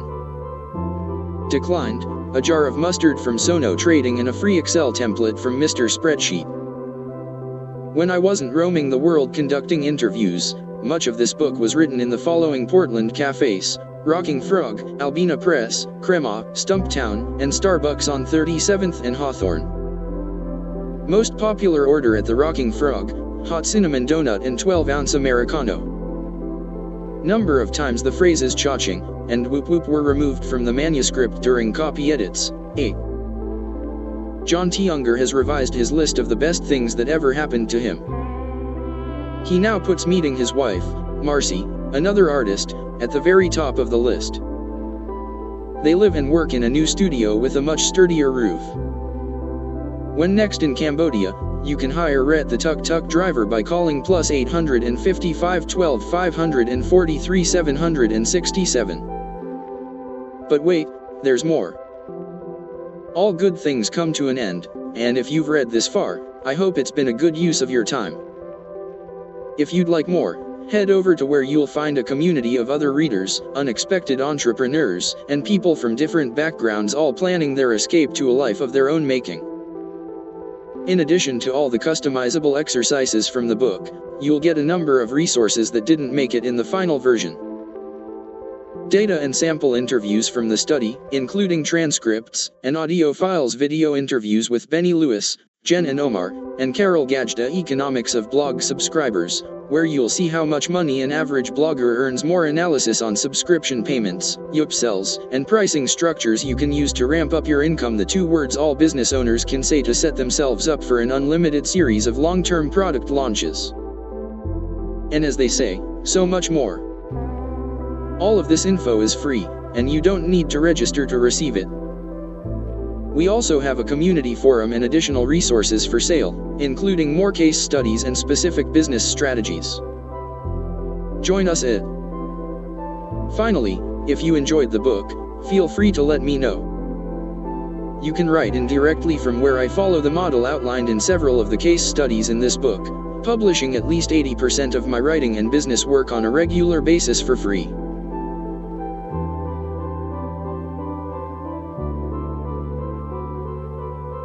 In Chapter 2, we met Barbara and John Varian, owners of the V6 Ranch in California. Barbara could have described her business in a typical fashion: we have a ranch. People pay to visit and ride horses. Instead, she said something much more powerful: we help our guests become someone else, even if just for a day. Come stay with us and you'll be a cowboy. The difference between these two statements is huge. The first statement is merely descriptive, whereas the second evokes a powerful, emotional connection. Like the V6 Ranch, every business has a way to describe itself in a traditional way and at least one much sexier way that stimulates a better response. There are two keys to remember in figuring out the difference for your own project. 1. Give people what they really want. Give them the fish. 2. Sell emotional benefits instead of descriptive features. Here are 25 people from the study, all of whom found ways to differentiate between something merely descriptive and something that evokes a more passionate response. Name: Jason Glassbay. Business: Paleo Plan. Fact-based description: weekly diet and recipe planning guide. Emotion-based promise: take control of your health by eating naturally. Name: Brooke Thomas. Business: practice abundance. Fact-based description: course on running a wellness practice. Emotion-based promise: increase profits while running a smoother, more streamlined clinic. Name: Purna Dugairala. Business: spreadsheet templates. Fact-based description: templates to help frequent users of Microsoft Excel. Emotion-based promise: become an office superhero, help your colleagues and get your work done quickly. Name: Selena Cuff. Business: Heritage Link Brands. Fact-based description: wine imported from South Africa. Emotion-based promise: drink great wine and feel good about supporting minority-owned vineyards. Name: Patrick McCrin. Business: Endurance Nation. Fact-based description: group triathlon training. Emotion-based promise: you're not alone. Join a supportive community of amateur athletes. Name: Brandy Agerbeck. Business: graphic facilitation. Fact-based description: visual documentation of meetings. Emotion-based promise: capture your group's big ideas in a fun way that will ensure a long-term impact. Name: Heather Allard. Business: The Mogul Mom. Fact-based description: resources for mom entrepreneurs. Emotion-based promise: stay home with your kids and earn a good income without going into debt. Name: Jonathan Pincus. Business: Tapas Lunch Company. Fact-based description: UK-based importer of Spanish foods. Emotion-based promise: Viva España. Celebrate the Mediterranean lifestyle without leaving home. Name: Reese Speakerman. Business: designed by Reese. Fact-based description: website and graphic design. Emotion-based promise: your brand is more than a website. We'll help you tell a story that communicates your core mission. Name: Michael Trainer. Business: Reckoning Studios. Fact-based description: media production. Emotion-based promise: we'll document your organization's mission in a short, professionally produced video. Name: Allison Stanfield. Business: Stanfield Art Associates. Fact-based description: consulting for artists. Emotion-based promise: attention, artists, get paid to make the art you love. I'll show you how. Name: Elizabeth Macrelish. Business: Squam Art Workshops. Fact-based description: weekend retreats for artists and crafters. Emotion-based promise: make art in a beautiful lakeside setting with an intimate group of friends. Name: Jessica Reagan Salzman. Business: heart-based bookkeeping. Fact-based description: bookkeeping and tax preparation services. Emotion-based promise: I'll worry about your money stuff so you can spend time running your business. Name: Karen Starr. Business: Hazel Tree Interiors. Fact-based description: interior design services. Emotion-based promise: make your home a restful sanctuary, a place your whole family enjoys. Name: Sarah Young. Business: Happy Knits. Fact-based description: retail shop that sells yarn. Emotion-based promise: knitting is fun. Come in to learn, restock, knit, or just hang out. Name: Erica Kosminski. Business: the small business transcriptionist. Fact-based description: service provider that transcribes calls and meetings. Emotion-based promise: capture important information that your customers will value, with basic formatting and layout included at no additional charge. Name: Akira Morita. Business: design company. Fact-based description: regional leader in design services. Emotion-based promise: you'll get the best service from our family-owned shop, and we won't finish until you're 100% satisfied. Name: David Wachtendonk. Business: murder mystery maniacs. Fact-based description: group event planner. Emotion-based promise: leave the party planning to us. We'll bring a fun experience to your group or organization. Name: Emily Cavalier. Business: Mouth of the Border fact-based description, ethnic food reviews and midnight brunch group experience emotion-based promise, have fun, eat good food, and spend time with friends during a unique evening. Name, Ridlan Kifart Business, live adventurously fact-based description, group tours to exotic destinations emotion-based promise, live adventurously by joining us for the trip of a lifetime. Name, Kristen McNamara Business, slow op climbing. Fact-based description, community gym and climbing center emotion-based promise, learn a new, challenging skill in a safe, community-centered environment. Business, Alaska Tour Saver fact-based description, coupon books for independent visitors to Alaska emotion-based promise, you'll recoup your entire investment by using just one of our coupons, leaving you with 200 more to get the best possible discounts. Business, Mondo Beyond fact-based description, online life planning course emotion-based promise, learn to turn big dreams into reality in a fun, closed environment with other women. Name, Genadrian Business, these are things fact-based description, online store that sells maps emotion-based promise, our maps will help you remember where you've been and dream of where you're going. Name, Cody Limbaugh Business, PXT Fitness fact-based description, personal training and exercise plans emotion-based promise, want to get in shape but keep falling off the wagon? I'll help. And it will actually be fun. Note, some of these businesses are operated by co-owners or another form of partnership. To simplify, I've listed the primary contact I talked with during my research. Gratitude. There's an old saying about the combined knowledge of the Pope and a peasant being greater than the knowledge of only the Pope. In this case, I felt like the peasant learning from 100 popes. After a decade of fumbling along, I know how to operate my own business, but crafting a narrative around the lessons of so many other people required me to learn much more than I could contribute by myself. The 100+ case studies I focused on for the final draft deserve my greatest thanks. They were patient with my numerous surveys, requests for additional info, and continual follow-ups. Being willing to share financial information about their business was especially generous. I had planned to gently push for access to finances if needed, but in most cases I didn't have to push. Almost everyone was willing and open to share whatever information would help others. I do most of my other writing without access to an outside editor, a situation which has numerous advantages, but also a key disadvantage. Sometimes I get tired and take the easy way out. Fortunately, that strategy wasn't an option here, all thanks to Rick Horgan, leader of the Crown team that published the book. Rick worked diligently and held my feet to the fire time after time, making for a much better finished product.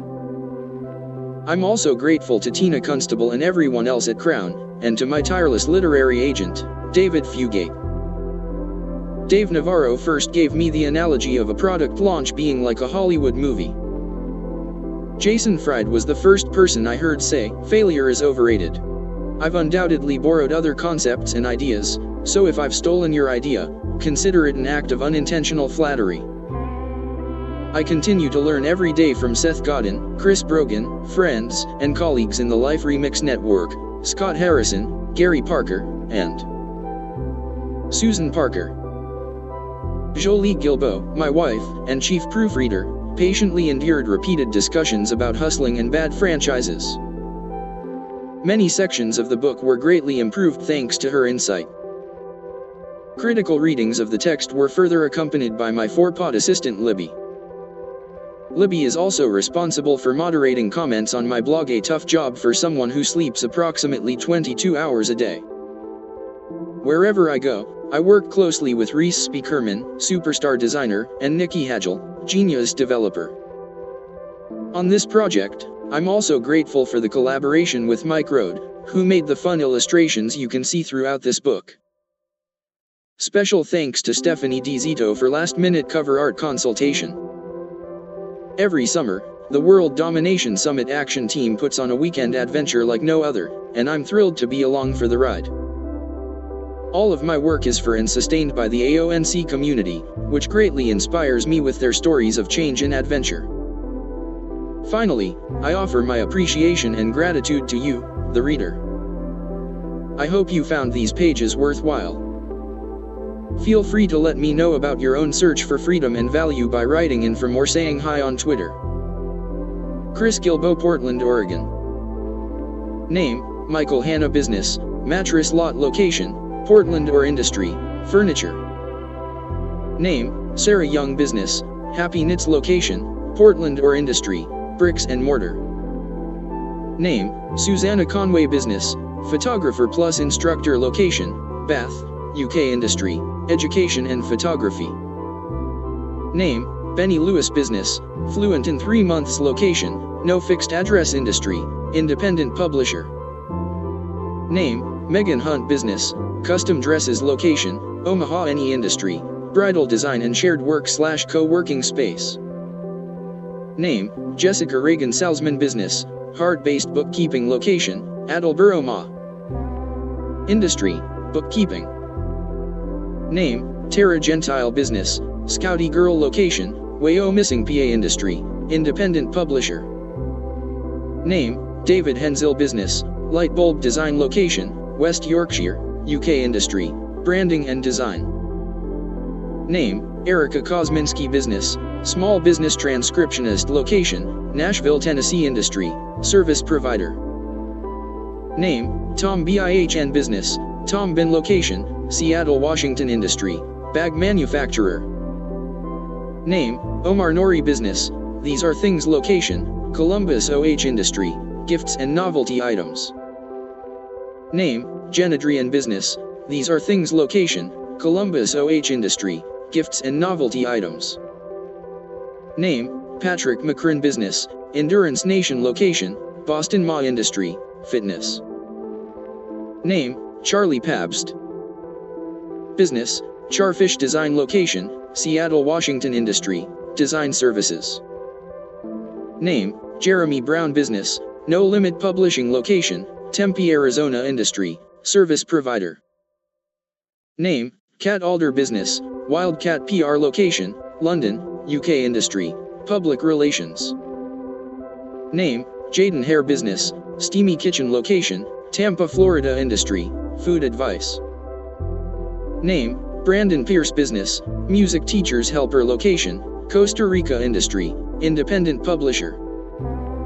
Name: Scott and John Meyer. Business: Nine Clouds. Location: Brookings, South Dakota. Industry: media and business consulting. Name: James Kirk. Business: Jamestown Coffee Company. Location: Columbia, South Carolina. Industry: coffee shop. Name: Barbara Varian. Business: V6 Ranch. Location: Parkfield, CA. Industry: cowboy ranch. Name: Kelly Newsom. Business: Higher Ground Yoga. Location: Washington, D.C. Industry: yoga practice. Name: Kyle Hepp. Business: Kyle Hepp Photography. Location: Santiago, Chile. Industry: photography. Name: Purna Dugairala. Business: Chandu.org. Location: India. Industry: consultant. Name: Brooke Snow. Business: Brooke Snow Fine Arts. Location: Smithfield, Utah. Industry: educator. Name: Gary Leff. Business: Book Your Award. Location: Washington, D.C. Industry: travel consulting. Name: Mignon Fogarty. Business: QDT Network. Location: Reno, NV. Industry: broadcasting. Name: Gabriella Redding. Business: Hunautical. Location: Venice, CA. Industry: hula hoop manufacturer. Name: Zach Negan. Business: Sono Trading Company. Location: San Diego, CA. Industry: gourmet food. Name: Bernard Vukas. Business: Mr. Spreadsheet. Location: no fixed address. Industry: web development. Name: Jack Covered. Business: 800, CEO, READ. Location: Milwaukee, Wisconsin. Industry: book distributor. Name: Jen Lemon. Business: Mondo Biondo. Location: Silver Spring, MD. Industry: independent publisher. Name: Darren Rouse. Business: Pro Blogger. Location: Melbourne, Australia. Industry: digital photography.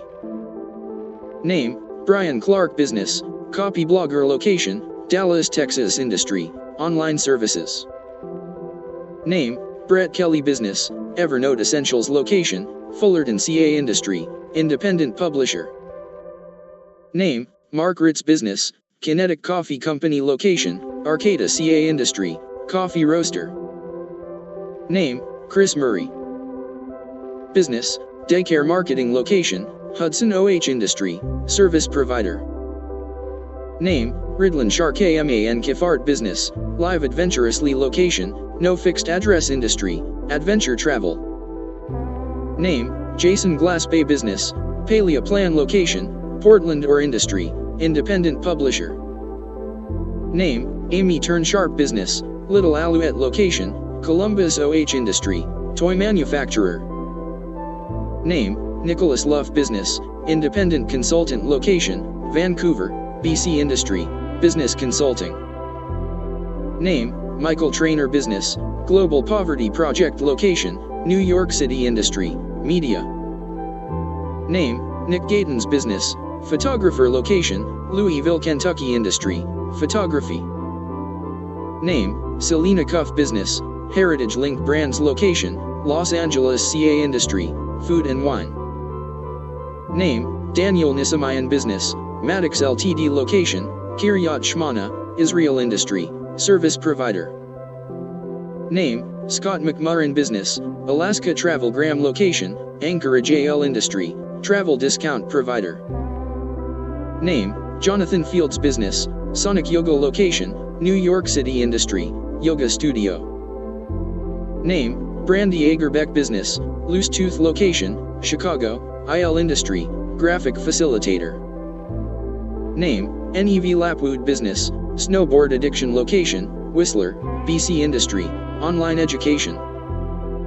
Name, Carol Gajda Business, Only 72 location, Austin, Texas Industry, independent publisher. Name, Adam Baker Business, Only 72 location, Indianapolis in Industry, independent publisher.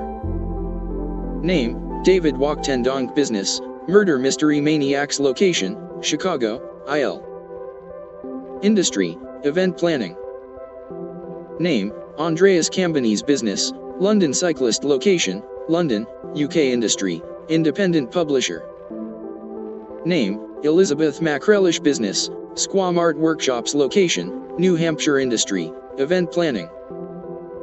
Name, Heather Allard Business, The Mogul Mom location, Providence, Rhode Island Industry, consultant and coach. Name, Karen Starr Business, Hazel Tree Interiors location, Akron OH Industry, interior design.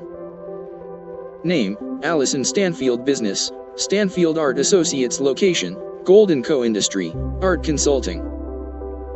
Name, John Moorfield Business, The 5 Cent Architect location, Seattle, Washington Industry, architecture.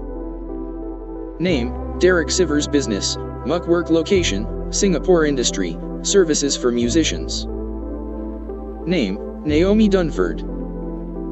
Business, Itibiz location, London, on industry, marketing consultant.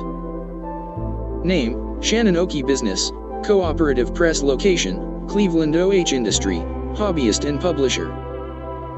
Name, Shea Vitry Business, Denver Gourmet Tours location, Denver Co Industry, tours. Name, Cherie V. Yard Business, 2 Steps Beyond location, no fixed address industry, web development. Name, Emma Reynolds Business, E3 Reloaded location, Hong Kong Industry, global consultancy. Name, Kristen McNamara Business, Slow Op Climbing location, San Luis Obispo CA Industry, fitness. Name, Perry Marshall Business, consulting location, Chicago, IL Industry, advertising consulting. Name, Reese Speakerman Business, designed by Reese location, no fixed address industry, design services. Name, Andy Dunn Business, Luabite and Infinite Touch location, Ireland Industry, design and development. Name, Natalie Lucy Business, Raw Foods Which location, Toronto, on industry, consultant. Name, Brooke Thomas Business, The Well Practice location, New Haven Court Industry, health practitioner. Name, Niani Mine Business, photographer location, Ghana Industry, photography. Name, Ralph Hildebrandt Business, Avon AG location, Stuttgart, Germany Industry, sales consultancy. Name, Jamila Tazewell Business, 1111 Enterprises Location, Los Angeles CA Industry, Gifts and Novelty Items. Name, Jonathan Pincas Business, Tapas Lunch Company Location, Spain Industry, Food Importing. Name, Adam Westbrook Business, Studio.fu Location, London, UK. Industry, Design Services. Name, Lee Williams Deming Business, Tropical House Interiors Location, Costa Rica Industry, Furniture Importing. Name, Eleanor Meierhofer Business, E.M. Papers. Location, Munich, Germany Industry, Paper Products. Name, Spencer Copley Business, Copley Trash Services Location, West Africa Industry, Service Provider. Name, Tilly Pines Business, New Keatable Location, Portland or Industry, Judaic Art and Weddings. Name, Courtney Carver Business, Be More with Less Location, Salt Lake City, Utah Industry, Consultant. Name, John Warrelau Business, Built to Sell Location, Toronto, on Industry, Consultant. Name, John T. Unger Business, Independent Artist Location, Mansalona MI Industry, Sculpture Artist.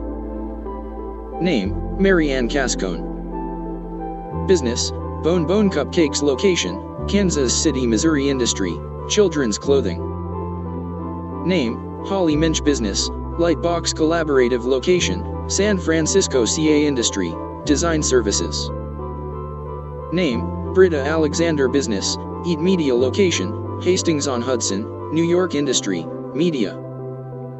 Name, David Fugate Business, Launch Books Location, Encinitas CA Industry, Literary Agency. Name, Emily Cavalier Business, Mouth of the Border Location, New York City Industry, Food and Wine. Notes, no fixed address means that this person operates his or her business while traveling the world. Some businesses are run by multiple partners. The names listed here are the ones I spoke with for the study.